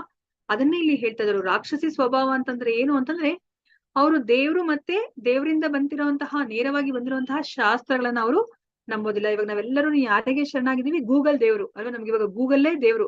ನಮ್ಗೆ ಏನೇ ಡೌಟ್ ಇದ್ರು ನಾವ್ ಅಲ್ಲಿ ಸರ್ಫ್ ಮಾಡ್ಬಿಡ್ತೀವಿ, ಗೂಗಲ್ ಅಲ್ಲಿ ಈ ತರ ಬಂದಿದೆ ಅಂತ ಹೇಳ್ಬಿಟ್ಟು ಅಲ್ವಾ. ಆತರ ನಾವ್ ಇವಾಗ ಒಂದು ಭಗವದ್ಗೀತೆನ ಬೇಕಾದ್ರೆ ಯಾರಾದ್ರೂ ಇವಾಗ ಹೊಸ ವ್ಯಕ್ತಿಯನ್ನ ಇಟ್ಕೊಂಡು ನೀನ್ ಇವಾಗ ಟ್ರೈ ಮಾಡಿ ನೀವು ಭಗವದ್ಗೀತೆನ ನೀವು ಗೂಗಲ್ ಮುಖಾಂತರ ಕಲ್ತ್ಕೊಳ್ಳಿ ಅಂದ್ರೆ ಅವ್ರು ಎಷ್ಟು ಕಲ್ತ್ಕೊಳ್ಲಿಕ್ಕೆ ಸಾಧ್ಯ ಆಗತ್ತೆ ನೀವು ನೋಡಿ ಅಲ್ವಾ. ಗುರು ಮುಖೇನನೇ ನಾವು ಕಲ್ತ್ಕೋಬೇಕಾಗತ್ತೆ ಅಲ್ವಾ. ಅದನ್ನೇ ನಮ್ಗೆ ಇಲ್ಲಿ ಹೇಳ್ತಾರೆ, ರಾಕ್ಷಸರಂತಂದ್ರೆ ಅವ್ರು ಶಾಸ್ತ್ರಗಳನ್ನ ಅವರು ನಂಬೋದಿಲ್ಲ. ಯಶ್ ಶಾಸ್ತ್ರಾವಿಧಿ ಮುತ್ಸೃಜ್ಯ ವರ್ತತೆ ಕಾಮಕಾರತಃ ನ ಸ ಸಿದ್ಧಿಮವ ಅಪ್ನೋತಿ ನ ಸುಖಂ ನ ಪರಾಂ ಗತಿಂ. ನೋಡಿ ಇಲ್ಲಿ ಎಷ್ಟು ಮುಖ್ಯವಾದ ಶ್ಲೋಕವನ್ನ ಹೇಳ್ತಾ ಇದಾರೆ ಕೃಷ್ಣ. ಯಾರು ಶಾಸ್ತ್ರ ವಿಧಿಗಳನ್ನ ತ್ಯಜಿಸಿ ತನ್ನ ಅನಿಸಿಕೆಗಳಂತೆ ಕರ್ಮ ಮಾಡುವನೋ ಅವನಿಗೆ ಪರಿಪೂರ್ಣತೆಯಾಗಲಿ, ಸುಖವಾಗಲಿ, ಪರಮಗತಿಯಾಗಲಿ ದೊರೆಯುವುದಿಲ್ಲ ಅಂತ ಹೇಳ್ತಾರೆ. ನೋಡಿ ಇವಾಗ ನಾವು ಮನುಷ್ಯನಾಗಿ ಹುಟ್ಟಿ ನಮ್ಗೆ ಭಗವಂತ ಜ್ಞಾನವನ್ನ ಕೊಟ್ಟಿದ್ದಾನೆ. ನಾವು ಶಾಸ್ತ್ರಗಳಲ್ಲಿ ಹೇಳಿರೋ ತರ ನಾವು ನಡ್ಕೊಳ್ಳೇಬೇಕಾಗತ್ತೆ. ಇಲ್ಲ ನಾನ್ ಶಾಸ್ತ್ರಗಳನ್ನ ನಾನು ನಂಬೋದಿಲ್ಲ, ನನ್ನ ಇಚ್ಛೆ ತರನೇ ನಾನು ಇರ್ತೀನಿ ಅಂತಂದ್ರೆ ನೋಡಿ ಇಲ್ಲಿ ಕೃಷ್ಣ ಹೇಳ್ತಾ ಇದ್ರೆ ಅವ್ರಿಗೆ ಪರಿಪೂರ್ಣತೆ ಆಗ್ಲಿ, ಸುಖವಾಗ್ಲಿ, ಪರಮಗತಿ ಆಗ್ಲಿ ದೊರೆಯೋದಿಲ್ಲ ಅಂತ ಹೇಳ್ತಾ ಇದಾರೆ. ಸೊ ಇವಾಗ ಅವ್ರ ಜೀವನದಲ್ಲಿ ಅವರು ಸುಖವಾಗಿನೂ ಸಹ ಇರ್ಲಿಕ್ಕಾಗೋದಿಲ್ಲ, ಪರಿಪೂರ್ಣತೆನೂ ಅವ್ರಿಗೆ ಸಿಗೋದಿಲ್ಲ. ಮತ್ತೆ ಅವ್ರ ದೇಹವನ್ನ ಬಿಟ್ಮೇಲೆ ಅವ್ರಿಗೆ ದೇವರ ಲೋಕಕ್ಕೂ ಅಂದ್ರೆ ಆಧ್ಯಾತ್ಮಿಕ ಲೋಕಕ್ಕೂ ಹೋಗ್ಲಿಕ್ಕೆ ಸಾಧ್ಯ ಇಲ್ಲ ಅಂತ ಹೇಳ್ಬಿಟ್ಟು ಹೇಳ್ತಾ ಇದಾರೆ. ನೋಡಿ ನನಗ್ ಗೊತ್ತಿಲ್ಲಪ್ಪ ಶಾಸ್ತ್ರಗಳು, ನಾನಿದನ್ನೆಲ್ಲ ನಂಬೋದಿಲ್ಲ ಅಂತಂದ್ರೆ ನೋಡಿ ನಾವು ಪರಮಗತಿಯನ್ನು ಪಡಿಲಿಕ್ಕೆ ಆಗಲ್ಲ. ಇಲ್ಲಿ ವಾಸ ಮಾಡ್ಬೇಕಾದ್ರೆ ನಾವು ಸುಖವಾಗಿರ್ಲಿಕ್ಕೂ ಆಗೋದಿಲ್ಲ. ನಾವಿಲ್ಲಿ ಅರ್ಥ ಮಾಡ್ಕೋಬೇಕಾಗತ್ತೆ. ಸೊ ಇವಾಗ ಕೊನೆಯದಾಗಿ ನಾವ್ ಇಲ್ಲಿ ಏನನ್ನ ತಿಳ್ಕೊಂತಾ ಇದೀವಿ, ನಮ್ಮ ಧರ್ಮ ಗ್ರಂಥಗಳ ನಿಯಮಗಳನ್ನ ಯಾರು ಪಾಲಿಸ್ತಾರೋ ಅವರು ದೈವಿ ಗುಣಗಳನ್ನ ಹೊಂದಿದ್ದಾರೆ ಅಂತ ಹೇಳ್ಬಿಟ್ಟು, ನಮ್ಮ ಧರ್ಮ ಗ್ರಂಥಗಳ ನಿಯಮಗಳನ್ನ ಯಾರು ಪಾಲಿಸೋದಿಲ್ವೋ ಅವ್ರ ಅಸುರರು. ಅಲ್ವಾ. ನಾವ್ ಅದನ್ನ ತುಂಬಾ ಚಿಕ್ಕದಾಗಿ ಅರ್ಥ ಮಾಡ್ಕೋಬೇಕು ಅಂದ್ರೆ ನಾವ್ ಹಿರಣ್ಯಕಶಿಪುವನ್ನ ನೋಡಿದ್ವಿ ಅಲ್ವಾ. ಹಿರಣ್ಯಕಶಿಪು ಏನ್ ಬೇಕಂತ ಅವ್ರು ತಪಸ್ ಮಾಡ್ತಾರೆ ಬ್ರಹ್ಮನನ್ನ ಕುರಿತು, ನಾನು ಅಮರನಾಗ್ಬೇಕು, ನನಗೆ ಸಾವೇ ಬರ್ಕೂಡ್ದು ಅಂತ ಹೇಳ್ಬಿಟ್ಟು ಅವ್ರು ತಪಸ್ಸನ್ನ ಮಾಡ್ತಾರೆ ಅಲ್ವಾ. ಆದ್ರೆ ಅದು ಪ್ರಕೃತಿಯ ನಿಯಮ ಅಲ್ಲ ಅಲ್ವಾ. ಪ್ರಕೃತಿ, ಈ ಭೌತಿಕ ಪ್ರಕೃತಿಯಲ್ಲಿ ಯಾರೇ ಒಬ್ರು ಜನ್ಮವನ್ನ ಪಡೆದ್ರೆ ಅವ್ರಿಗೆ ಸಾವು ಅನ್ನೋದು ಖಚಿತ ಅಲ್ವಾ. ಆದ್ರೆ ಹಿರಣ್ಯಕಶಿಪು ಏನ್ ಮಾಡ್ಲಿಕ್ಕೆ ಹೋಗಿದ್ರು, ನಾನು ಅಮರನಾಗ್ಬೇಕು ಅಂತ ಹೇಳ್ಬಿಟ್ಟು ಕುರಿತು ತಪಸ್ಸನ್ನ ಮಾಡಿದ್ರು ಅಲ್ವಾ. ಅದು ರಾಕ್ಷಸಿ ಸ್ವಭಾವ, ನಮ್ಮ ಧರ್ಮ ಗ್ರಂಥಗಳ ನಿಯಮಕ್ಕೆ ವಿರುದ್ಧವಾಗಿರೋದು ಅಲ್ವಾ. ಅದಕ್ಕೆ ಅವ್ರನ್ನ ಹಸುರರು ಅಂತ ಹೇಳ್ಬಿಟ್ಟು ಕರೆಯೋದು. ಸೊ ನಮ್ಮ ಧರ್ಮ ಗ್ರಂಥಗಳ ನಿಯಮಗಳನ್ನ ಯಾರು ಪಾಲಿಸ್ತಾರೋ ಅವರು ದೈವಿ ಗುಣಗಳನ್ನ ಹೊಂದಿದ್ದಾರೆ ಅಂತ ಹೇಳ್ಬಿಟ್ಟು ಹೇಳ್ತಾರೆ. ಸೊ ಅದೇ ತರನೇ ಜ್ಞಾನ ವಿಜ್ಞಾನ, ನಮ್ಮ ಧರ್ಮ ಗ್ರಂಥಗಳಲ್ಲಿ ಏನನ್ನ ಕೊಟ್ಟಿದ್ದಾರೋ ಅದು ಜ್ಞಾನ, ಅದನ್ನ ನಮ್ಮ ಜೀವನದಲ್ಲಿ ಅಳವಡಿಸ್ಕೊಂಡ್ರೆ ಅದು ವಿಜ್ಞಾನವಾಗುತ್ತೆ. ಇಲ್ಲ ಅಂತಂದ್ರೆ ನಮಗೂ ಮತ್ತೆ ಈ ಕ್ಲಾಸ್ಗೆ ಯಾರು ಬಂದಿಲ್ವೋ ಅವ್ರಿಗೂ ಏನೂ ವ್ಯತ್ಯಾಸ ಇಲ್ದಂಗ ಆಗುತ್ತೆ. ನಾವು ನೋಡಿದ್ವಿ ಅಲ್ವಾ, ಧೃತರಾಷ್ಟ್ರ ಅವರು ಇಡೀ ಭಗವಂತನ ಏನು ಉಪದೇಶವನ್ನ ಕೇಳಿಸ್ಕೊತಾರೆ, ಆದ್ರೆ ಅವರಲ್ಲಿ ಏನೂ ಬದಲಾವಣೆ ಆಗೋದಿಲ್ಲ. ಸೊ ಅದಕ್ಕೋಸ್ಕರ ನಾವು ಈ ಕೃಷ್ಣ ಪ್ರಜ್ಞೆಯಲ್ಲಿ ನಮ್ಗೆ ಏನ್ ಹೇಳಿದ್ದಾರೆ, ಈ ಸಾಧನಾ ಮಾರ್ಗದಲ್ಲಿ ಆ 4 ಮಾಡ್ಬೇಕು, 4 ಮಾಡಬಾರ್ದು, ಅದನ್ನ ನಾವು ನಮ್ಮ ಜೀವನದಲ್ಲಿ ಅಳವಡಿಸ್ಕೊಂಡ್ರೆ ಅಷ್ಟೇನೆ ನಾವು ಆ ಆತ್ಮ ಸಾಕ್ಷಾತ್ಕಾರದ ನೆಲೆಗೆ ನಾವು ಹೋಗ್ಲಿಕ್ಕೆ ಸಾಧ್ಯ. ನಾವ್ ಈ ದೇಹದಲ್ಲಿ ಇತ್ಕೊಂಡೇನೆ ನಾವ್ ಯಾರು ಅಂತ ನಾವು ಅರ್ಥ ಮಾಡ್ಕೊಂಡು ನಮ್ಗೆ ಈ ಸುಖ ದುಃಖಗಳು ಏನಿದೆ ಈ ದೇಹಕ್ಕೆ ಸಂಬಂಧಪಟ್ಟಿರೋದು ಅದ್ಯಾವ್ದ್ರಿಂದ ನಾವು ಅಂಟ್ಕೊಂಡಲೆ ನಾವು ಈ ದೇಹದಲ್ಲಿ ಇರೋ ತನಕನು ನಾವು ಇರೋಷ್ಟು ದಿವಸನೂ ಸಹ ನಾವು ಸಂತೋಷವಾಗಿ ಇಟ್ಕೊಂಡು ನಾವು ದೇಹವನ್ನ ಬಿಟ್ಟ ಮೇಲೂ ಸಹ ನಾವು ಭಗವಂತನ ಲೋಕಕ್ಕೆ ಹೋಗ್ಲಿಕ್ಕೆ ಸಾಧ್ಯ ಆಗತ್ತೆ.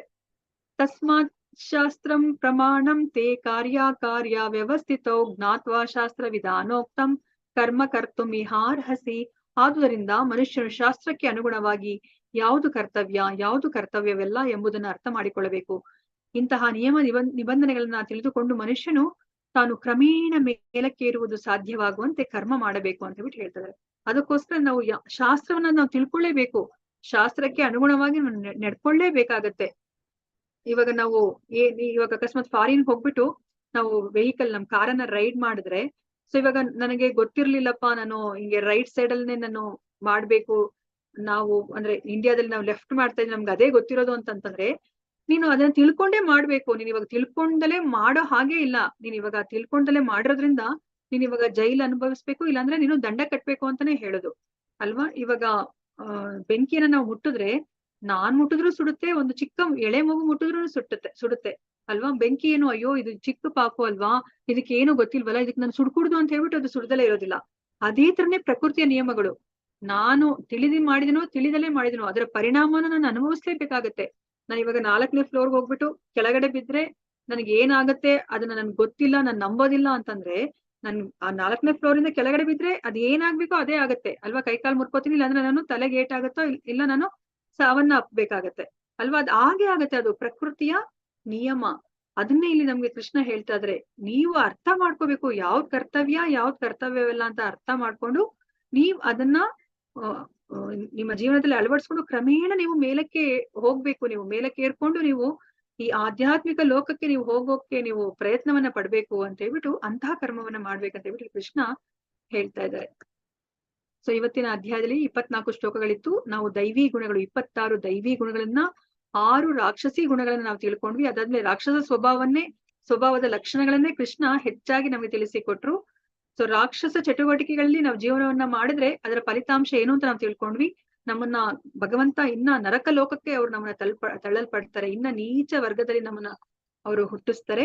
ಮತ್ತೆ ನಾವು ನಮ್ಮ ಉನ್ನತಿ ಅಥವಾ ಅವನತಿಯ ಆಯ್ಕೆ ನಮ್ಗೆ ಬಿಟ್ಟಿರೋದು. ಯಾಕಂದ್ರೆ ನಮ್ಮ ಶಾಸ್ತ್ರದಲ್ಲಿ ಹೇಳಿದರೆ ಅದು ಯಾವ್ದು ಸರಿ ಯಾವ್ದು ತಪ್ಪು, ಯಾವ್ದು ಕರ್ತವ್ಯ ಅಲ್ಲ ಅಂತ ಹೇಳ್ಬಿಟ್ಟು ಅದನ್ನ ತಿಳ್ಕೊಂಡು ನಾವು ಕರ್ಮವನ್ನ ಮಾಡೋ ಆಯ್ಕೆ ನಮ್ಮದೇ. ಅದನ್ನ ನಮ್ಗೆ ಇಲ್ಲಿ ಕೃಷ್ಣ ತಿಳಿಸಿಕೊಡ್ತಾ ಇದ್ದಾರೆ. ಸೊ ಭಗವತ್ ಗ್ರಂಥ ಮಹಾರಾಜ್ ಕಿ ಜೈ, ಶಿಲ ಪ್ರಭುಪಾದ್ ಕಿ ಜೈ, ಶಿಲ ಗುರುದೇವ್ ಕಿ ಜೈ, ಇಲ್ಲಿ ನೆರೆದಿರುವ ಅನಂತ ಕೋಟಿ ವೈಷ್ಣವ ಭಕ್ತರೊಂದಿಗೆ ಜೈ. ವಾಂಚಾ ಕಲ್ಪತರುಭ್ಯಶ್ಚ ಕೃಪಾ ಸಿಂಧುಭ್ಯೇವ ಚ ಪತಿತನಾಂ ಪಾವನೇಭ್ಯೋ ವೈಷ್ಣವೇಭ್ಯೋ ನಮೋ ನಮಃ. ಹರೇ ಕೃಷ್ಣ ಕೃಷ್ಣ ಕೃಷ್ಣ ಹರೇ ಹರೇ, ಹರೇ ರಾಮ ರಾಮ ರಾಮ ಹರೇ ಹರೇ. ಹರೇ ಕೃಷ್ಣ. ಧನ್ಯವಾದಗಳು ಎಲ್ಲರಿಗೂ ಇಷ್ಟೊತ್ತು ಶ್ರದ್ಧೆಯಿಂದ ಕೂತ್ಕೊಂಡು ಕೇಳಿರೋದಕ್ಕೆ. ಹರೇ ಕೃಷ್ಣ. ಎಲ್ಲರೂ ಅಟೆಂಡೆನ್ಸ್ ಅನ್ನ ಹಾಕಿ, ಚೈತನ್ಯ ಮಾತಾಜಿ ಹಾಕಿದ್ದಾರೆ ಅಟೆಂಡೆನ್ಸ್ ಲಿಂಕ್ ಅನ್ನ.